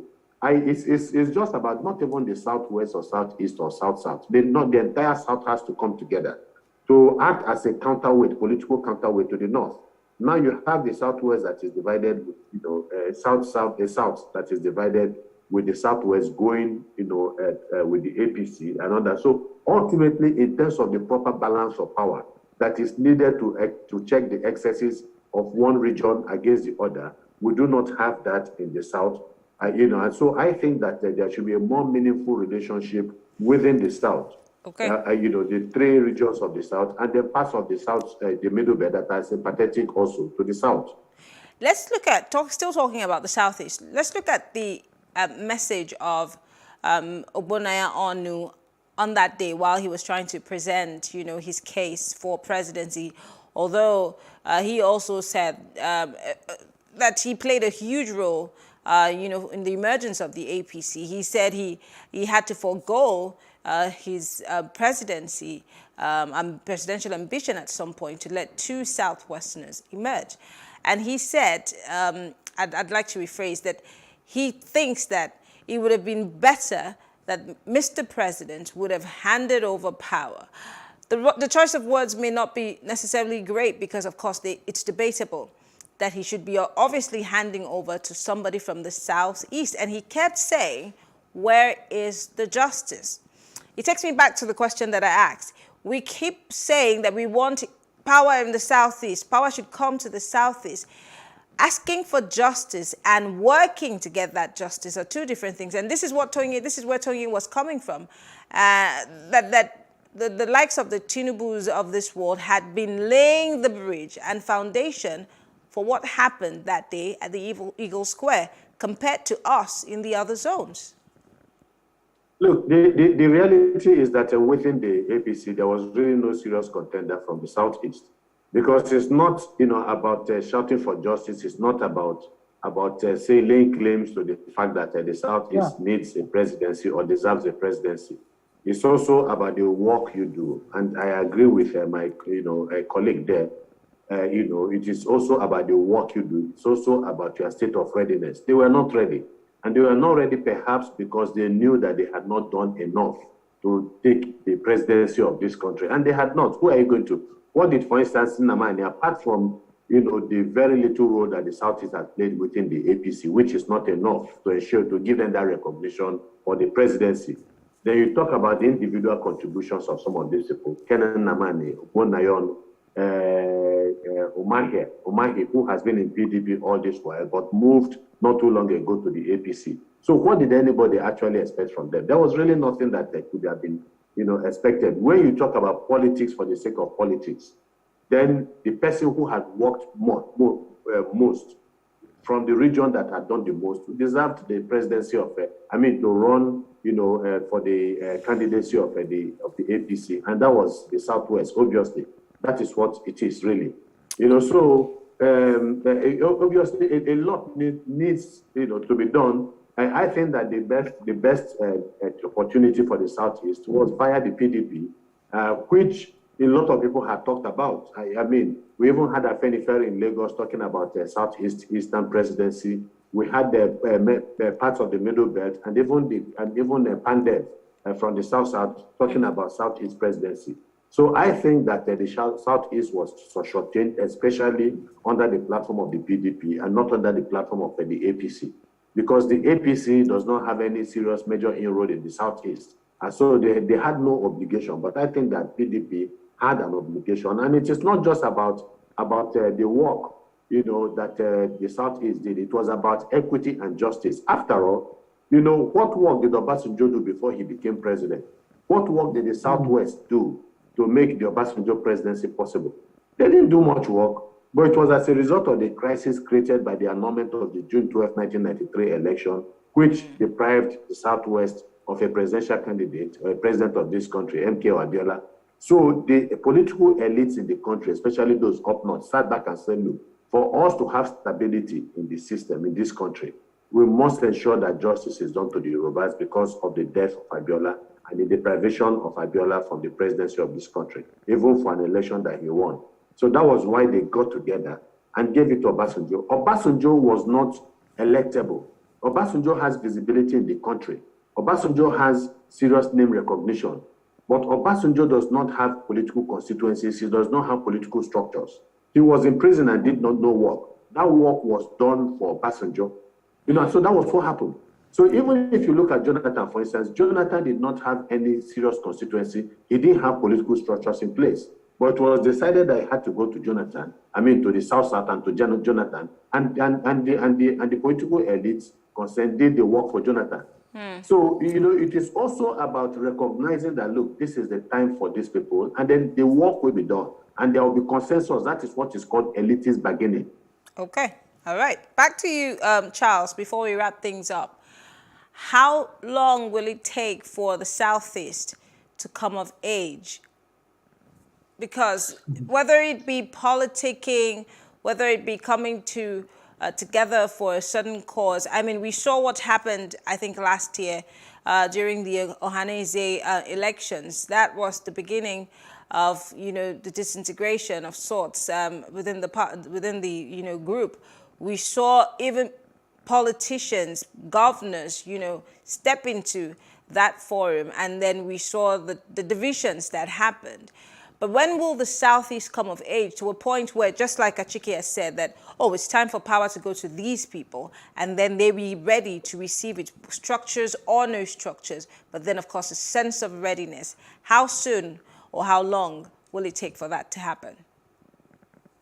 Thank you very much. Thank you, my co-guest, Mr. Achike. He has read part of what I was coming to, and that is the fact that the elite's manipulative theory has always been used against the Southeast. It is a theory in international diplomacy and politics that makes it difficult. It's just like what he said. If there is no moral suasion on the part of the North, and the North keeps seeing a divided South as their own advantage, until this changes, the Southeast will never come of age. Not that we don't have the best of materials. Look at somebody like Peter Obi. People know his antecedents, they know the records, they know what he has done. Peter Obi has already become a revolution in the PPC registration and collection in the entire country because of people that believe in his antecedents and policies. Now, back to your question again, it is the North. It is the North. The North holds the ace. Like Mr. Achike said, when Obasanjo was given consideration under the PDP in 1999, he was in the prison. Obasanjo, in record of our political history, did not win his word in Abeokuta. He didn't win. Yet the North rallied the entire North for him, for peace to reign. And the Southeast, as Southeasterners, we are now asking, is it too much for the North to consider for the sake of what the Southeast has gone through, for the sake of the civil wars and all the other factors that have come into play against the Southeast in the political history of this country? Is it too much for the North to also run around the Southeast? Is it too much for justice, which Dr. Gwenano asked for, to be done? Is it too much for the other parts of the country, particularly the North? When I say the North, people are now reducing the Northern narrative to say, oh, the Northeast has not taken its turn. In as much as this narrative is correct, we know really what a Southeastern presidency and the mode of it will do, for instance, would have done to the country. We know what it will do to the economy, especially if the PDP, whom we have given so much to, returned it back in kindness to us, to say, look, Obi, whether you have money to share or not, we trust that you become a rallying force to return us to power. All right. Until this is done, the Southeast is far. And also to my Southeastern brothers, I want to also add my voice once again to say that politics has always been defined ostensibly as a game of who takes what, when, and how. If you're not ready to take politics in this ostensive definition, you are not in the game. You're just dancing around. You just want to be recognized. And I believe that most of the leaders for the Southeast who were in this race were in to be recognized because they did no work and they expected results. Thank you very much. Well, I want to say thank you, gentlemen. Unfortunately, our time is fast spent. Chike Chude and, of course, Charles Tu are both political analysts. Thank you so much, gentlemen, for having this conversation with me. All right. Well, thank you all for staying with us. We'll take a quick break, and when we come back, we discuss the affairs of the African Democratic Congress, ADC, as Dumebi Kachiku beats Kingsley Moghalu and Chukwuka Moye in its presidential primaries. We'll be right back.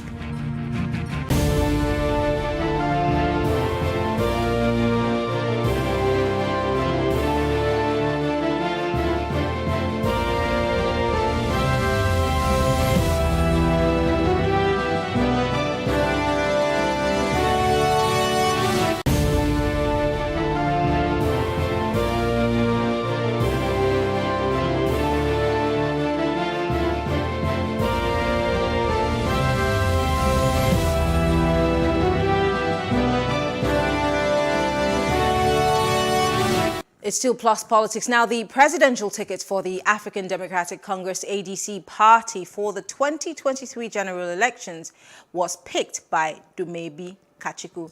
Kachiku emerged the overall winner with 978 votes ahead of the former deputy governor of the Central Bank of Nigeria, Kingsley Moghalu, who polled 589 votes, and Chukwuka Moye scored 339 votes. Kachiku promised a purposeful leadership to rescue the country from the current challenges facing it. The ADC candidate will be contesting the 2023 presidential elections alongside former Vice President Atiku Abubakar of the PDP, Bola Ahmed Tinubu of the All Progressive Congress, APC, and former Anambra State Governor Peter Obi of the Labour Party. Well, joining us to discuss this and more is Kunle Lawal. He's the Executive Director of the Electoral College of Nigeria, and Ufoma Igbamuna. He's the head of news in Nigeria Info FM 99.3. It's good to have you gentlemen join us in the studio. Hi, Marianne. I'm not sure why you decided to bring myself and Kunle. But anyway, it's good to be here. Kunle, it's good to have you join us.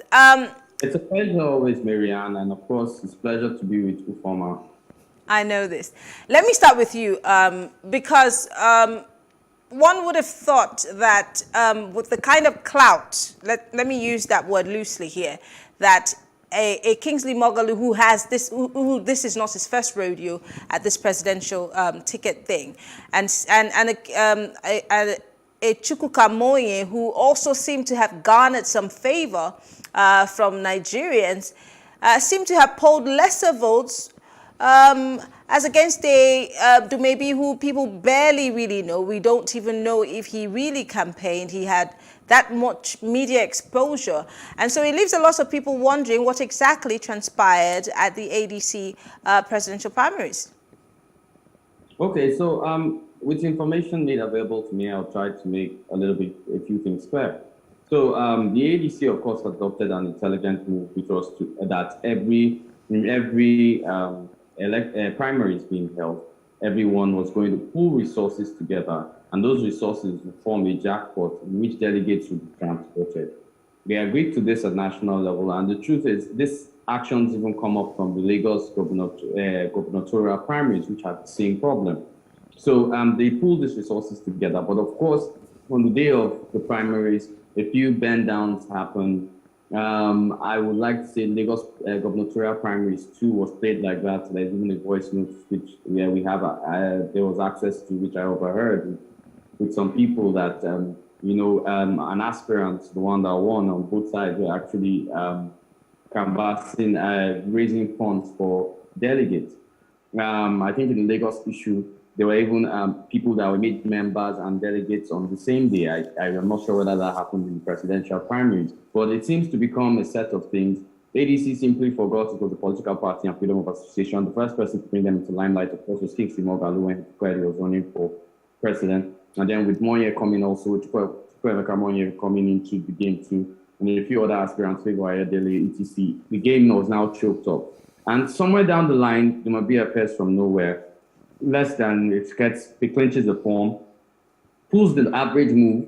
So we can effectively say primaries in a few parties have been the same. And is okay, their name is ADC, but I think in their primaries they practiced an ADG, any dollar goes. Thank you. Wow. I mean, because there are rumors when these kinds of events take place, you hear that these things are dollarized. And for a small party, using the word small loosely here, like the ADC, one would think that there would be pure internal party democracy, being that parties like this are striving not to be like the two major political parties. But from what Kunle is saying, that might not necessarily be the case. Why do you think that is?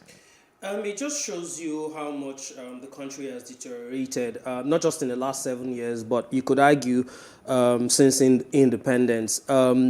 That's why stomach infrastructure would always work in most parts. That's why most politicians believe that, all they need to do is wait for you on election day at different polling units, and buy your votes with the 1,000 naira, 2,000 naira, or 3,000 naira allegedly that they usually sell. But at the end of the day, it also tells you that the move by the National Assembly, if you remember, just a few months ago when they were working on the Electoral Act 2022, they actually wanted it to be indirect primaries. That's what they initially put out. But of course, you would argue that constitutionally that doesn't necessarily work because it doesn't give everybody room or people freedom of choice. And so that's why the president, decided not to agree and asked them to go back and, add other forms. But coming back to the ADC issue, yes, there are allegations. We possibly do not have facts to back it up right now. But, they say from every iota of rumors, there's some possibly atom of truth. And of course, when these things, it's sad that reportedly, these delegates were bought with as low as $100.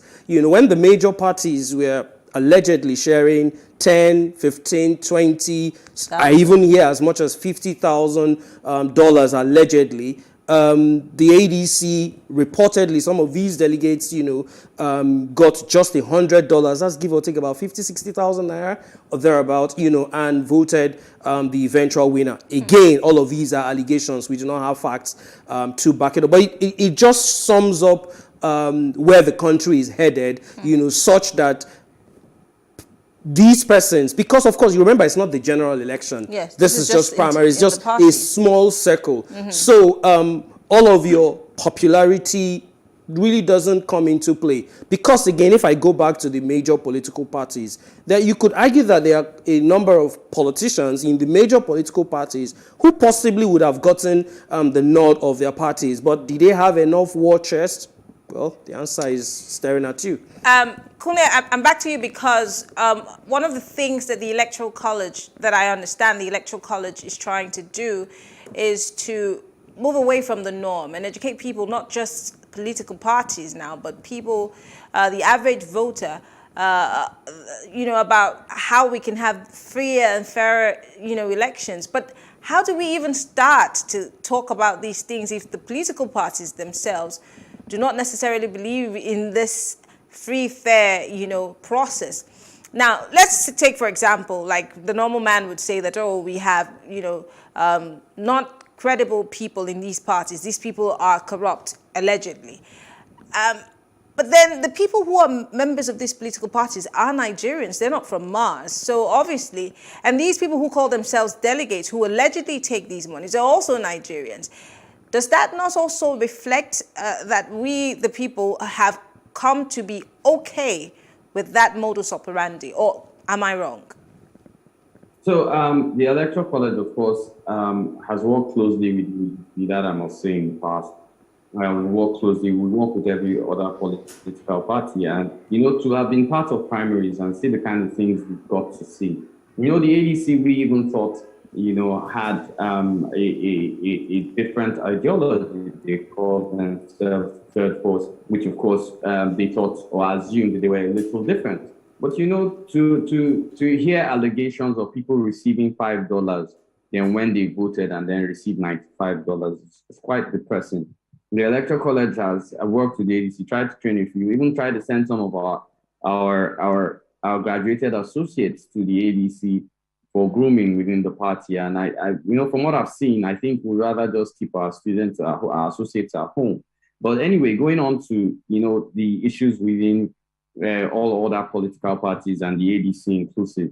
Why the ADC comes as a surprise is because you find out that the basis of which we now understand clearly, because this is the first election year the Electoral College is going to, we have now found out that the buffet of corruption is actually being spiced, eaten, and cooked by the middle class. So, of course, if the middle class is in direction and say they are not, because a price tag has not been put on their head, as we've seen on the case of the ADC. I remember when Kingsley Moghalu and Chukwuemeka Moye joined, it was such a big thing. They were so happy they were attracting clout. And the moment the former PDP guy bust in the game, it became, game as usual. So I find it a little sad that the ADC didn't take, or its neck or its members do not take value above status quo of things. I think as I've won the primaries and I've been part of conducting about 4 or 5.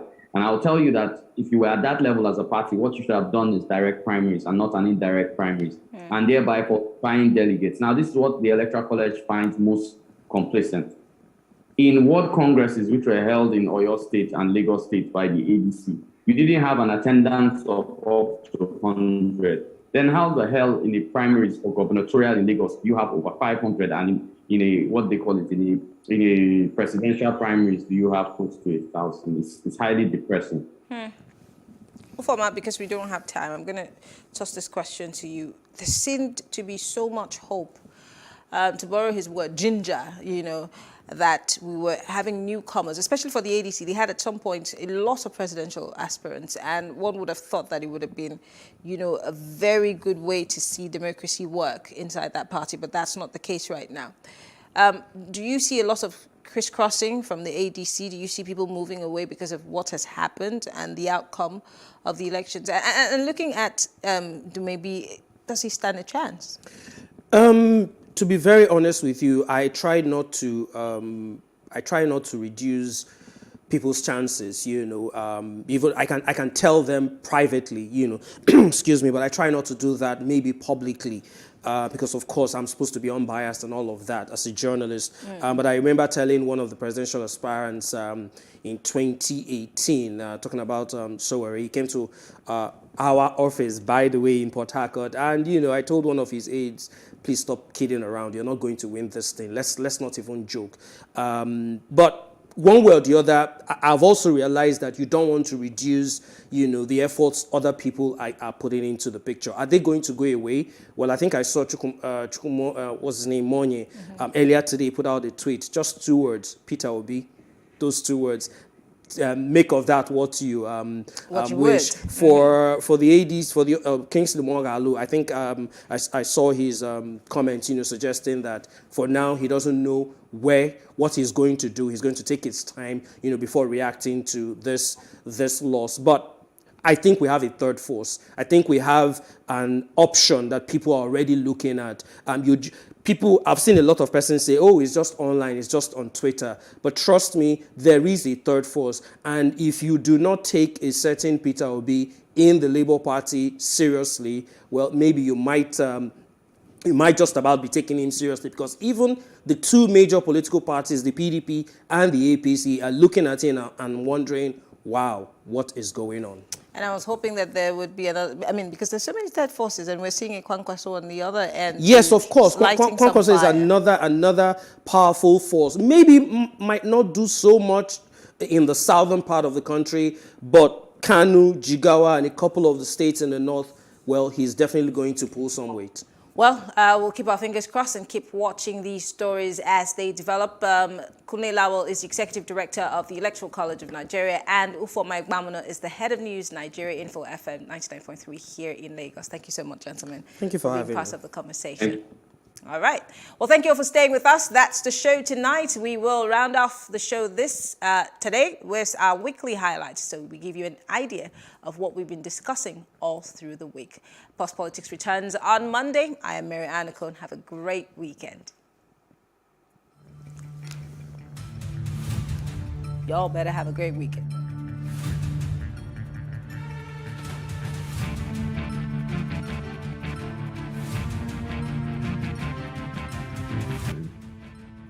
Senator Tinubu, or that, however we want to call him, has been building this over time. If you check it, how many people has he helped to get into office? There are countless people. Do you expect these people to turn their backs on him? So the mode of primaries that APC chose favored him, or when I don't know how they chose it, but there is no way, based on the capacity he's been building, for him to get to lose this, because pretty much everybody there, one way or the other, has benefited from his generosity, or from his politics, or from his guidance, however you want to look at it. And there is no way. I wasn't even surprised. For me, at the end of the day, you could say, if you were looking at social media a few days back, you might think others had a chance, but if you understood politics, there is no way. I would say that, frankly, I would rather that Bola Tinubu withdraws from the contest and allows the vice president. Why? My reasons are profound. Bola Tinubu, Asiwaju himself, is practically too old, weary, and tired for the enormous responsibility of fixing, resetting, and reworking Nigeria. And that is why it becomes very difficult for the supporters of the vice president to make him step down. The truth is that from the Southwest, the candidacy of the vice president is more attractive to people across the nation. Beyond the fact that Asiwaju is a political figure and a phenomenon, in spite of the sentiments about rotation, between the North and the South and what have you, we must remember that at the end of the day, the people that are involved in all of these calculations, and strategizing and all of that are politicians.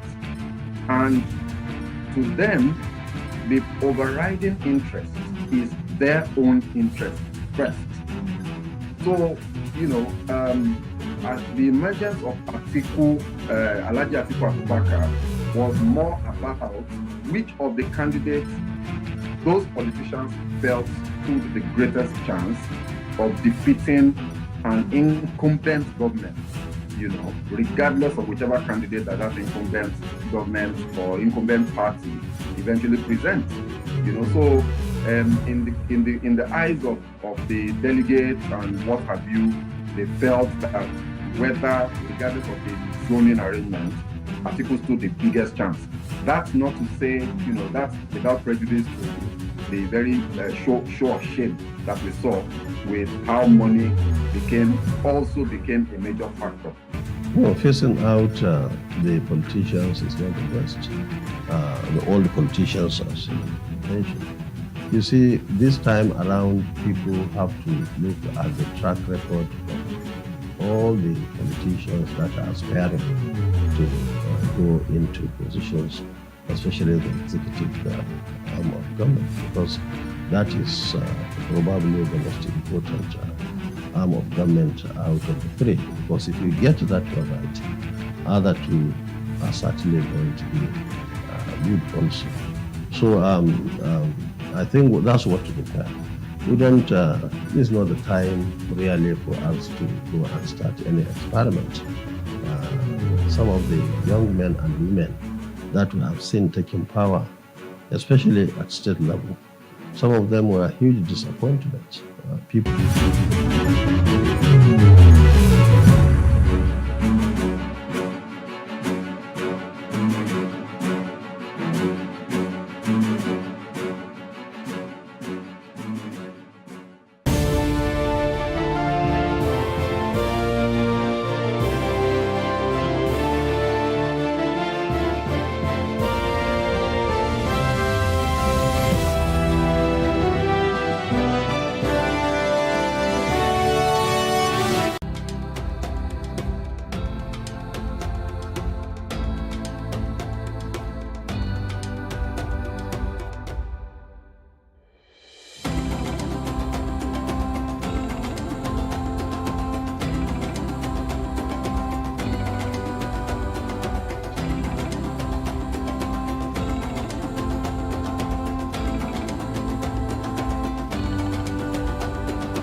Lagos Island has imposing architectural structures dotted on each side of the road, filled with people who are not sure if they will be locked out from their homes next year due to rental fee hikes. The buildings on the other side of the road wear an empty, forlorn look. Beggars are always on the streets. A thin, middle-aged man in an oversized jacket comes towards my window.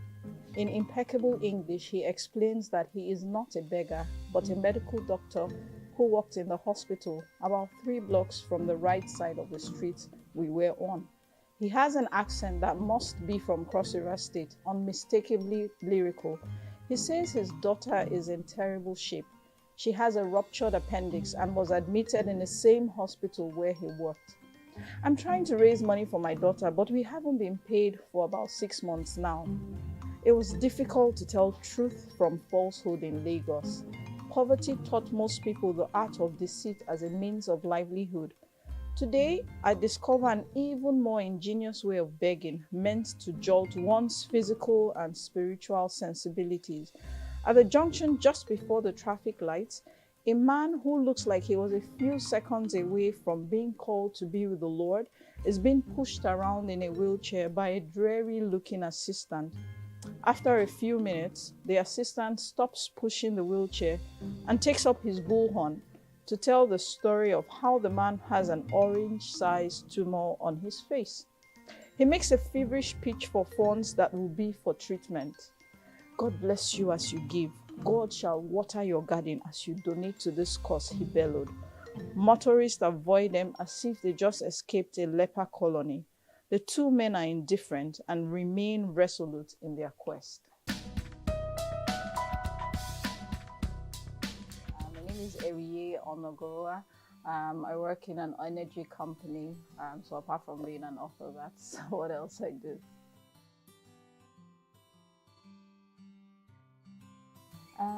So to be honest, so I used to work in another company, and you get to that stage in your career where you feel like your life is stuck in a rut. Like you wake up every morning and you're like, okay, we have to do this again.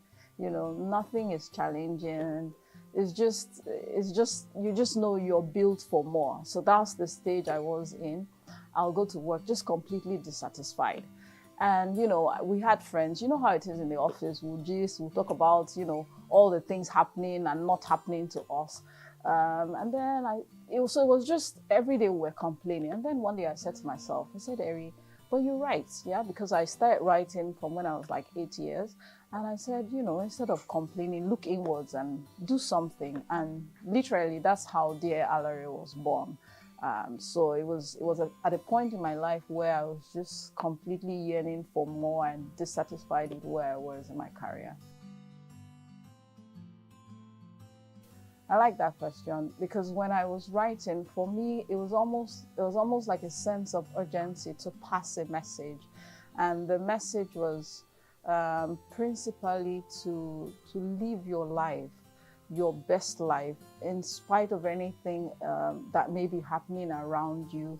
You would have challenges, but own your voice, tell your story, and just be authentic. So for me, it was very important to pass that message across and let anybody reading to say, you know what, I mean, these challenges are not uncommon. Everybody faces them, but you can still live your moment. You can still live your best life as you pass through these challenges. For me, when I wrote that in particular, I was looking to talk about life in Lagos. And I use Lagos as a metaphor for Nigeria because, you know, Lagos is where everything happens. So for me, it was important to bring out all the kind of things that we see in society that should not be, poverty that really shouldn't be because of the abundance of resources, and the fact that you see a lot of people who don't have as much, just more or less just tending towards, okay, we need to have more babies, almost like a pastime, like, okay, since I can't have this, I can have this. So that was the thinking behind, you know, this. In terms of themes, I thought to look at the patriarchal culture in Nigeria. I thought to put an X-ray on life in Lagos and the fact that really and truly at the end of the day, we sort of exist in Lagos. We don't live, we don't thrive. You wake up every day, you spend roughly, depending on where you are, roughly 4 to 5 hours in traffic. And you get back home and you sleep, and it's like an endless rot. Yeah, so those are the kind of things I was trying to look at, the challenges women face in the office. Not just in the office, what they're going through internally. For Alare didn't have a child, so she was facing all that, and yet she needed to be in the office to be her best. So things like that, those were the kind of things I was looking to talk about, the patriarchal culture, infertility challenges, just the whole chaos, what it really takes to live in a place like Lagos. Because it was important for me to tell the story that the fact that a lady gives birth to a girl has nothing to do with her, and the fact that as a girl does not lessen the significance of the child. So that's very important for me to say there. We find it, like you said, in Nigeria, and it hasn't changed. Well, maybe, you know, our voices are being more amplified, so people are getting more aware, but it's still there. When a child is born, depending on the sex, the blame game, you know, shifts. And another thing I wanted to point out so strongly was, what if it's the man at fault? Because what tends to happen in marriages is the lady takes the blame, because society has been trained to see the woman to blame where there are challenges with childbearing. But what if it's the man's fault? So those were the kind of questions I was trying to throw light on in the book. Not very well, to be honest, because growing up, it was almost like a taboo. My dad didn't want to hear anybody speaking Pidgin, so it was like, well, I say by force, we had to learn. But, you know, a story like that, I had to use Pidgin to reflect the characters. So someone like Alhaji Wasiu, typical characters that, you know, would necessarily speak Pidgin English. It was important for me to reflect that in the story so that the reader understands that, you know, just the different strata in society and the levels of people that we have. I would say tell your story unapologetically. Because somebody also asked me, and I said, but you can't live life just expecting to be validated or not validated. Yeah, so for me, it was important to pass a message. For me, it was important to tell my story. The validation, secondary, because I will do it the same way, you know, whether or not whatever anybody thought or thinks about Dear Allery, I will tell my story, because it's important at the end of the day, when you go to bed, be satisfied that you have done what truly makes you happy as a writer. And some people just have a lot of stories in there just waiting to, you know, to come out. But it's that fear of acceptance. And really and truly, you can't live life waiting to be accepted by everybody. It's just not the way to do things.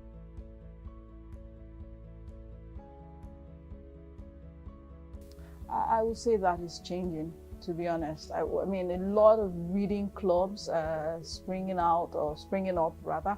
A lot of, no, I will say it's changing. I know that, you know, just even surviving in Nigeria is an art. So you find quite a number of people probably not having the time to read, but I don't think it's fair to say that we don't read.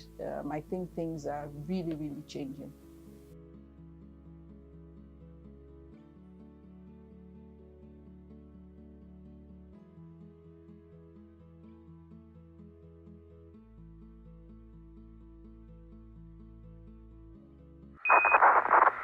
Phone switch to on, light on.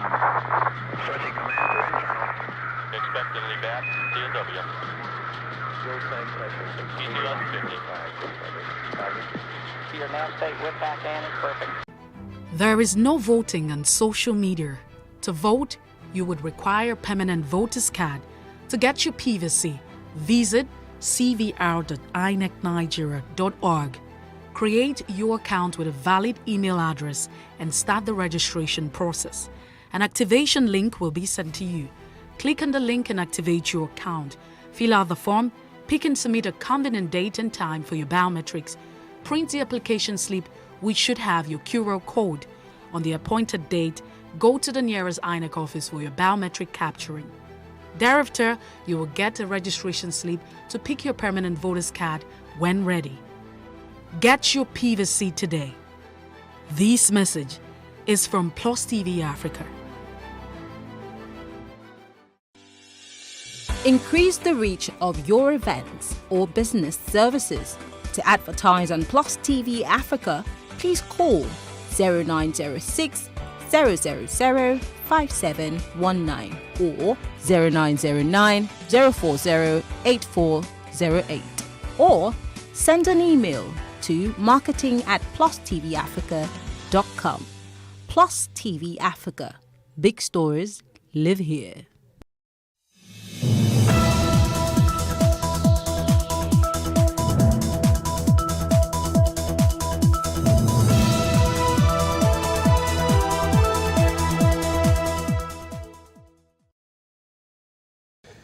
Financial inclusion has been a great challenge across the world, especially in Africa, with great opportunities for financial services on the micro level. The value of point-of-sales transactions made in Nigeria jumped to 3.01 trillion naira in the first half of 2021, with a total volume of 462.11 million transactions in the same period. Now, these represent a 50% increase compared to the 2 trillion naira recorded in the corresponding period of 2020 and a 10.3% increase against 2.72 trillion naira recorded in the second half of 2020. However, stakeholders want the Association of Mobile Money and Bank Agents of Nigeria, AMBAN, to stem the rising trend of alleged POS customer data mining, which has led to people's money being stolen from their bank accounts. We will focus on these issues surrounding mobile money operations in Nigeria, the opportunities and the future of it. Welcome to Business Insights on Plus TV Africa. I am Justin Akadonye.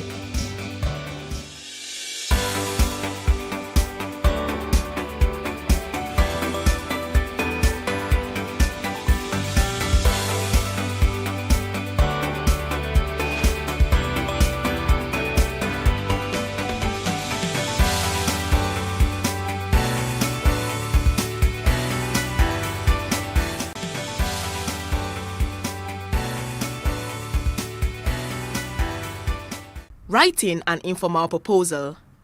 The thought of writing a proposal overwhelms many people, but the task does not have to be daunting. Informal proposals are written when people need to ask permission to make a purchase, undertake a project, or write a paper. This type of proposal is a way of persuasively putting forth an idea and asking for action to be taken on that idea. When writing a proposal, consider who will read the proposal and what that person may or may not already know about what you are proposing. Follow these steps when writing a proposal. 1. State your purpose. Do this clearly and concisely so that the reader knows immediately why you are writing. 2. Give some background information. Explain why you are proposing your suggestion so that the reader has a better understanding of the problem. 3. State a solution to the problem. This is where you give specifics about your suggestion. 4. Show costs. Lay out any costs that will be involved. 5. Conclusion. Wrap it up by restating the problem and the proposed solution.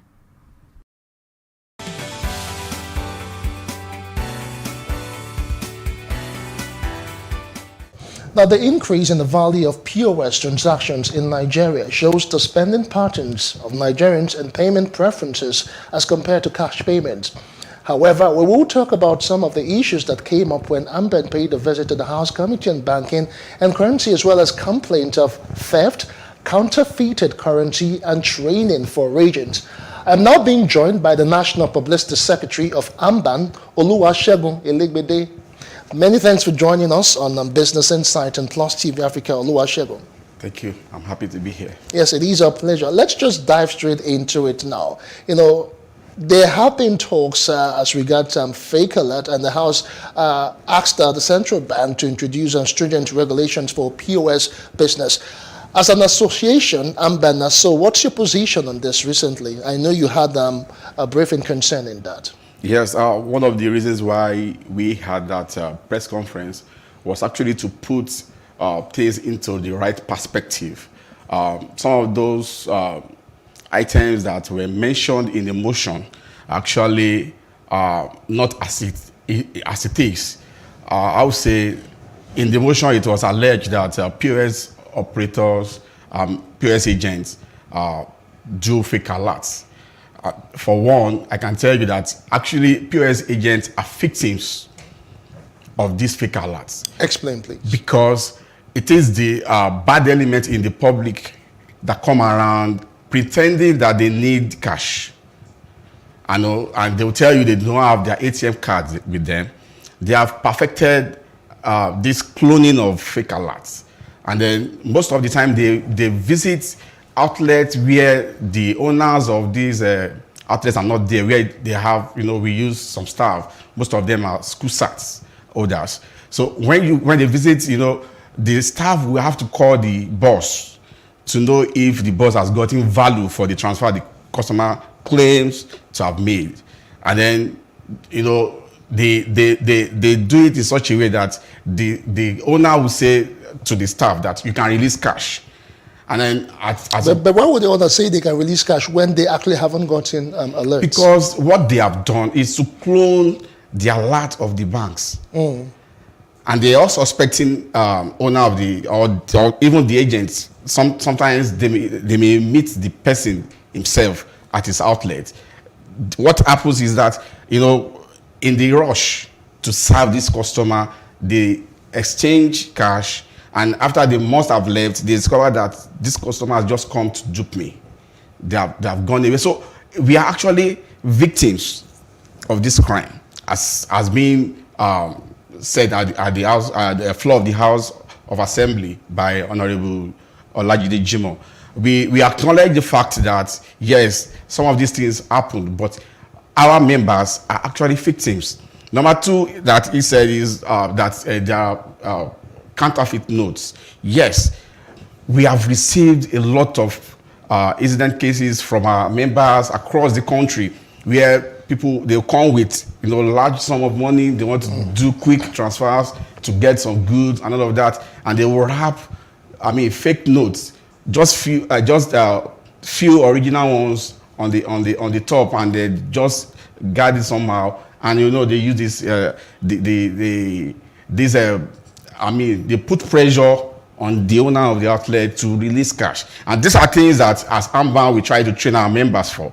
How to attend to customer, how not to be under pressure, so that you can be in charge, in control. When the customer walks into your outlet, you are not under his control. You need to be very calm in attending to them, so that you can actually get to see if you are collecting a counterfeit note. Let's talk about the counterfeited bills, for one more minute. And you talked about how your association, that is Amban, train members on how they need to be calm so they don't fall victims. So over time, do you also train your members on how to identify these counterfeited bills when they're being presented to them? Of course, that is one of the we made in our meetings. We try to let them know the true features of the Naira notes, the different denomination, for them to be able to identify. And then we also have been able to get in some supplies of machines, the small ones at very reduced rates that they can even have at the outlets. Okay. And then to also use to, validate if the notes they are collecting are counterfeited or not. So this is part of what the association is doing. Okay, well, let's still talk about the sanity in this particular industry or association, as it were. Because if you look at it now, practically every street, every nook and cranny you go around Nigeria, you see POS operators or agents rather, mounting, their services, operating sometimes at very, secluded places. Sometimes are just umbrellas and chairs. Some do with the regular kiosk. But what is the standard really, and how do you ensure that there is sanity in the system? Because I also hear that you are starting some sort of a task force. Let me say this: we are in agreement with the House to have some sort of sanity in our industry, in our business space. We are in agreement with them. If there's any stakeholder in this business space that has been clamoring for this enforcement of guidelines, it is Amban. And so we are in agreement of that. And let me say this, in the motion, it was also posited that there are no guidelines. Our business is not an happenstance. It was a deliberate effort of the government to cushion the effect of poverty, and so to also deepen financial inclusion to the last mile. That was why this sector of the business was created. So having said that, there's a guideline. And so we also are of the opinion that the guideline must be strictly enforced. We understand when this started like 10, 11 years ago, before you can become a mobile money or bank agent, you must have a brick and mortar or kiosk. An address that is traceable, that if anybody has any issue, they can easily. In fact, at that time, you also would need a letter from the community head or your market leader to also identify you, that we know him, because you'll be dealing with the public fund. So what we have today, that we have agents under the umbrella, under the trees, are pure violation of the guidelines. And these are the things that we frown at our level, that if these are not nipped in the bud, we are sitting on the keg of gunpowder. And so the association wants this enforcement of the guidelines that we have, the framework of the CBN. However, what we don't want is that there shouldn't be any disconnect between the government and we that are really at the last rung of the ladder. We want them to sit with us, let them hear from us, so that we can give them the realities that is obtainable out there. They can't just make laws for us when they do not even understand how the business operates. So that is where we are. Okay. All right, Oluwasegun, I'll take a quick break, but when I come back, I will also need you to, just give us some, clear way to go as regards some gray areas that people have talked about. For instance, there are talks about, the POS merchant all the surrounding banks, and they allegedly make the ATMs not to work. It's still Business Insight on Plus TV Africa. We still have Oluwasegun Elegbede with us in the studios. We'll take a quick break and return with more. Do join us again.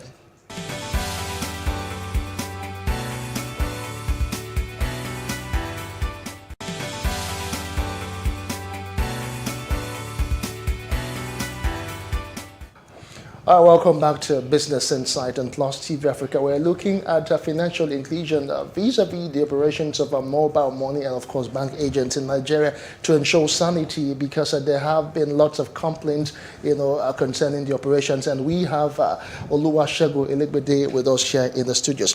So, Oluwasegun, let's talk more concerning that. Is there any truth to the fact that these POS operators, they allegedly, it sounds funny though, they allegedly, make, I don't know, maybe some sort of collaboration, or maybe with bank officials, or I don't know, sometimes you notice that they're always around banks, and somehow the ATMs don't work, and lo and behold, you have the POS agents to your rescue. Yeah, just like I've said, there are allegations and they are laughable. One of the roles that we have come to play, and then I will say categorically that if all mobile money and bank agents down tools today, the banks cannot handle the traffic that they generate.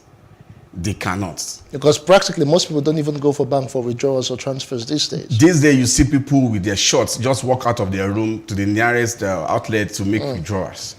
So the fact is, there are different networks that's the different switches, the banks, ATM, the POS, even with POS A and POS B, there are different switches. You discover that the next outlet will tell you it doesn't have network on its POS terminal. Then you discover that when you go to the next one, you are able to do your transaction. Does it mean the POS here has sabotaged the network of POSB? No. Just like you have for telcos, where you can say there's no network on your own line, and another person will say, I have network here. That is how this operates. It is pure technology. But when you see that people swarm around ATM points, number one, that is even wrong, because you're not supposed to hawk. Yeah, they're supposed to have the visible locations. It's a visible location. You're not supposed to hawk. It is not bread and puff. This financial service, you have to be in a standard location where people come to you, because you must record your transactions. So when you see people walk around, because they know that there's a limit to what they can load in the machines. And then on weekends, most times, the bank staff have gone home. They only come back to check and reload. So at that point, between the time the machine is not dispensing again and the point they are reloaded, that availability gap is what the POS agent that hawk around make use of, or those that even have outlets around the banks. There's nobody sabotaging. The fact is, we have a large population that the banks, as we have them today, cannot cater for. All right, let's try and understand something else now. You talked about mobile money operators, you talked about bank agents. I'll need you to just give a bit of a differentiation between both of them. And then again, is this an all-commerce affair as it is right now? Or because sometimes you find people ordinarily, it's as though practically everywhere you go, you just see people with POS, even those who do other business, they just put the POS by, on the side, and they also see their agent as well. So I need you to explain the difference between a mobile money operator and, of course, the bank agent or POS agent, as it were, and how accessible is it to just get the POS? Okay, so there are two set of institutions that are in the are playing in the field. We have the bank-led and the non-bank led. The bank-led, you have some banks who have the core agency banking structure. They have it. I don't want to begin to mention names. Then you also have the non-bank led, the MMOs, who also have the license to operate as a player in the industry. So you can get provided by any of these set of institutions. That is one. Number two, it is not an all-commerce affair. It is just because of the enforcement of the framework and guidelines that we're talking about that is not really in place. And that's why we, as an association, are talking about self-regulation, because we see that things are going down the drain, and we know what efforts some of the pioneers of this business have put in, and we do not want that to go to waste. So it is not a all commerce affair. Number one, you need to have a visible location. You need to be known. Of course, it's like you're opening a bank account. All the requirements of opening a bank account are required for you to supply it, to have a provider with any of the institutions that you have chosen. And then, of course, there has to be spacing. What we have today is that you see agents cluster around a small area in a place where you just have 50 seem to be so residents. localized. I mean, one person is serving that 50 people. Then you see that in the next 2 months, another 5 has come. The customers are not increasing. So how does Amban ensure that that does not happen? That is what the task force that we have inaugurated now, it's going to ensure across the nation. The task force is going to begin to go out. We piloted this last year in Oyo State, and we saw the result. We went out and we saw that many of these agents are just operating. They don't have any record of any kind. You know, and these are things that are just primary requirements. As an agent, you must have your record book where you record your transactions. If anything happens in 2018, then you go back to your record, open it, and I mean, it has saved a lot of people. But what you find out today is that even transaction of yesterday, some agents will tell you they don't have any record for it. So invariably, they should be keeping records of every transaction. Every transaction. Any type of transaction, because in transaction we mean withdrawal, we mean deposit, we mean bill payments. Okay. So all of these have to be in a proper book with the dates. And that is how you are able to also track your own fund to know if you are making profit or not. So you don't just get into the business just to throw away money. That is what majority of the people are doing out there. All right. But I know this in so many ways, has helped a lot of unemployed youths, because practically most people wouldn't just want to fold their arms.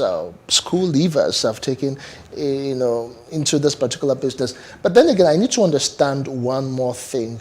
Would you say the banks are, in a way, liable, with this issue of proliferation of POS agents all over the place? Because I've heard a school of thought say that most times they just want to meet target, and also they just go about giving POS randomly. Is this true? Yeah, I would say yes. Not banks alone now. We are the MMOs too. Okay, the mobile money operators. If there are people that really have this nonchalance attitude to our approach to enforce the guidelines, I mean, there are some players who will tell their agents, being their principal, they will tell them, don't join Amban. And we are telling them, we are not in competition with you. It is for us to have sanity, in the business space, so that everybody will be fine. Now, if all of us come together, as everybody in the value chain come together, we understand the problems that we have, and we see to how we can resolve all of this and have a better business space, better for us. We cannot say, and in all of this, they invest more. And there were times gone by where, some of them were observing these guidelines. Okay. But when they saw that some people were not doing same, they joined the fray. I mean, it's now like Banana Republic. That is what we are saying. That's why we are saying we do not want this kind of situation. All right. We just believe and hope that in a matter of time, a very small time, that these issues that would be adequately addressed, and all of this insanity that we find in this particular sector will be completely be done with over time. And we must say a very big thank you to you as well for finding time to join us to look at all of these issues. Thank you for having me. All right, indeed, we have been speaking with Oluwasegun Elegbede. He is the National Public Relations Officer of the of AMBAN, which is the Association of Mobile Money and Bank Agents of Nigeria. That's the size of the show for today. I am Justin Akadunye. Let's do it again next time. Bye for now.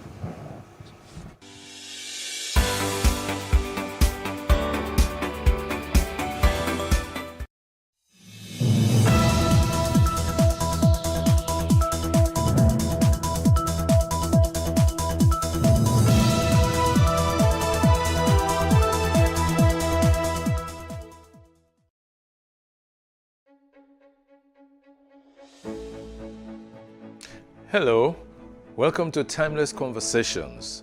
Today my guest is someone for whom I have a great deal of respect. Indeed, he's my trainer, my teacher. If someone has been your teacher once, you can't say he's my former teacher. So he's my teacher. He is an award-winning broadcaster, an icon in our industry, a very committed Nigerian. Please welcome Sonny Irabo.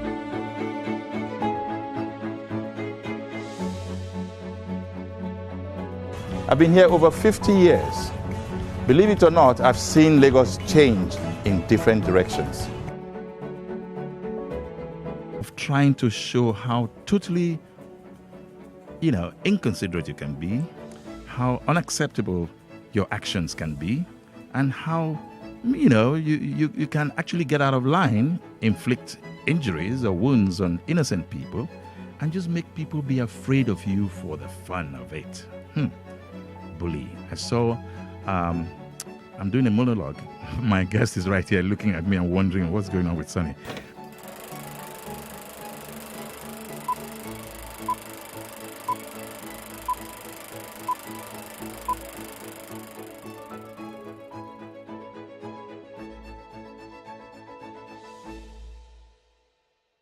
Thank you very much. And welcome too. It's like you're doing my job for me. Yes, I'm doing your job for you now. Now, so you teach us. I recall that in 1982, I was one of the first people in your class. The very first class you had to take. 40 years ago. 40 years ago. Oh, wow. Yes, I recall then that you would leave us in the class to quickly go take the network news, and of course by the time you came back the class was upside down, and then you tried to restore order. Let me ask you, why broadcasting? I've said this times without number. There was a Dele Olowu, a great friend, was my senior in school, and that was in 1968. I heard his voice on Midwest Radio. The voice didn't change. It was just the same light, personable voice. And I said to myself, that must be Dele Olowu. That must be Dele Olowu. I said, okay, when I grow up, I'll be like him. But guess what? He came back to school that same day.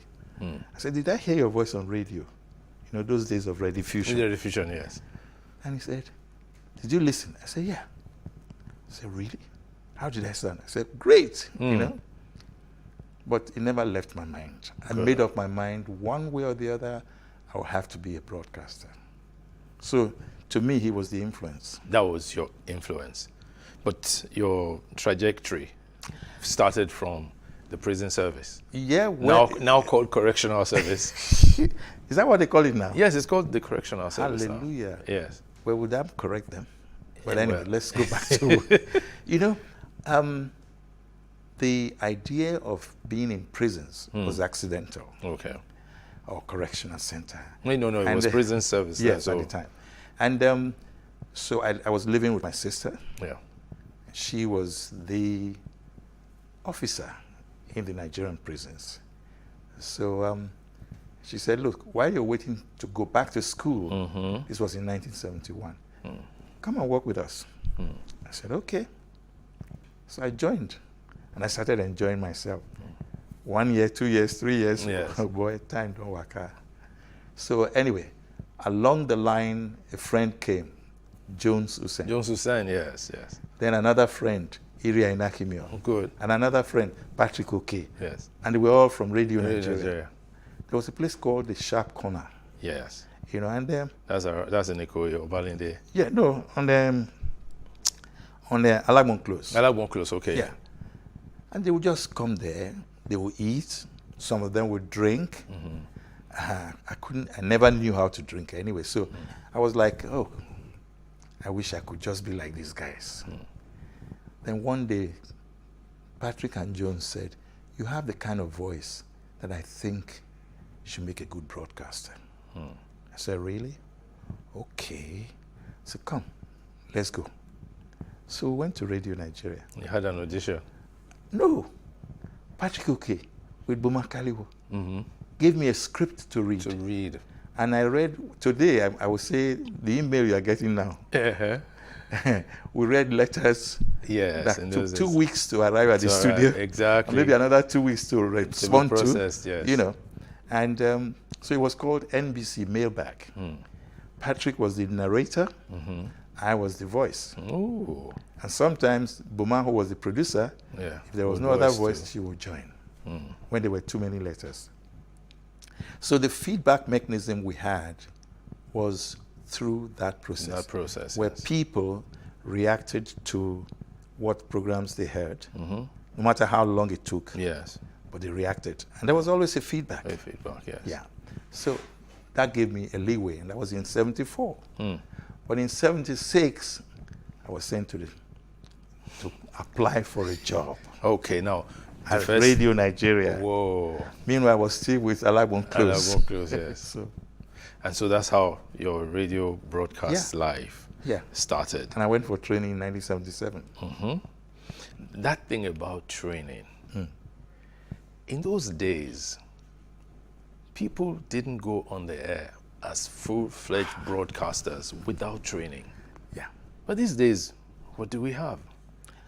Well, talk about speed and time, you know, because in those days, people looked at perfection, and you have to be ready for the job psychologically and physiologically. Yes. And then also, you have to be prepared to be trained. You have to show that you were trained for the job and ready to operate as a professional. Sure. So, as luck will have it, I was trained. After 3 months, I became a junior presentation assistant. Can you imagine? Junior presentation assistant. Yes. And then they said you could not go on air. Me, I was ready to go, but they said you could not go on air. You'll be looking at the microphone like I'll just be looking at. And then they now paired me with the likes of Jones Hussein. Yes. Your friend. Now the Citizens Jones of Max Radio. Radio, yes. And I brought him down because of what he did to me. Yes. The first baptism of fire I had was when Jones started to read news at midnight. And then 1 minute into it, he said, Sonny, finish the news. He had cut off the mic. Sonny, finish the news. I'm not feeling good. You just have to finish the news. Me? How? I'm not allowed to finish the news. I can't. You're wasting more time. And this is midnight. Midnight. So grab. Where did you stop? There. So my voice was so tiny. Yes, then. I wasn't sure whether I was hearing myself. I was really scared. And I said, okay. That was fear. And I read it. Yeah. I read. The sound of my voice was like, probably if Butterfly has a voice. Yeah, that would have been like it.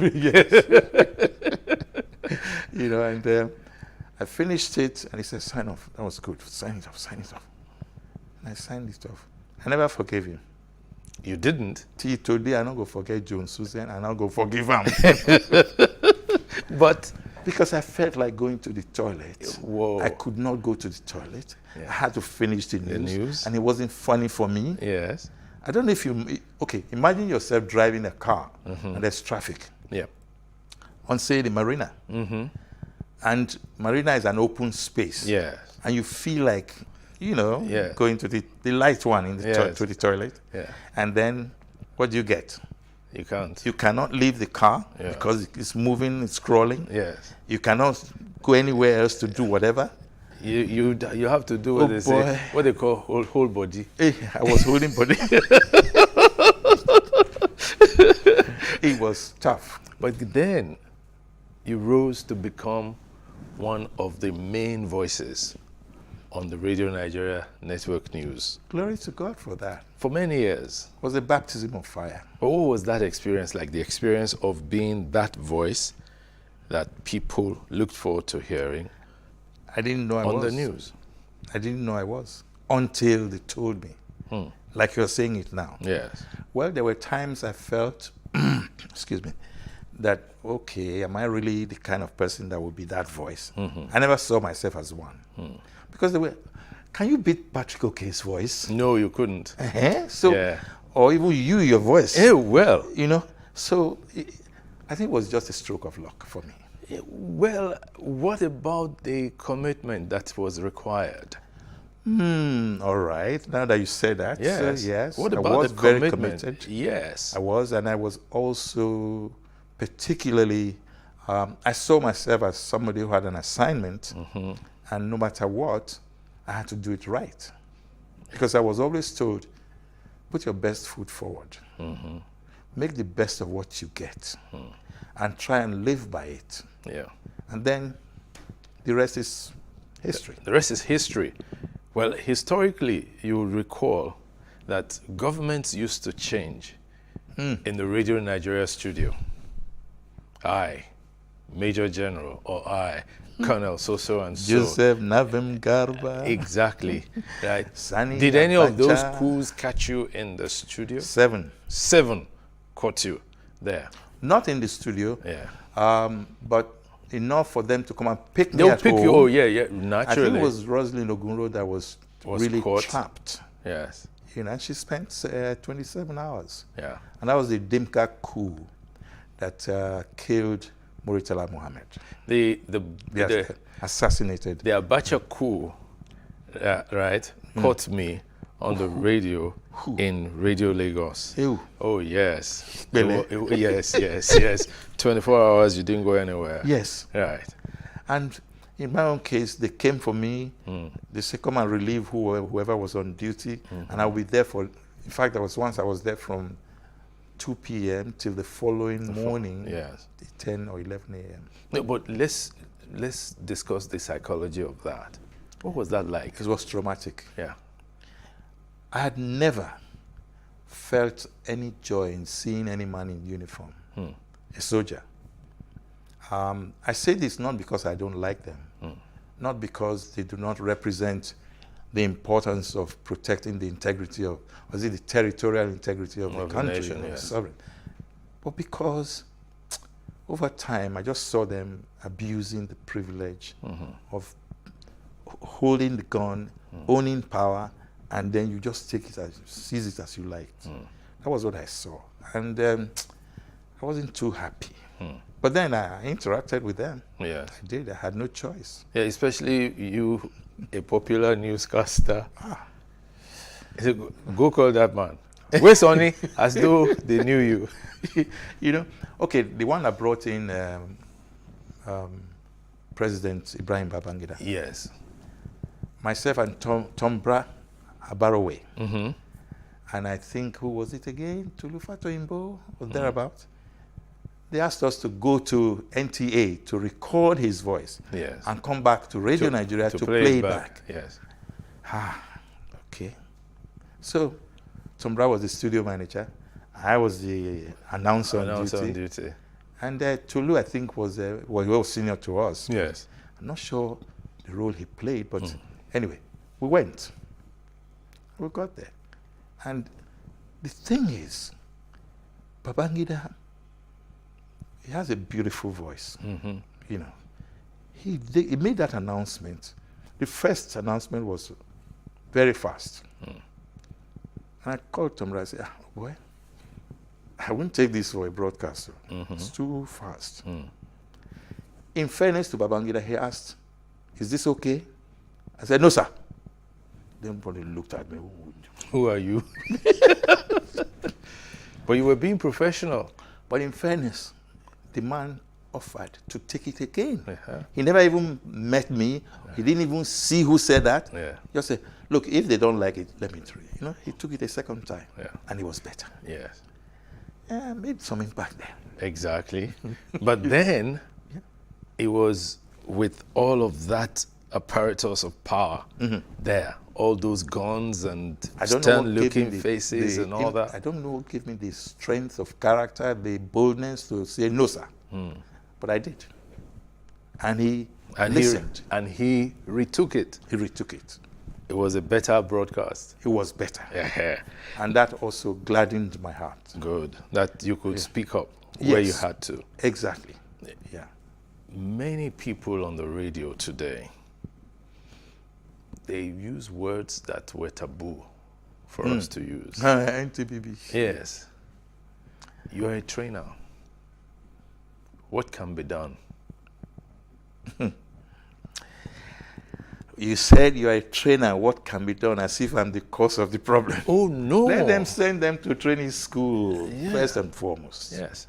If they send them to school, they will have a chance to see things the way they are done. They will be scrutinized. And they will be given a chance to say, did I do it right or wrong? Not. Yeah. But now, get out of school. If at all you went to school, then you take him to the studio, say your voice sounds good. What about his mental capacity? Yeah. What is about his psychological state of mind that can tell him, listen, you're talking to people who are more knowledgeable than yourself. Yeah. True. So, True. Involve them. Talk to the beggar on the street and the professor in the classroom, and in between, the leaders everywhere, because you're talking to someone, one person. But that person has a brain. Yes. And he can process things. And he might even be smarter than you. So in why fact, talk he's to him most as though likely he were to not? be smarter Exactly. Now, you've had a checkered career in broadcasting. In fact, let me say in media practice. Part of that was a 13-month stint as commissioner in your home state, Edo. What was that experience like? Well, it was an interesting experience. It's just that I didn't see myself capable of playing politics and being a professional at the same time. I couldn't. And good thing, the governor then, Lucky Benedion, he's a man, I should say, he listens, you know, and I think he just found that, because he came on Sonny Rabo Live, by the way, and from there he made up his mind I was going to be in his cabinet. You know, and I felt honored by it. But after 13 months, it became a bit tough. The day I left was the day Mrs. Stella Basunjo actually came to launch Radio Nigeria Benin, you know. And before that, I had done a bit of short trip because things were not just going the way I had expected. But was there any particular thing you wanted to say it was like, or compare it to? In the 13 months? Yes. Yeah, a lot of good things should have happened, but they didn't. You know, and I saw a governor who was being twisted to do a lot of things for the politicians rather than for the people. And there's no way anybody can rule like that. But isn't politics meant to be for to the people's benefit? Okay, you said it. Yes. But do you feel it? Let the people tell you that they are actually getting or gaining the so-called benefits of democracy in the people. I don't see that happening, and I don't think people are really enjoying that. Otherwise, we will not be where we are today. We are going down rather than going up. That's and true. This going down started a long time ago. But can you divorce the person from their politics? Why shouldn't he divorce himself from the politics? Who elected you there? Isn't it not the people? Yes. Okay. So if the people put you there, what should you do? What should your priority be? Meet the people's needs. Yeah, and expectations. Not meet the politicians' needs. That's what's happening today. Yeah. And that's very sad, really. It is sad. It is sad. And even these days, you hear people say the young or younger generation is not ready to take power. That's a very untrue statement. And that's from a very selfish point of view. Why do you say that? Because adults are overstaying their role and time in power. Look, Trudeau of Canada, how old is he? Yeah, well, he was a baby when Gowan visited. Thank you. 1971 or yes, thereabout. 72 or 73. Yeah. Because I think he's about 48 now or so. So you can imagine how many years he's put in now. Yes. So how old was he when Bill Clinton, how old was he? 43 when he came to power. Yes. Emmanuel Macron Yes. was 39 when he came to power. Exactly. The Prime Minister of Austria, or was it, Austria, Yeah. was 31. Yes. So what's happening to African leaders? Become geriatric before you can be anything? No. You see, what I'm trying to say is this. I'm not perfect. But I believe, honestly, that the people deserve a true leader, a committed leader, one who can say, I have something to offer you. Yes. Because of the needs that I see before us. Give me a chance and I'll give it to you. All right. Now, if that happens and you actually perform, then you're being creditable. Okay. And creditworthy. We're still on Timeless Conversations. My guest is Sonny Irabo. We'll take a short break now. We'll be back shortly.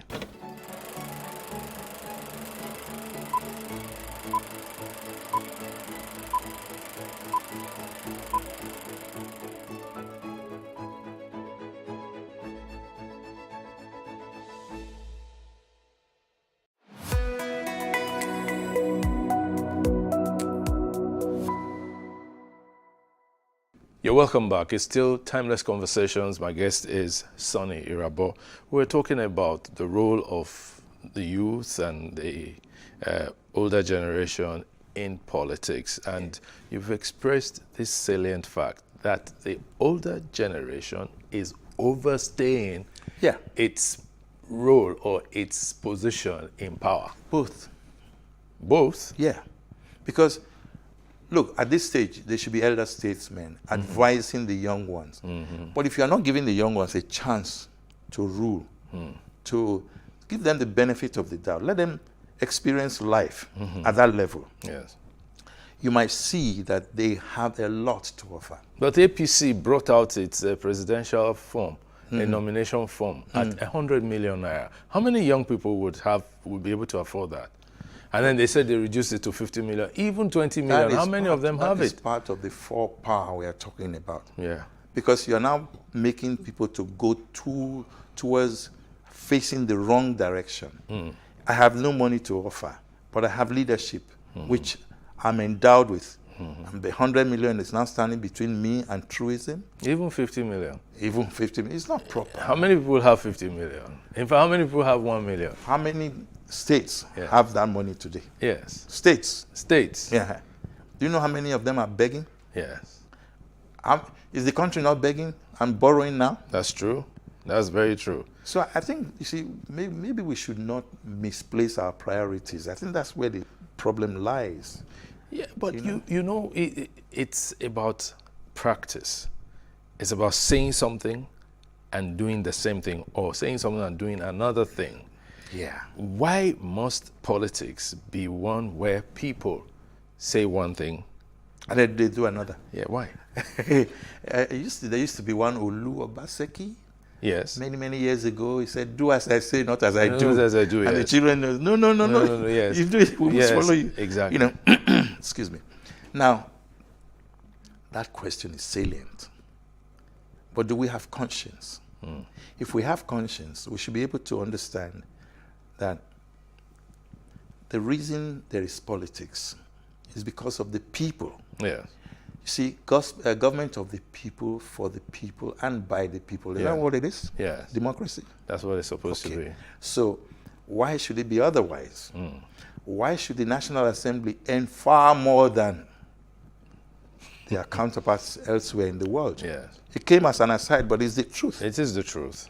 Why, for example, should we now see a situation where there's no money to do certain things? We say, okay, don't worry, we'll go and borrow money to do it. When the money is brought, you divide the money into different bits and take it for other things instead of what it was meant for. Yes. Why should anybody that borrowed me money come and tell me how I should spend the money? Yeah. It's because they don't believe I will spend it the way I said I was going to. Should Nigeria be like that? No. But then, what's the role of integrity in power? What's the meaning of integrity? Yeah. Integrity is not supposed to be, let me even put it bluntly, somebody who is able to respect the rule of law and respect his own level of commitment to truth. Yes. And believe that he's not above the law. Then integrity can come in effortlessly. Yeah. That is not happening. Because if that were happening, then what we are going through now, we shouldn't be going through it. I'm not casting aspersion, because this started a long time ago and it's continuing as it is, and we don't know when it's going to end. But you know, the younger generation, they say things like, Daddy, Uncle, your generation has failed us. Yes, they are right. And those uncles will now say, but is your generation ready? Why would I take advantage of the loophole that I see there? Did they give them a chance? NSAS came. What happened? There's a report on NSAS. Yeah. And he told the truth the best he could. International media came. They saw everything. Yeah. Now, when it came to a climax where people were killed, now we started looking for truth. Why should that happen? The children or the youths had a chance, and they proved to us that they could do things well. They could organize. Organize. And you are telling me they are not ready? Yeah. Bros, I beg, get as it be. Nobody say it be as it gets. At all. It get as it be. Now, truthfully, the younger generation has a great deal working for them. Yeah. Technology, information dissemination. That we wrestle with them over. We always wrestle it with them. Yeah. Yes, because again, older people don't want to relinquish power. But do we even know how to use the computer that is in front of us? Yeah, we don't want to relinquish power. Yeah, I think we don't know what information is in that computer that is in front of us that we don't know how to use. That we don't know how to use. So, but really, shouldn't there be a deliberate attempt to nurture, mentor people who will take over in different strata of life? Start by respecting the rule of law. Let the constitutions, the 79, the 99, let them play their roles. Let us see how far we can manage it. Let's stop amending constitutions when we don't even know the meaning of the constitutions. Our lawyers should honestly help us. They should not take advantage of the situation. They should help us interpret the laws. And then the law enforcement should do the best they can to make sure that things are done properly, creditably, and effectively. But this thing you're saying, it sounds so utopian. Well, why am I saying so? Sometimes in traffic, you find vehicles driving against traffic, and they're blaring sirens, and they're not ambulances or fire brigade vehicles. Do we respect ambulances? Well, some of us Have you ever seen an ambulance being respected on your highway, Lagos highway? I think it's beginning to pick up. I've seen that. You are a retiree now, Yes, I am. Yes. Beginning to pick up. It's beginning to pick up. When did it start? That's what I'm saying. Okay. Right? And then there's a fresh breath of air. You see an RRS vehicle filled with policemen stop for the traffic light. Then that's leadership. I saw by that. example. I was happy. That's good. I chased them. I said, thank you for stopping for the traffic light. Because when they stopped, everybody stopped. Everybody stopped. That's the point I'm making. Respect the rule of law. Yeah. You see, we will take a break now. We'll take a break now. We'll come back soon. Thank you. Welcome back to our talk with Sonny Rabo. Now, you have had the unique opportunity of being a public and private sector broadcaster. What's that experience? Can you compare both? Well, it's interesting to talk about. It's rather intriguing because for the public, which is the government-owned, yes, they see us as civil servants, but we see ourselves as private servants or private sector people. And the reason for that is because we still try to maintain some form of professionalism, which is required. So I entered broadcasting at a time when the competition was not that strong. But in 1992, which was halfway through, Babangida opened up the floodgates. So private radio stations, private TV stations, they all came up. But don't forget, there was always private print. Yes, that's always been there. Yes. In fact, that's why they've been seen as bolder than the rest of us.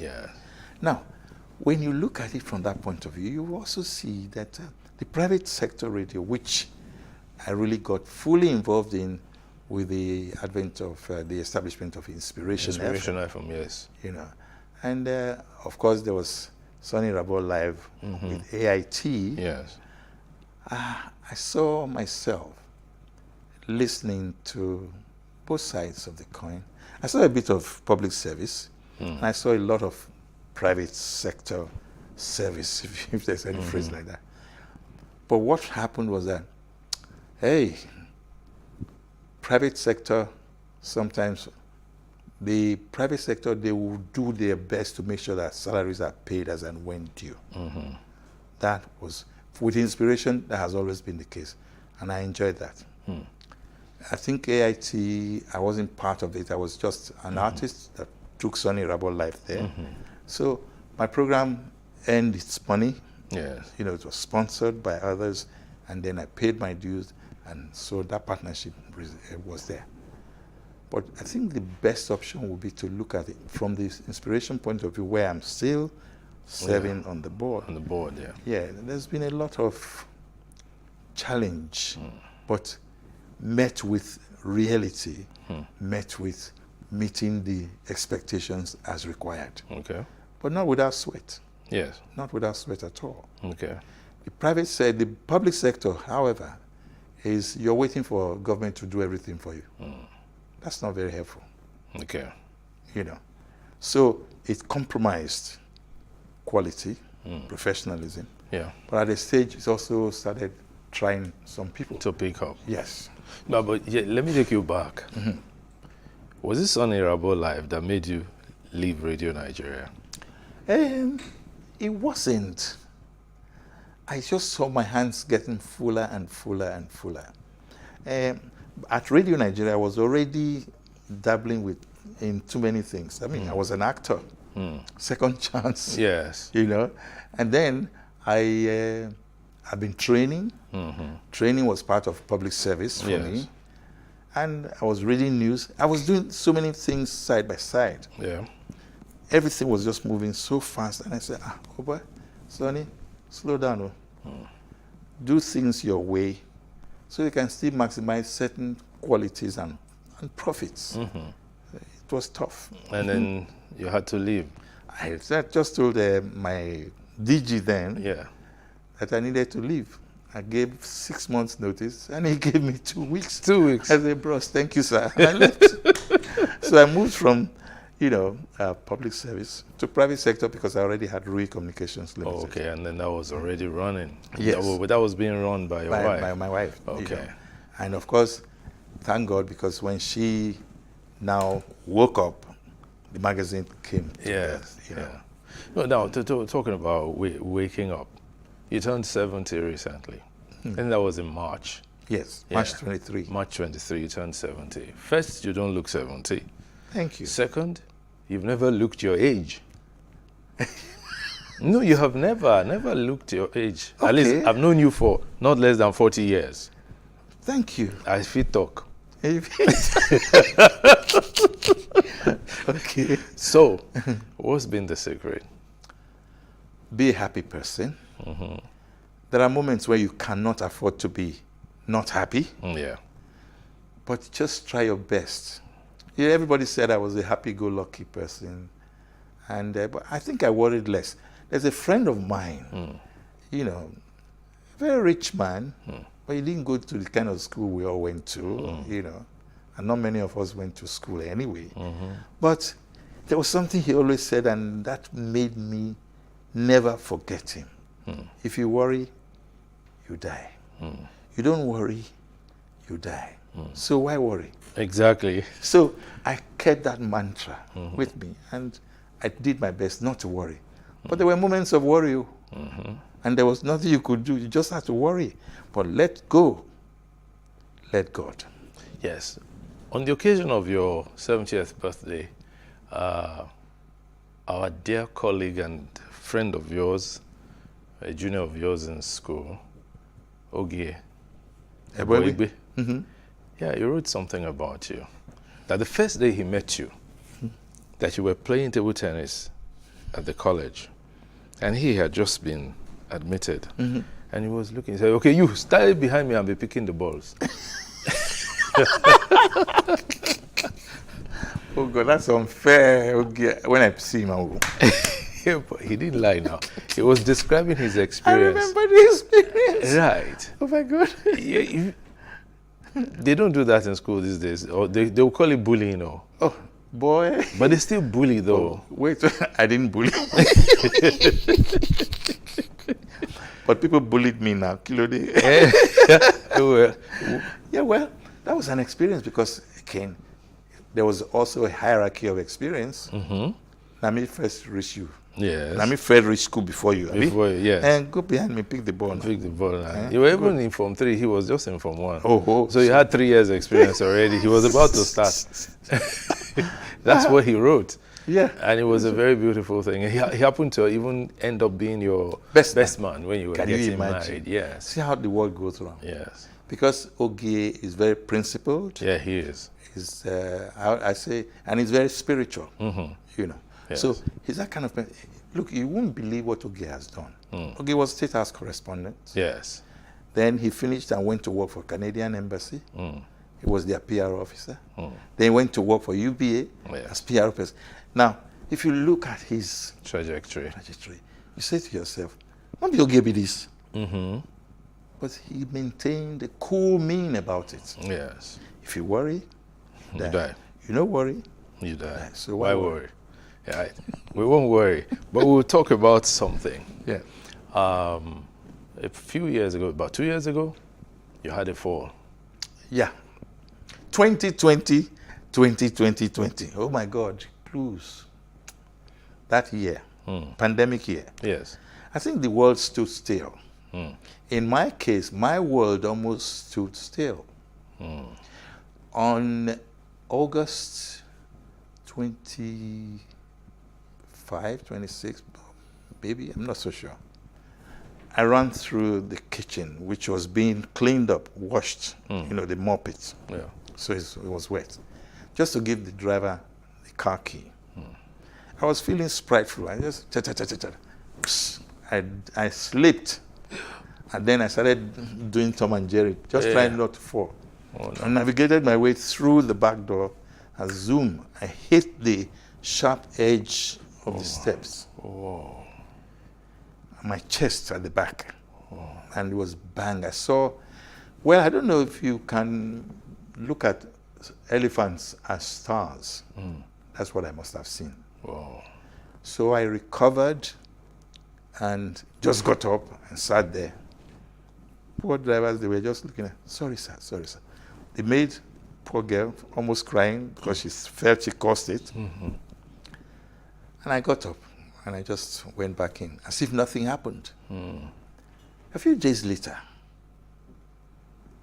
I was not feeling my best. And Betty, my wife, said, why is your shoulder slumped? It's like your one side was, you know. And I said, I don't feel it, but somehow I just feel one kind. I said, I know, call the doctor, blah, blah, blah. Anyway, I felt good. I thought I felt good. Then I said, I'll call the doctor later. And I didn't. Anyway, what then happened was that all of a sudden, feeling uneasiness and kind of heat wave around my system. Wow. So I now called the doctor. Doctor said, what's wrong with you? I said, I don't know how I'm feeling. But I had a fall. And when? I said, some days ago. Did you hit your head? I said, well, no, I didn't. Are you sure? I said, no, I didn't. Okay, come to my house. So we drove to his house. My son drove. My daughter I was at the back. No, I was in front. The two women were at the back, my wife and my daughter. So we got there. And his wife was having, this Dr. Shea Roberts. Okay. His wife was having her 60th birthday. Yeah. And so they didn't have any major, because pandemic, there was really no noise making of any kind. Anyway, so they came out and looked at me, examined me and said, if you feel like this by morning, go and go and do MRI. But shake my hands. And I shook his hands with this hand. He said, grip me. And I gripped him. That's he your pulled right me. side. Yes. He pulled me and I pulled him back. Oh, you're okay. So far, so good. But please, if you feel any discomfort or any change, call me and make sure. But in the morning, go and see go to Mikio and do your MRI. So everything seemed okay. I slept well. I went to do the MRI in the morning. By then, I was beginning to limp, and Betty said, take me. Because Betty, who had done surgery some years back, some her clutches that she used. So yeah, take. So I started using that. And then got to do the MRI. Sitting down waiting for the MRI must have taken about 5 hours. And my system was degenerating. Oh no. So I felt something was really not the best for me. I said, it must be that fall, it must be that fall, it must be that fall. Anyway, I finally went into the MRI. One noisy machine like this, oh God. And 20 minutes later, I came out. He said they would send the results to the doctor. But by the time I came out, this hand had gone limp. And, oh, wow. Betty was upset. My children were very upset. They didn't know what was happening. Because everybody sees me as like, I've never ever been admitted in any hospital. Wow. So by the time she saw the MRI results, quick, St. Nicholas, I should go to So I spent 9 days there. And I already had what you might call almost a full-blown stroke. On this hand. Yeah. But luckily, that was the only thing that showed there was any stroke. But, she had called it evolving stroke. That discouraged me. Said, no, don't worry. Make sure you drink a lot of water. Make sure you do this, you do that. And then it put me on medication. And so the hand started coming back to life. Okay.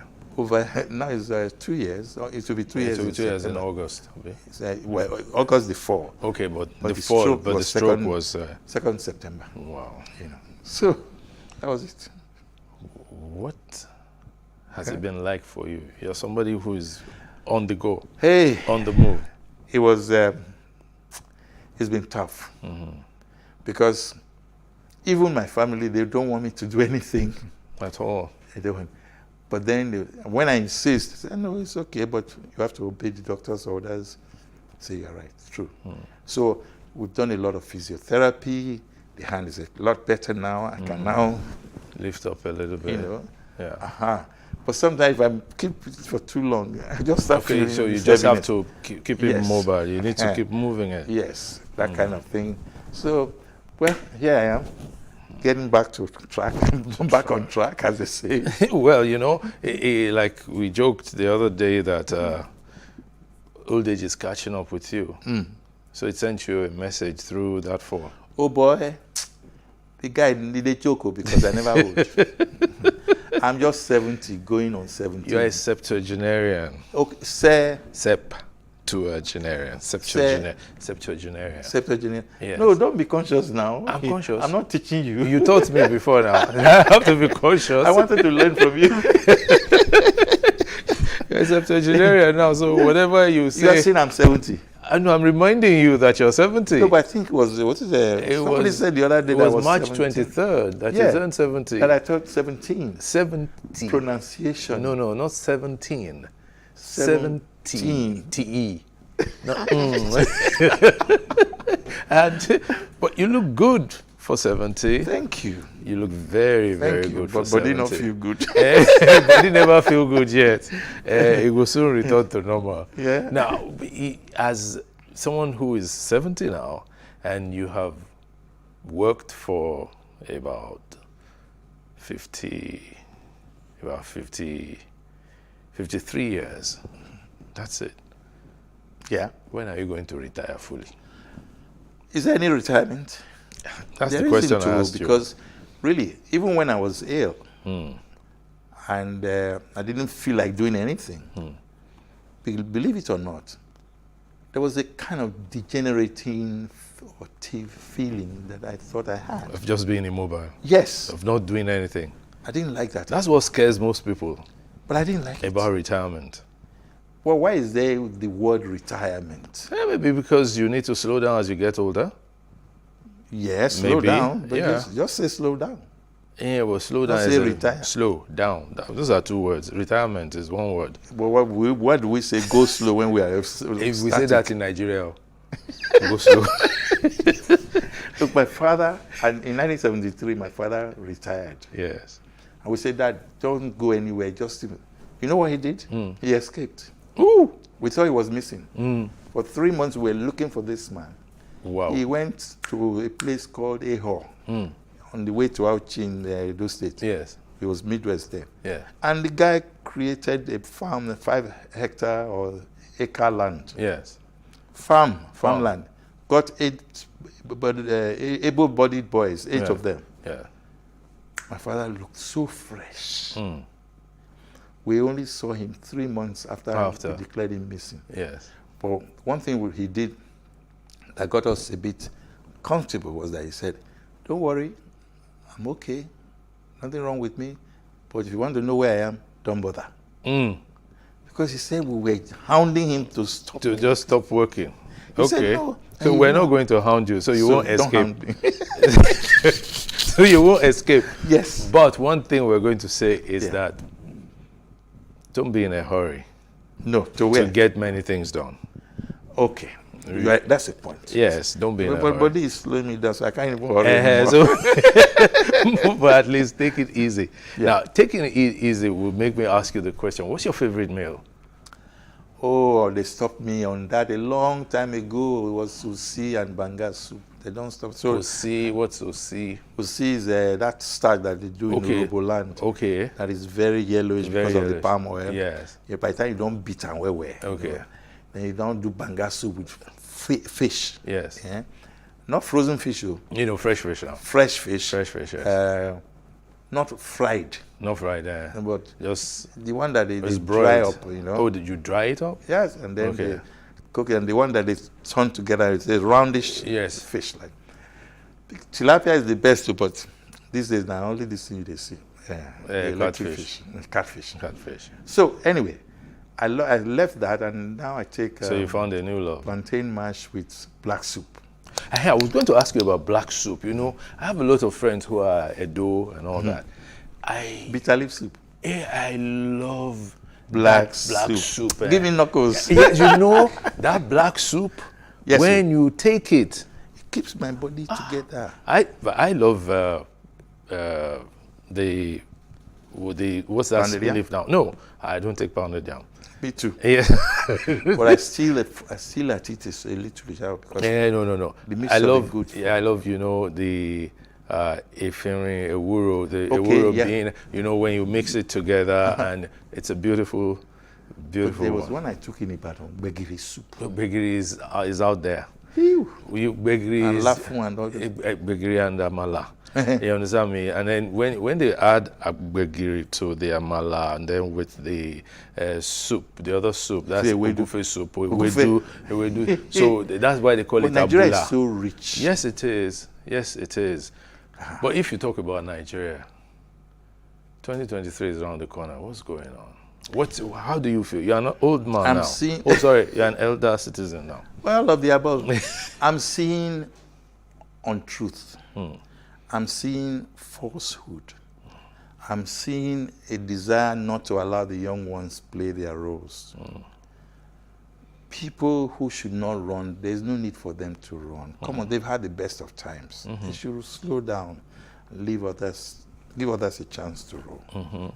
Honestly, I think what we are doing right now is like Shakespeare's Comedy of Errors. It should not be so. Some people said that Nigeria is at a precipice right now. We've been there too many times, and Yeah. I hope this time we'll be able to get away from it. We were in Get out of it. 1993. Yeah, we were in 1993. And that was very We were scary. in 1979. Yes. See? And the we were in the 1964 wet yeah. year. The truth is, 64, I wouldn't have been aware. I was just 2 years old then. Right. Right. So I was one of those they were carrying around. Not so for anything to happen. Don't crawl out there. No, but seriously, why is it that every election year we heat up the politics so much? Some people enjoy that. They want the world to see. You see that fear-mongering? Yeah. Fear factor. Yeah. It doesn't help anybody. It takes us back, actually. So if we can tell the truth to ourselves and respect the rule of law, I keep saying that. Yeah, but you keep saying rule of law. Yeah. What is the rule of law? Who is going to lead in the respect of rule of law? There is something missing in the Nigerian political space. It's leadership, good quality leadership. Because the right people have not been given a chance, to rule or lead by example. And so somebody makes a mistake, he's at fault, he's taken to court, he's guilty. Let the judiciary handle their case themselves. Yeah, but talking about going to court, people don't get punished. People steal money, huge sums of money, and then they do a plea bargain, slap them on the wrist 6 months. And then, why is the money so available? Shouldn't the money be in the banks? Yeah. Should it be in houses or bullion vans? The truth. Should any individual own bullion vans? Should anybody even say why? Look, I don't see why our money should be doled out the way it is being doled out. But the point is that there is a law, there is the EFCC Act that says you cannot withdraw more than so much in Nobody's cash. obeying it. Why? No, nobody is enforcing it. That's the banks, the enforcement should start from the banks. The banks, really. that's right. Because Yes. the moment you are withdrawing more than so much in cash, it should be reported. Absolutely. You can't do it in other countries And if it's now. reported, who should follow it up? Yeah, but they should do the reporting first. True. Absolutely. They I agree should with you do it completely. up to today. Many arms of government, local, state, and even federal, they withdraw huge sums of money in cash. And that should To never do be. what? That shouldn't be. It shouldn't be at all. And there's no reason why anybody should bring us so low. Yes. Because I think it's because of that attitude of, I can get away with it. That's why all these things are. There's even more than I can get away. We are getting away with it. That's it. Nobody is being punished. So there is a dearth of leadership. And then we have leaders. Supposedly. They call themselves leaders. Supposedly. But you see, it transcends those in public life. Even in private lives. Who put the people there? It's not us. Yeah, we do.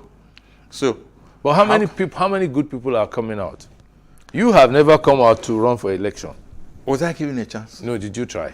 I tried and ran. So then you didn't try? I tried and ran away. No, you didn't try. Okay. You didn't stay.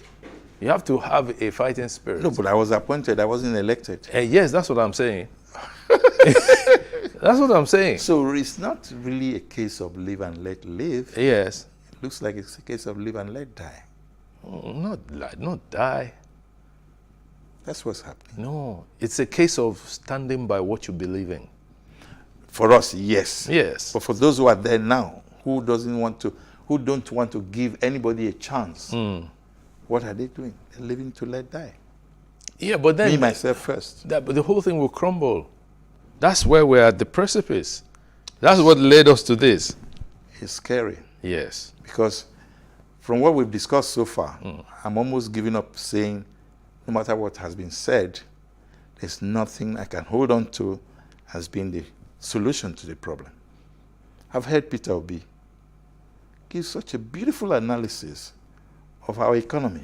I listened to Soludo at the platform, you know. But I was asking myself, on the Rewani, Bismarck, who is listening to these guys? Who is willing to take the advice they have given?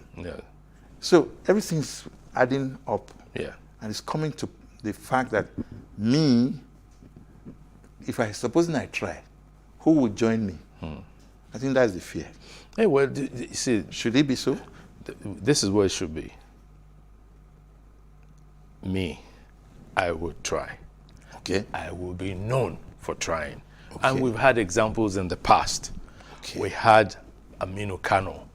We had Tai Sholari. Yes. You understand me? Yes. We had other people, and I'm not mentioning the big names. I'm mentioning the moderately respected names. Who stood for what they believed in. Principles. Yes. Yeah. That's Absolutely. what we're missing. That is seriously missing. Yes. And there's no, I don't see any, no light at the end of the tunnel. Well, if we say there's no light at the end of the tunnel, then what are we handing over to the younger generation? That question you've asked so many times. Yes. And honestly, I can only tell the world, give the youth a chance. That's all I can say. And on that note, I'd like to thank this is how he calls me, my brother, my colleague, and then I add my Egmo and my trainer. This is the first time on the air I will say Mr. Sonny Irabo. Usually we'll just say Sonny Irabo. Thank you so much for your time. Thank you very much. And thank you for sharing your passion with us. And thank you for still training people. Thank you. Thank you. You don't old though. If you worry, you die. Yes. You don't worry, you die. So why? Why worry? Okay. On that note, we want to thank you so much for being with us on Timeless Conversations for this episode. We look forward to joining you soon. Thank you.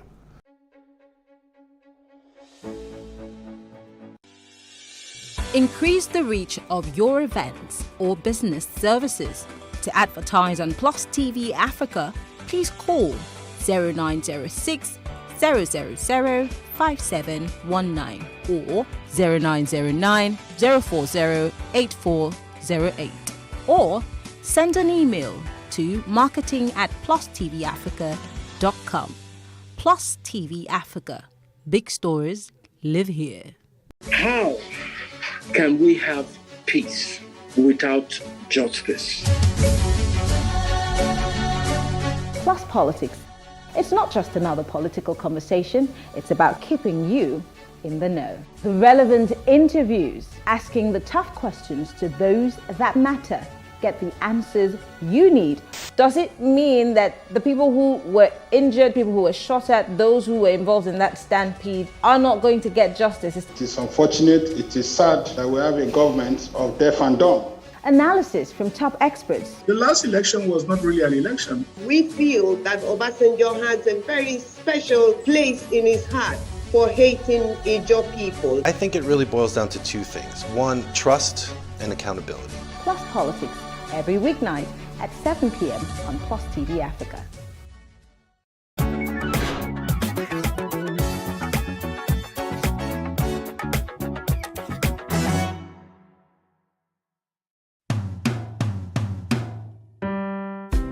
My name remains Bayo Ali, aka Ali Bey.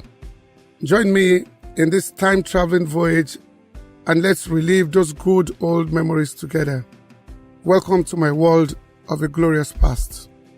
When I tell you life was good while growing up, believe me, it was really fun and exciting. Though of Ijebu origin, I was born at the popular Island Maternity Hospital, Lagos. My elementary years were spent in Surulere Axis, surrounded by lots of recreational facilities, peer groups, and schoolmates, who not only made growing up fun, but also very memorable. I own up to coming from an upper middle class family. We were comfortable but constantly reminded that the greatest legacy anyone can bequeath his offspring is quality education and good character. So my father, that was his greatest inheritance for us. So imagine us being one of the few families in Surulere who owned a television. Big deal? I still recall our Grandic brand, and some of the children in our neighborhood curried our favor just to be able to peep through the window and catch a glimpse of their favorite programs like Wrestling from Great Britain, The Combats, Dan Blocker, Penny Roberts, Michael London, and Long Green. You remember those characters, Village Headmaster, and another one, a Y50, the good old days. In our own little corner and space, we were privileged but not spoilt. Yes, we used to have occasional weekend treats at the Apapa Amusement Park, swimming at Roe Park, and the greatest fun at Shell Club, now Eagle Club. But our parents, amidst fun, will continually drum it into our ears that success in life is more paramount than all the temporary fun. Departmental stores rivaled what was available in England. It was the glorious era of Kingsway, Leventis, and UTC stores. Even back then, Kingsway was fitted with an escalator. The malls were better stocked than what we celebrate today when we enter ShopRite stores. How about the fact that the postman delivered letters twice a day, 6 days a week, and even up to the early 80s, a letter posted from London to Lagos will be delivered within a week. Sounds incredible, but also true. It wasn't uncommon to be informed several days about routine maintenance activities that would disrupt water or power supply for a few hours on a particular day. Even Lagos taxis were metered back then. You simply hail a taxi and fix your gaze on the meter. Great were those moments when we had less to bother about. Security was the least of our challenges because most houses in Surulere then had no fences or bulgar bars. In the area of transportation, the LMTS, Lagos Municipal Transport Service, was so effective as what operates today in some Western countries. Bus 88 covered Surulere to Yaba and operated clockwork. The timing was predictable. Days when newspapers were laid out by vendors on our streets at Adinogusa and Surulere with no vendor on stand, and passerby would just pick their preferred copies and drop the coin by the stand. You want to try that today? I recall with nostalgia those golden era when a brand new Volkswagen Beetle was sold for 3,500 and my monthly take home at the Nigerian Ports Authority was 145 naira. We had savings and were also able to fund our social activities from that so-called mega salary. Those were the days of luncheon voucher when organizations subsidized lunch break expenses. Wow, can we have those days back again? At what point did we miss it? I keep wondering, how can so much change happen or damage be done in a lifetime? Like every young child, my ambition was to be a medical doctor. I had always liked caring for people, looking out for people, and taking steps to ensure all around me were okay. However, what I couldn't achieve through medicine because of my poor science background, I tried as an adult to achieve through humanity and hospitality. My vocation as a mass communication specialist helped a lot in these regards. How I have fared in these regards is left to the assessment of friends and associates. Oh, how can I miss talking about nightlife in Lagos? So wonderful and exciting. There were no fears of robbery or harassment from any quarters. Growing up and doing what boys do, we had mad fun. In the late 70s, we had joined the Soul Train group that saw the emergence of nightclubs like Lords, Paradiso, Phase 2, and many others. Imagine about 8 passengers in my Volkswagen Beetle, moving from one disco party to another, I guess the manufacturers of Volkswagen at that time must have seen us in action before coming up with a beautiful slogan, "You can't kill the beetle." We had our fair share of fun when life was good. How I dream in wishes that few of these moments be brought back and a slice of it granted to the current generation to taste. How can we change the narrative? By working towards providing a greater future for the upcoming generations, instead of reliving on the glorious past. I look back and think of today and the future. Can we ever have it so good like before? Yes, we can. Life is ever good, only if we are determined to get it right. It is equally still possible to reenact those age-long admonitions that good name is more precious than gold. Our children deserve a brighter and better tomorrow, not the good old days, which now remains only in our imagination. Let us make the difference now for the sake of our children's tomorrow. If you believe, all hope is not lost. Like I do, please join me as I join Sashomori Badijo in this collective drive towards a greater tomorrow. Thank you very much, and God bless you all.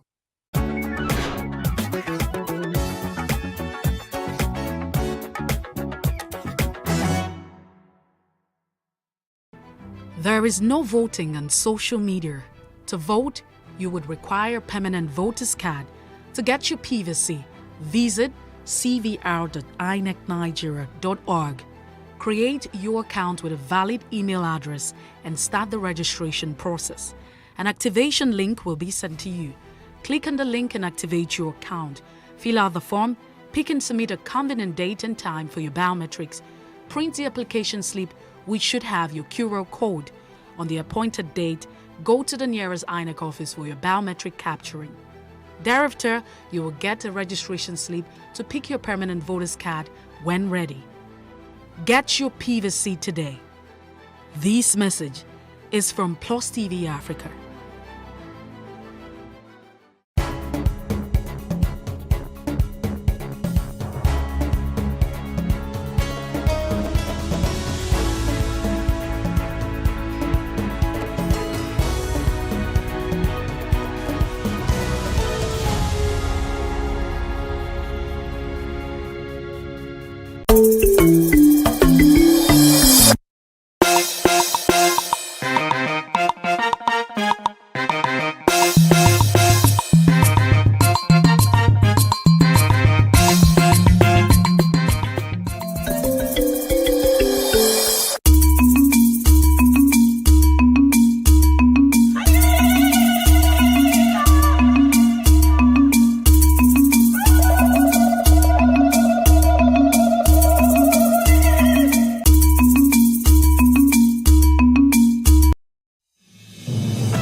On Plus TV News now, INEC promises to respond to call for CVR extension.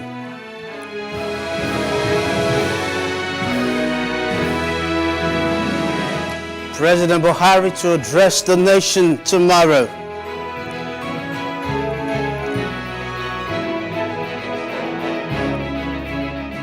Five people killed in helicopter crash near Tuscany.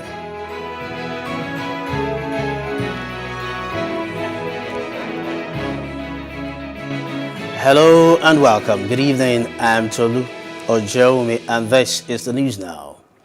We begin the news just reaching us that says the terrorists who attacked Kaduna Abuja bound train on March 28 have released some of the captives. The terrorists bombed part of the rail track, forcing the train to derail and opened fire on the passengers, killing 9, whisking away 62 persons, including children and an 82-year-old woman. After spending about 74 days in the den of the captors, 6 females and 5 male captives were released today, following intense negotiations with a mediator. According to sources, the terrorists released the male captives on health grounds, and women who were among the vulnerable. The president says he will address the nation tomorrow, 7 in the morning, as part of activities marking Nigeria's Democracy Day. Television, radio stations, and other electronic media outlets are enjoined to hook up to the network services of the Nigerian Television Authority and Radio Nigeria for the broadcast. The Chief Whip of the Senate, Senator Oji Kalu, has urged politicians to uphold the tenets of democracy in their pursuits. Kalu, in a statement issued today in Abuja to commemorate the 2022 Democracy Day, said that democracy has come to stay in Nigeria. He applauded President Buhari-led federal government for providing dividends of democracy to Nigerians, adding that the current administration sustained democratic virtues in all its ramifications. He commended Nigerians for sustaining their support for President Buhari in his efforts to keep Nigeria united, indivisible, and prosperous. Ondo State Governor Rotimi Akeredolu has cancelled this year's Democracy Day celebration in the state to honor those who lost their lives during terrorist attack on worshippers at the St. Francis Catholic Church on Sunday. Akeredolu announced this in a series of tweets on his Twitter handle, saying the cancellation was to allow Ondo people mourn the deceased. The state government had given a new casualty figure from the terrorist attack on worshippers at the church as 127, with 40 confirmed dead. As Nigeria prepares to mark another Democracy Day, citizens have been advised to be patriotic and shun anti-democratic practices if the country must move forward. Stakeholders in Bayelsa State, who spoke to our correspondent Jesse Esse, say the country is faced with a lot of challenges because it's yet to practice true democracy. Details in this report. Democracy Day in Nigeria used to hold on May 29 until June 6, 2018, when the administration of President Muhammadu Buhari declared June 12 as the new Democracy Day in honor of the late MKO Abiola, winner of the annulled 1993 presidential election. It signifies the day the military handed over power to the civilian government in 1999, marking the beginning of the longest civilian rule since 1960. However, some citizens believe the country is moving at a very slow pace in virtually all sectors because it is yet to practice true democracy, and they say both the government and the governed are to blame. A greater percentage of the blame will be dropped at the doorstep of the leaders. But it's very unfortunate that poverty has brought most of the followers to their knees also. Look at what happened in the primaries of the two major political parties, where up to $25,000 to $30,000 is being paid for delegates to elect party flag bearers. It's so sad. So at the end of the day, what do they expect those leaders to do? They will first of all think of means to recoup back the billions that they've invested in the project. The process is so faulty. I think it's almost going to family business now. Now you started seeing some people, they are governor's wife, governor's daughters, and governor's son, governor's auntie-in-laws. So it's almost going that way. So that is not what democracy means. Citizens are advised to shun sharp practices in the election process so that only leaders with developmental mindset can rule. When you buy votes and when you sell vote, the consequences of that should be known to those who are buying the vote. and those who are selling the vote. The effect will fall back to the people and to the Nigerian state. That is why we are suffering from our economy. We cannot do anything because everybody wants to get there and to get back the money you have paid. So the voting system already is known. In fact, we can predict Nigerian election before the winner emerge. It's like Nigerian thing. I want to call on all Nigerians, most especially the leaders, to change from their former attitude of looting the treasury dry to a more progressive approach where we can begin to build on capacity, build on investment, build on infrastructure, so that the future generation and those still living will always hold us high and appreciate Africa as a growing country, Nigeria in particular. They insist that until Nigerians stop voting along religious and ethnic lines, corruption and underdevelopment will continue to be the order of the day. Just CSA plus TV News. The presidential candidate of Action Alliance, Solomon David Okanigban, has promised to work on Nigerian system of education as our institution is rocked with strikes by ASU and the health sector that has been killed by the present leadership of the APC. He made the statement at the party headquarters when he was presented with the certificate of return. Solomon David Okanigban called on Nigerian youths to support him to bring a better government policy that will reposition the socio-economic system of Nigeria. We can implement a situation, we can implement something of, let's say, free tuition fee for federal institutions. That will reduce costs for them. In each senatorial district, we are working on a situation whereby we have each federal health sector in each senatorial district nationwide. Therefore, the issue of debt, we are indebted so much. The proceeds from SS crude oil, 50% proceeds we use to service our debt, and also proceeds received by EFCC and ICC we use to service debt. That we deliver Nigeria for Action Alliance in comes February 25th, 2023. Amen. The victory of Bola Tinubu in the just concluded APC primaries is a win for all Nigerians and not Lagosians alone, because come February next year, he'll be elected president. This was the submission of Lagos State Governor Babajide Sanwo-Olu while speaking with journalists at the presidential wing of Murtala Mohammed International Airport, Lagos, on his return from Abuja.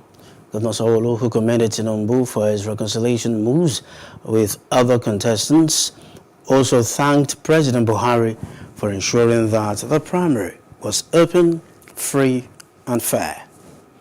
So it's a win for all of us. It's a win that is across the Niger. It's a win for the north, for the east, for the west, for the south. Because we all know that indeed this candidate will come February next year to be elected the President of the Federal Republic of Nigeria by the grace of Almighty God. So that is the excitement, I'm sure that all of you have come here today to also demonstrate.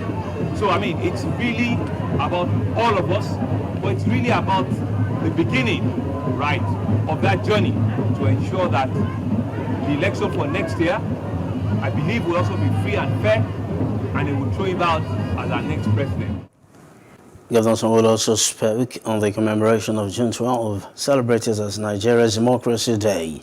He noted that the day is about togetherness and everyone has a role to play to nurture it. But it's still about togetherness. It's still about this democracy that all of us, are all holding on to grow. The democracy is still very, very, very young. So all of us have a part to play. We all have a role to play to ensure, that extensive progress are made in our democracy, and we will, be using the victory and all of the things that will happen in the last couple of days to further celebrate our democracy day tomorrow and next month.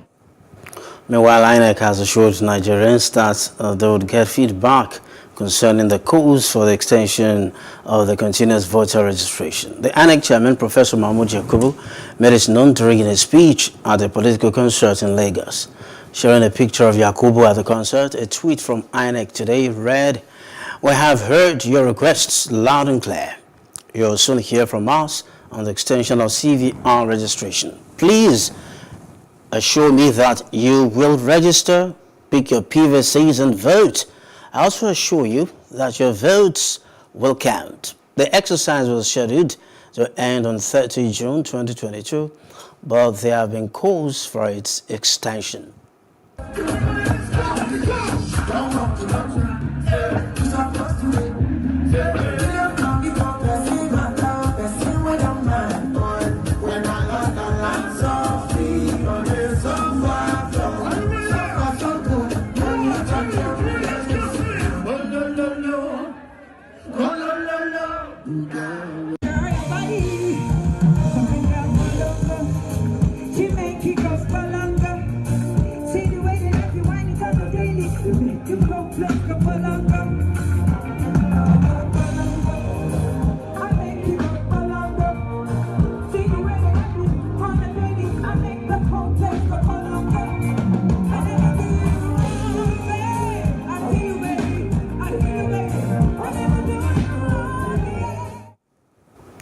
The kidnapped cameraman attached to the Ebonyi State Government House, Uchenna Nwobe, has regained his freedom from the abductors. A source said he was freed after the abductors were given an unspecified sum of money. The source, however, explained that the amount was a shortfall from the 50 million naira earlier demanded by the kidnappers. One person was killed last night while 3 others were injured when gunmen opened fire in Kuru community, just south local government area of Plateau State. It was gathered that all the victims were students of a boarding school within the locality. The affected students were said to have gone to charge their phones at a filling station close to the school when the gunmen opened fire on them. Apparently, Fulani herdsmen who were staying at a location in the community using their cows to destroy farmlands of the native community were driven away. So, last night, they sent terrorists to attack the community. Professor Oleshoyinka has described the attack on St. Francis Catholic Church, Owo, Ondo State, where many worshippers were killed, as a message to the entire people of Southwest. Shoyinka, who made this view known while paying a condolence visit to Governor Akeredolu over the terror attack last Sunday, said it was targeted at the governor who had been showing leadership in terms of internal liberation of his people. Akeredolu in return thanked Professor Shoyinka for his visit, saying that the state would remain hugely indebted to him. Now, no further than 55 scrap metal collectors lost their lives in a series of attacks coordinated by Boko Haram insurgents in the last 3 weeks in Borno. The Commissioner of Police in the state, Abdul Omar, made it known while speaking on the sideline of a security stakeholders meeting today in Maiduguri. The stakeholders included the police, army, NSCDC, and the DSS, among others. The meeting was to deliberate and proffer solutions to the incessant attacks on scrap metal collectors in the state. The Nigeria Labour Congress (NLC) has appealed to the federal government to compel state governors owing the national minimum wage to implement without further delay. The NLC president, Mr. Ayuba Waba, made the appeal at the ongoing 110th session of the International Labour Conference in Geneva, Switzerland, today.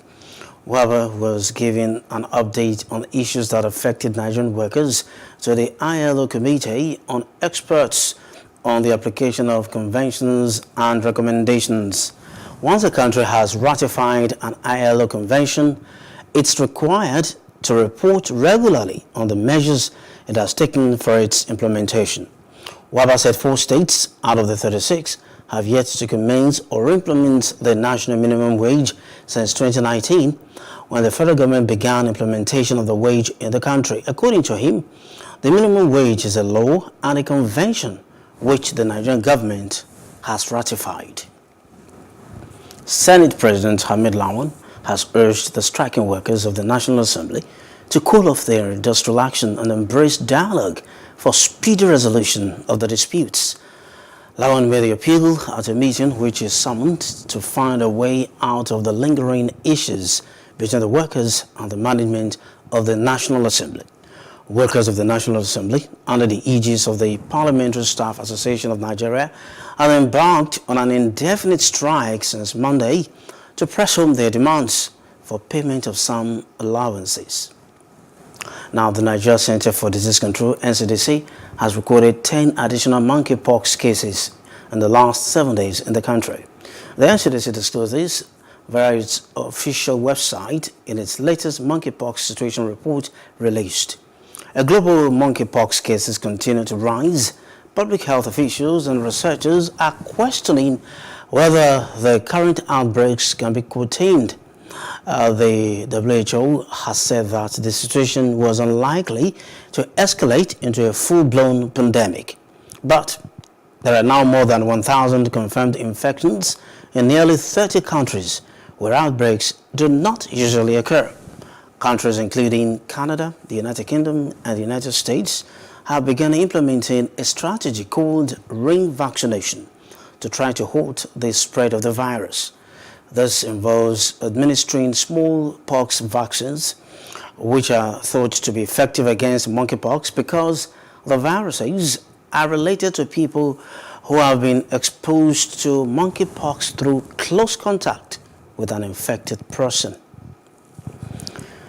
In the meantime, to improve health outcomes for Nigerians, there is an urgent need to address the healthcare system and the broader socio-economic challenges. CEO of Nigeria Solidarity Support Fund, NSSF, Dr. Fejiro Chiyonwoko, said this at an event to recognize outstanding Nigerians for their philanthropic gestures towards strengthening the nation's healthcare system. Justin Akaroy tells us more. The COVID-19 pandemic worsened the nation's health system, resulting from redirection of funds, fewer healthcare workers, and poor hospital utilization.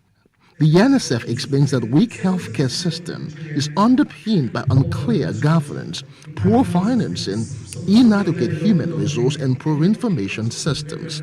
However, with a target to support the vaccination of 1 million Nigerians across 6 states, the fund, in collaboration with the National Primary Healthcare Development Agency, NPHCDA, surpassed this target by 60%.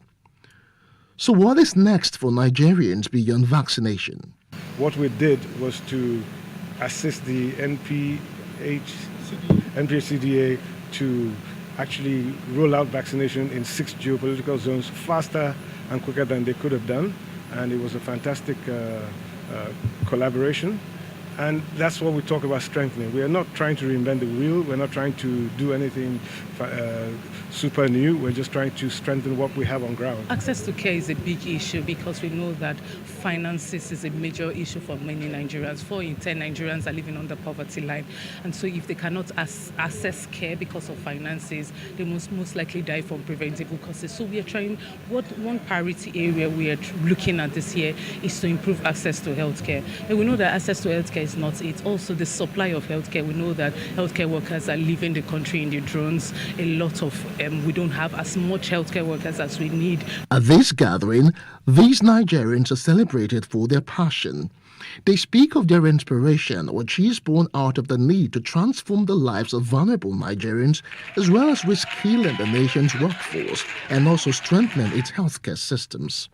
Given the impact of COVID at that time and how it brought so much focus on the inadequacies of our health sector, so naturally strengthening the health sector became the focus of our conversation. Protecting vulnerable Nigerians.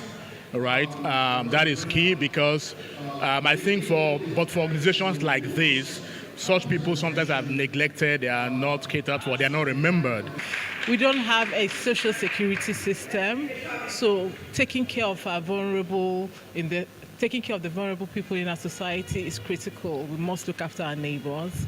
In terms of healthcare, I have personally been affected by the lack of good healthcare system in Nigeria, and I'm totally passionate about that. The World Bank says over 95 million Nigerians are estimated to become poor by the end of 2022. What can be done in terms of improving access to healthcare? Poverty has so many ramifications. It's not only healthcare that will solve poverty. Education will solve poverty. Wealth creation will solve poverty. But the truth is that all these various legs need to be addressed. In all, these advocates want to see a shift from paper-based data collection, incomplete and inadequate records, as well as poor disease surveillance. Justin Akadonye, Plus TV News, Lagos. In a bid to conserve the magnificent marine resources for future generations, there's a need to halt the impact of human activities on the ocean and develop a worldwide movement of citizens on the project for sustainable management of the world's oceans. Some residents of a coastal community in the Niger Delta region disclosed this at an event in Ogulaga, Borough local government area of Delta State, and that was to mark the 2022 World Ocean Day. Sustainable fishing means leaving enough fish in the ocean, respecting coastal habitat, and ensuring people who depend on fishing can maintain their livelihoods. In the light of this, indigenes of Ogulaha community in Boruto local government area of Delta State are calling for an end to incessant cases of oil spillage and dump of waste by multinational oil companies. They stressed that such activities have hindered their sources of livelihood over the years. The indigenes expressed this concern at the commemoration of 2022 World Ocean Day by the Health of Mother Earth Foundation, HOMEF, in the coastal communities within the Niger Delta region. Speaking at the event, fishermen lamented that destruction of water bodies by activities of oil firms, such as oil spills, dumping of wastes, and sea piracy, are major challenges to their fishing expenditure. The oil spill itself, they disturb us well. We know they keep fish because of the oil. The oil, they pursue all the old fish there. The river, all the fishing, so all those places, the oil when I full up. And as with the fishing, so if you fishing near anyone, go on board, they shoot you. And it's not supposed to be so. Inside the deep sea where they go fishing itself. Now trawler, now they inside, fishing trawler. Or you go put they call them greedy fishermen, now they call them. So the oil were there for them, so that they maintain and even pain us. They go just live and carelessly, may say the thing they pollute our river. Usually you go this algae cluster. For this algae cluster, they don't say they for the ground, that place for there. So steadily every time that place, they leak it to go there, go see the oil there. They flow seriously for the flows. But the cell won't kill us. This river, common fish, we know they see the cell. A year to give us suppose now cell now they would get oil you know tear for the river. So don't the trap don't destroy everything. All the boatways that carry come they destroy everything, not get any fish. The federal government help us zoo now to remove the threats when they the sea. When fishermen go fishing near cluster, there is difference between fisherman and criminal, sea pirates. Fisherman they waiting small canoe, they go fishing. He say near cluster, army go shoot gun. Project lead for fossil politics and climate change at HOMEF, Kadmus Atake Enade, said the foundation is marking the World Ocean Day in Ogulaha to understudy the impact of the extractive activities on the livelihoods of the people and come out with a policy document for government. Meeting with these people, trying to hear from them, trying to build this alliance with them is more or less like we're getting to know the impact, the effect of these things, of the extractives on them, the effect, environmental factors and climate issues that are affecting their fishing and the kind of fishes that are present in the water. Those ones that were there before and those ones that are not there again. So this will spur us to carry out more researches to know how best we can advocate and take the applied to the institutes to actually carry out more research to see how best they can regenerate these fishes locally. Experts say in order to achieve the United Nations Sustainable Development Goal number 14 on life below water, which seeks to conserve the oceans, there is the need to prevent marine pollution and address effects of ocean acidification to enhance fisheries. Reactions have continued to trail the emergence of Asiwaju Bola Tinubu as the presidential flag bearer of the APC. That's on Street Views. Take a listen.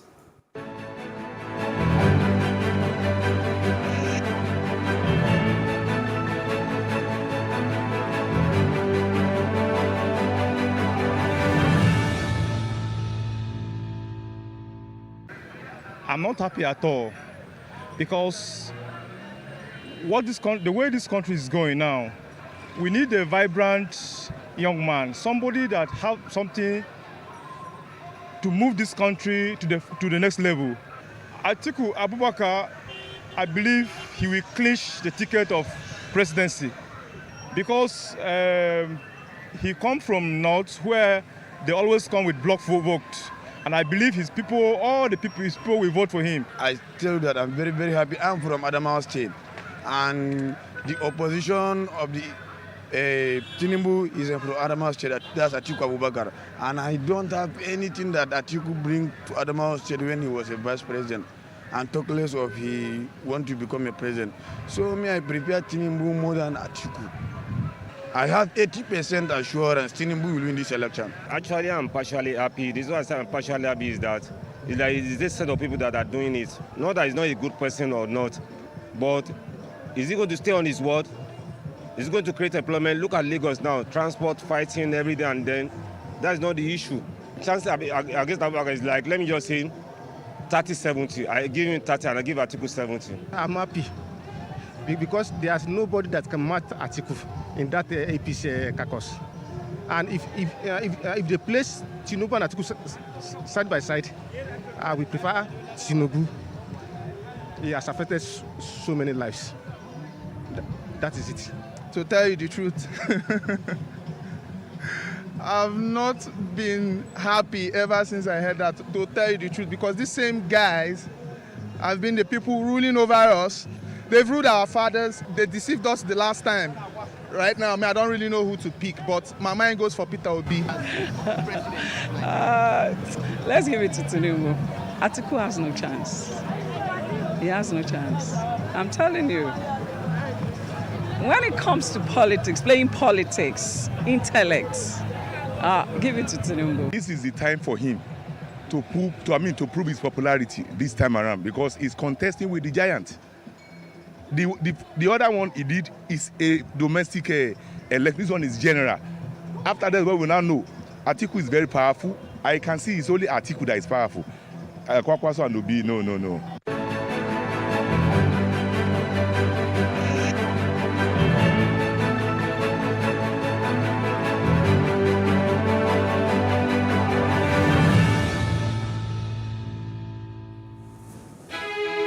Still to come.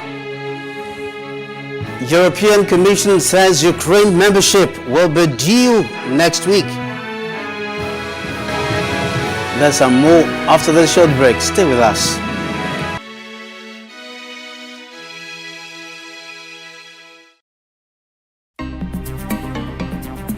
Life can be fun and rewarding, but it also comes with some risk.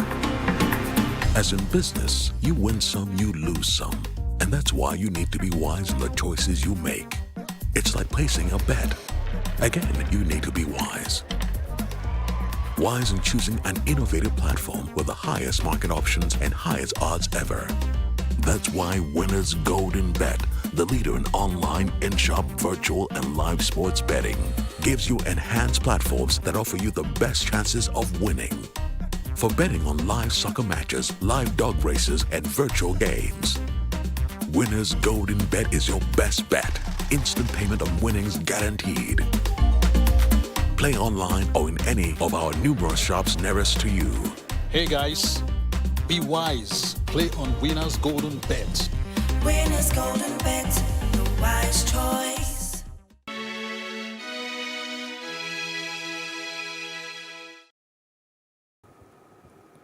Now to other parts of Africa, 2 Rwandan soldiers captured by Democratic Republic of Congo's army last month and accused by Congolese authorities of supporting a rebel offensive have been released. Congo said the 2 soldiers were detained inside its territory, which it cited as evidence Rwanda is backing the ongoing offensive by M23 rebels. On Thursday, it escalated its accusations, blaming Rwanda for sending 500 special forces in disguise into eastern Congo. The 2 soldiers were released following mediation by Angolan President João Lourenço. Prince Charles has privately described the British government's plans to deport asylum seekers to Rwanda as appalling. The first flight taking refugees to the East African countries is due to leave next week. Charles has been heard criticizing the policy. Charles is concerned that the controversial asylum policy will overshadow a Commonwealth meeting summit in Rwanda, where he is due to represent his mother at the end of this month. Algeria will honor all its gas commitments with Spain, a Foreign Affairs Ministry statement said yesterday. This after Algiers blocked trade over a diplomatic dispute about the status of Western Sahara. Algeria announced on Wednesday the suspension of a 20-year friendship treaty with Spain, and its banking association ordered payments to and from Spain to be stopped. This, according to Algerian sources, affects all trade except for gas supplies. Spanish businesses have already begun to report interruptions in trade with Algeria, which receives around 1% of Spanish exports, including meat, metals, and industrial chemicals, and is Spain's second largest gas supplier. South Africa, 2 teenagers were killed yesterday in clashes between Hindus and Muslims in eastern India that followed derogatory remarks about the Prophet Muhammad by 2 ruling party officials. Police opened fire to break up the violence in the city of Ranchi in Jharkhand state, but it was not clear if the 2 victims were killed by the police or by rioters. Senior police official Surendra Komajar said at least 14 police officials were injured in the incident in Ranchi and other areas. A curfew was imposed and internet services suspended to stop the unrest escalating. In northern Uttar Pradesh state, police said they had arrested 230 alleged rioters after unrest spread across several towns after Friday prayers. 5 people were killed after a helicopter crash in Italy. 2 passengers were still missing 2 days after the aircraft vanished from radar screens. Eugenio Gani, the governor of the Tuscany region, wrote on Facebook the helicopter crashed in a mountain area at the border between Tuscany and the Emilia-Romagna region. The bodies of the 5 dead were found only today. The helicopter took off on Thursday from Lucca in Tuscany and was heading towards the northern city of Treviso when it disappeared from radar screens after hitting bad weather above a hilly, wooded area. 7 people were aboard, including 4 Turkish businessmen. In the meantime, the United States and its allies traded bombs with China at Asia's premier security meeting today, especially on Taiwan. But the war in Ukraine and the remote speech by President Volodymyr Zelensky dominated proceedings. The US and its allies traded barbs with China at a security meeting in Singapore on Saturday. While the war in Ukraine dominated proceedings at the Shangri-La Dialogue, Taiwan was also a sticking point. US Defense Secretary Lloyd Austin said Washington would do its part to manage tensions with China and prevent conflict, but that it would also continue to stand by its allies, including Taiwan. And that's especially important as the PRC adopts a more coercive and aggressive approach to its territorial claims. China claims self-ruled Taiwan as its own and has vowed to take it by force if needed. Lieutenant General Zhang Zhenzhong, a senior Chinese military officer, told reporters Austin's speech was confrontational. He expressed strong dissatisfaction and firm opposition to what he called the many unfounded accusations against China. The defense minister of Japan, Nobuo Kishi, one of Washington's closest allies in Asia, also told the meeting that military partnership between China and Russia was worrying. Over the past few months, China and the US have clashed over everything from Taiwan and China's human rights record to its military activity in the South China Sea. European Commission President Ursula von der Leyen told Ukraine's President Volodymyr Zelensky today during a visit to Kyiv that the EU executive's opinion on the country's request to join the EU will be ready by the end of next week. Von der Leyen, in our second trip to Kyiv since the start of the war in February, reminded Zelensky that despite important progress on administration reforms and in other fields, much still needed to be done. So the discussions today will enable us to finalize our assessment by the end of next week. You have done a lot in strengthening the rule of law, but there still needs to be reforms implemented to fight corruption. New Zealand Minister of Defence Peeni Henare said today that Pacific Island nations have the freedom to make their own decisions about cooperation with China as Beijing seeks closer military ties with the strategically important region. China signed a security pact with the Solomon Islands in April, alarming the United States, Australia and New Zealand, who fear a stepped-up military presence by Beijing. Come in peace, and that they're wanting to look towards security and sustainability and prosperity across the Pacific. My point to them was very clear that we support independence, we support sovereign nations and sovereign states like the many in the Pacific.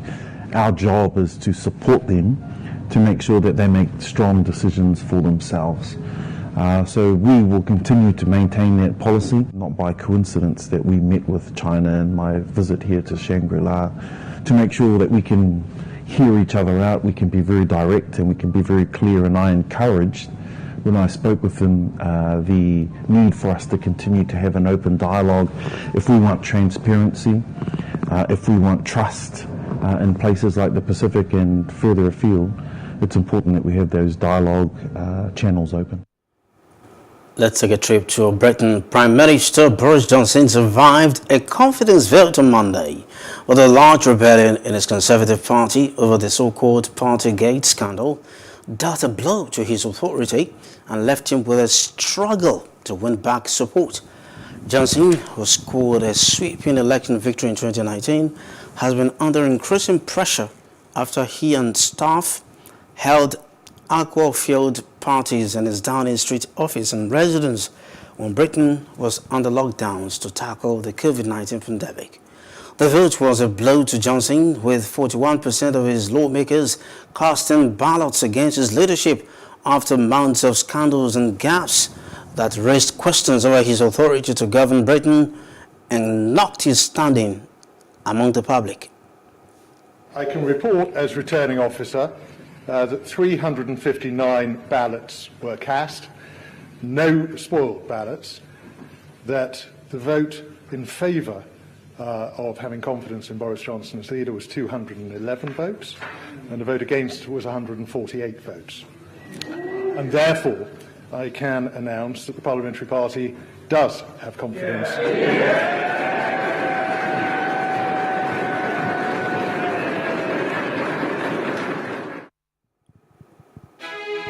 Up next, Nigeria Aviation, other African airlines record 116% passenger growth. That's in business news. After this short break, please stay with us.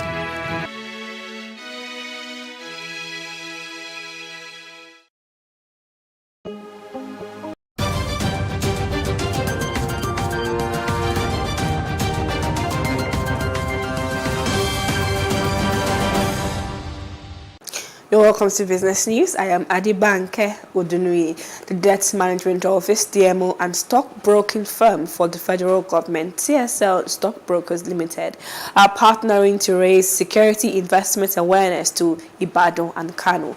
Head retail business for CSL, Ifoma Okuna, who made this known, said the program, which had earlier held in Lagos and Enugu, is to create awareness about immense investment opportunities in the federal government of Nigeria's securities. She said the aim was to target retail investors across the country who are mostly uninformed about such investment opportunities, and that the Southwest arm of the awareness program will hold in Ibadan on June 21st, while that of the Northwest will hold in Kano on June 28th. The Federal Inland Revenue Service, FIRS, is collaborating with the Kwara State Internal Revenue Service to improve revenue generation in the state. The FIRS Tax Controller Adama Isa, when he led members of the service on a visit to the executive chairman of the KWIRS, Shade Omoni in Ilorin, said that continued collaboration between the two agencies will ensure eligible taxpayers in the state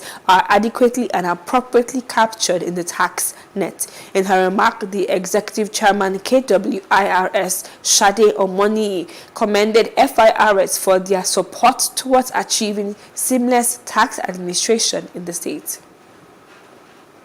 Bayelsa State Government has been asked to address critical issues affecting the growth of businesses in the state. According to the first Vice President of the South Chamber of Commerce, Indutimi Komonibo, business owners are having to pay multiple taxes among other issues. Our correspondent, Jesse Essie, completes this report. Business owners in Bayelsa State are often faced with the challenge of inadequate power to run their businesses. But despite this, the allegation of multiple taxation by agencies of government surface. The South Chamber of Commerce is among groups who have recorded this complaint. You can see one ministry or 2-3 ministries carrying out the same function. The environmental sanitation will come for their own taxes, perhaps levies. The Minister of Environment will come. The Minister of Health will come. Then the local government will come for the same purpose. And why is it so? Because it is not well structured, because businesses are not thriving. The simple definition of tax is payment of services rendered by government. So, what are the services the government is rendering? Reacting to this, the special advisor to the state governor on inter-party relations claims otherwise. All business premises are taxed, assessed, first of all. Then, what is reasonable for you to pay as tax is given to you. And when you pay, receipt will be given to you. If you know of somebody who complains of multiple taxation, then some area men organize, or area boys are organizing to go and levy them under the guise of one agency or the other. The government is asked to create wealth through massive agriculture. And I think that the first thing maybe government should do is to do a mapping of the resources. Several of them we are aware. Okay, for instance, we know that we are primarily fishermen, but how much of fish, is being traded within our shores or within our state? We are farmers. Nigeria used to be a world largest producer of cassava, and Bayelsa State also produces cassava. We have capacity to produce rice. How much of all of these is happening?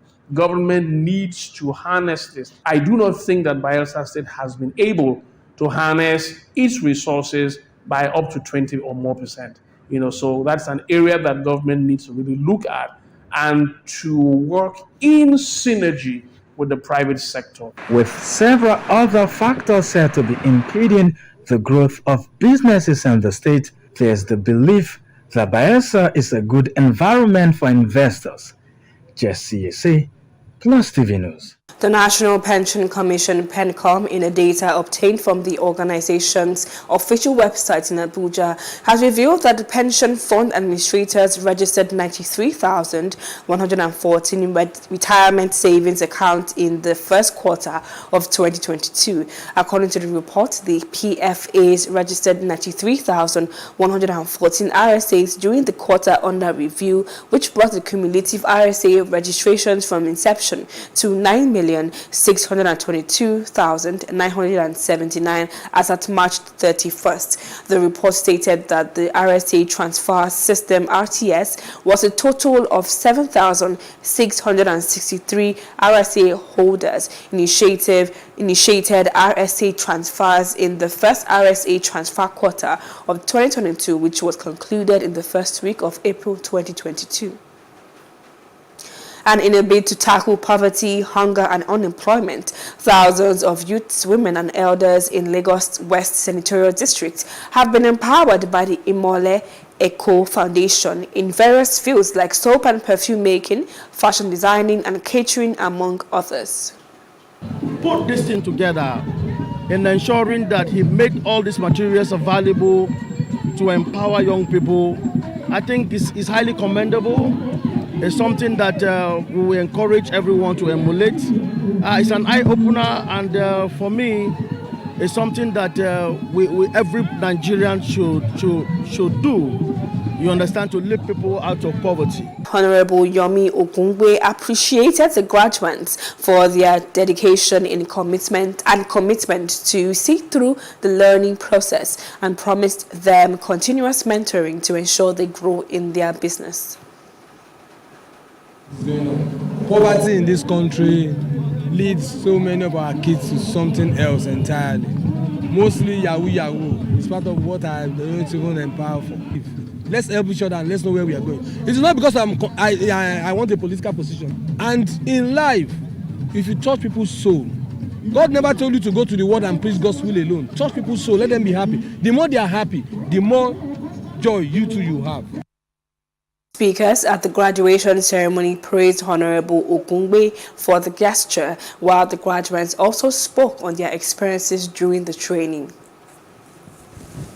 It is good to help our people, and moreover, I've lived in the UK for 45 years, so I know what it is when you talk of charity.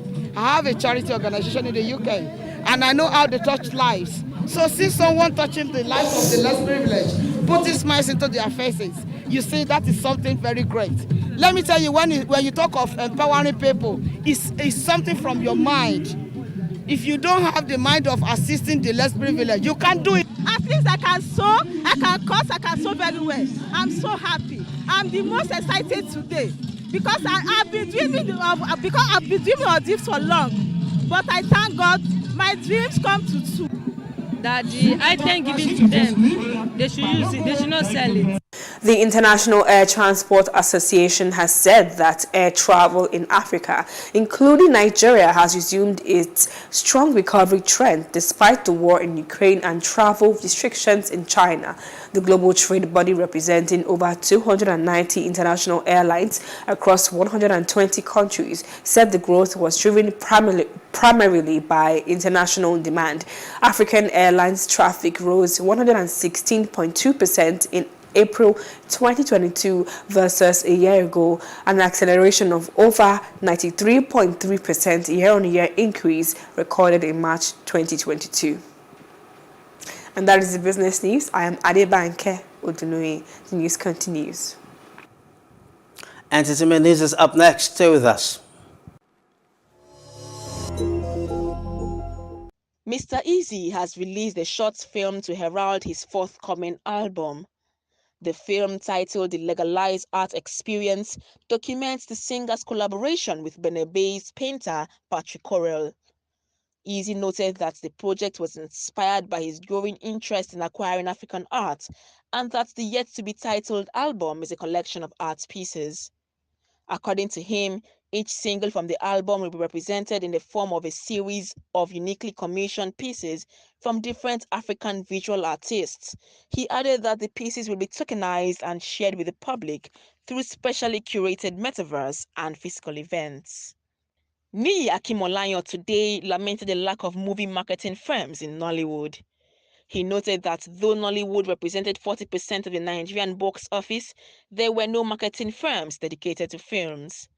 In a Twitter thread today, he called for marketing firms to incorporate Nollywood films into their business. He tweeted, "It's 2022, Nollywood is 40% of the Nigerian box office, yet we don't have any marketing outfit dedicated to films. Most films in cinema have a marketing spend of no less than 15 million naira. Some get as high as 30 to 40 million naira. Half of that money is wasted as producers don't really know what works. You don't have to build from scratch. If you're an already existing marketing firm, you can expand your business to accommodate Nollywood films. Nollywood actress Mary Njoku has noted that the industry was arguably controlled by women. In an Instagram post today, she noted that women sign almost all the checks. This is as she narrated how a family member wrote her off as an actress whose career refused to blow. She said, "Dear women, women are doing big things too. Few weeks ago, a family member needed a guarantor for her rent and I went to the lawyer's office to sign. I spent over 45 minutes trying to convince her I can afford the rent, but she didn't believe me. She thought I was an actress whose career had refused to blow. She needed proof that I am truly the founder of Rock or the CEO of the studio. I googled my name, but she didn't agree. In her eyes, I can't be me. I am a small girl. The agent and I begged her to do her small research, but she refused. I told her I would get the CEO of Iroko TV to co-sign, but she said I was calling big names. She insisted on seeing my business card. I had none. Business card that I can write anything on. I had to call a male colleague whose career is stronger than mine to help be the guarantor. She was a fan and super happy. Jennifer Lopez has described her 2020 Super Bowl performance with fellow Latina star Shakira as the worst idea in the world. She made the revelation in one of the scenes of her new documentary, Halftime. Lopez complained about barely getting enough time to sing through her selected list of songs. Lopez's longtime manager, Benny Medina, also shared her sentiments in the documentary. Lopez's Halftime will officially launch on Netflix following its Tribeca Festival premiere. Johnny Depp and English guitarist Jeff Beck will release an album of mainly covers next month after taking to the stage together. Called 18, the 13-track album will be released on July 15. The Pirates of the Caribbean actor performed alongside Beck at several UK venues in the past 2 weeks. He was just like a brother straight away. We laughed and didn't stop laughing for the last 6 years, Beck told reporters, speaking about the pair's first meeting in Japan. The album sounded pretty damn good for a home recording. Depp and Beck have recorded music since 2019 for the album, which also features 2 original songs by Depp, who has his own band, the Hollywood Vampires. One song is about actress and inventor Hedy Lamarr. And there was a knock at the door, and it was somebody saying Johnny Depp would like to meet you. I'm fine, okay. I didn't really know him. I knew that he was Jack Sparrow in it, but I'd never seen him in the film. He was just like a brother. Straight away we laughed and didn't stop laughing for the last 6 years. He's got this understanding of wacky humour, which is a number one requisite for me. If they don't have that, but also just a spirit of charm about him, I think everybody sees. And to think that he'd be interested in me, what? You've got better things to be doing, pal. Let's now get into the ever-exciting world of sports.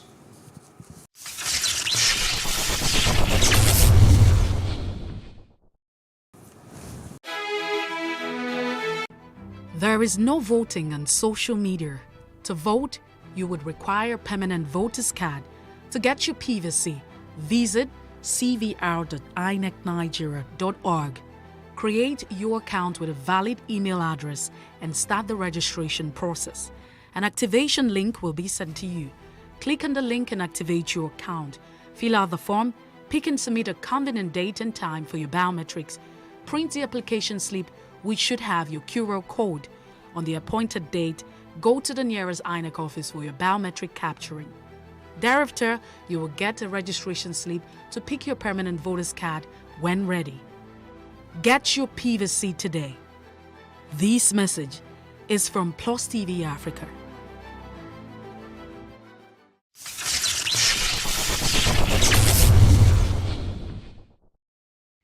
Nigeria will chase a second win in Group A of the 2023 Africa Cup of Nations qualifiers when they face host Sao Tome and Principe at Stade Adra in Agadir, Morocco on the afternoon of Monday, 13 June. Nigeria opened their campaign with a somewhat nervy 2-1 win over Sierra Leone last Thursday evening in Abuja, coming from a goal down to claim victory via strikes from Alex Iwobi and Victor Osimhen. It was not the most convincing performance from the Super Eagles, but they got the job done and put 3 points on the board, an important marker in a year in which they stumbled out of the AFCON finals at the last 16 stage and failed to qualify for the World Cup. Coach Josep Serro said that Nigeria created a lot of scoring chances we could have won with a bigger margin, but the team needs more time and we must work. The Portuguese also defended his decision to pick Iwobi and Joaribo in central midfield, an option he corrected in the game by bringing on Peter Tebo at the start of the second half. The Nasarawa state government has approved the resuscitation of the sports academy in Akwanga to further boost sports and activities. Mr. Lucky Isaac, the State Commissioner for Youth and Sports Development, disclosed this while addressing newsmen in Lafia. According to him, Governor Abdullahi Sule is committed to sports and activities, hence the governor's approval to revive the academy. The commissioner said that the state was also refurbishing the Lafia City Stadium with state-of-the-art facilities to meet up with world standards. He appreciated the state governor for investing hugely in youth and sports development. The commissioner noted that Sule's administration has developed the capacities of youths in skills acquisition programs and sports and activities for the overall good of the society. Anthony Joshua has signed his contract to fight Alexander Usyk in Saudi Arabia in August, with a formal announcement set for next week. Usyk beat Joshua in points last year to win the WBA Super, WBO and IBF title, but the rematch has suffered months of delays. But Joshua's promoter Eddie Hearn has confirmed paperwork is now done. The delays had been in part caused by Usyk's return to Ukraine after the invasion of the country by Russia. However, broadcast deals have also been a factor, with the suggestion Joshua could be moved from Sky Sports to DAZN. Real Madrid have reached an agreement to sign French midfielder Aurelien Tchouameni from AS Monaco on a 6-year deal, the two clubs announced today. He will join the European champions for a fee of some 80 million euros, with another 20 million in add-ons, according to media reports. Real said they would host a presentation ceremony for Tchouameni on Tuesday, June 14, following a medical examination. Tchouameni will become the second most expensive sale in Monaco's history, behind only Kylian Mbappe, who signed with Paris Saint-Germain for 180 million euros in August 2017. Named Ligue 1 Young Player of the Year in 2020-2021 after joining Monaco from Bordeaux for 16 million euros, Tchouameni was in high demand, with Liverpool and PSG also bidding to sign him. Real Madrid, who had been negotiating with the player since March, got the deal done ahead of the competition. That's the news now. For more stories, please follow us on our Facebook, Twitter and Instagram.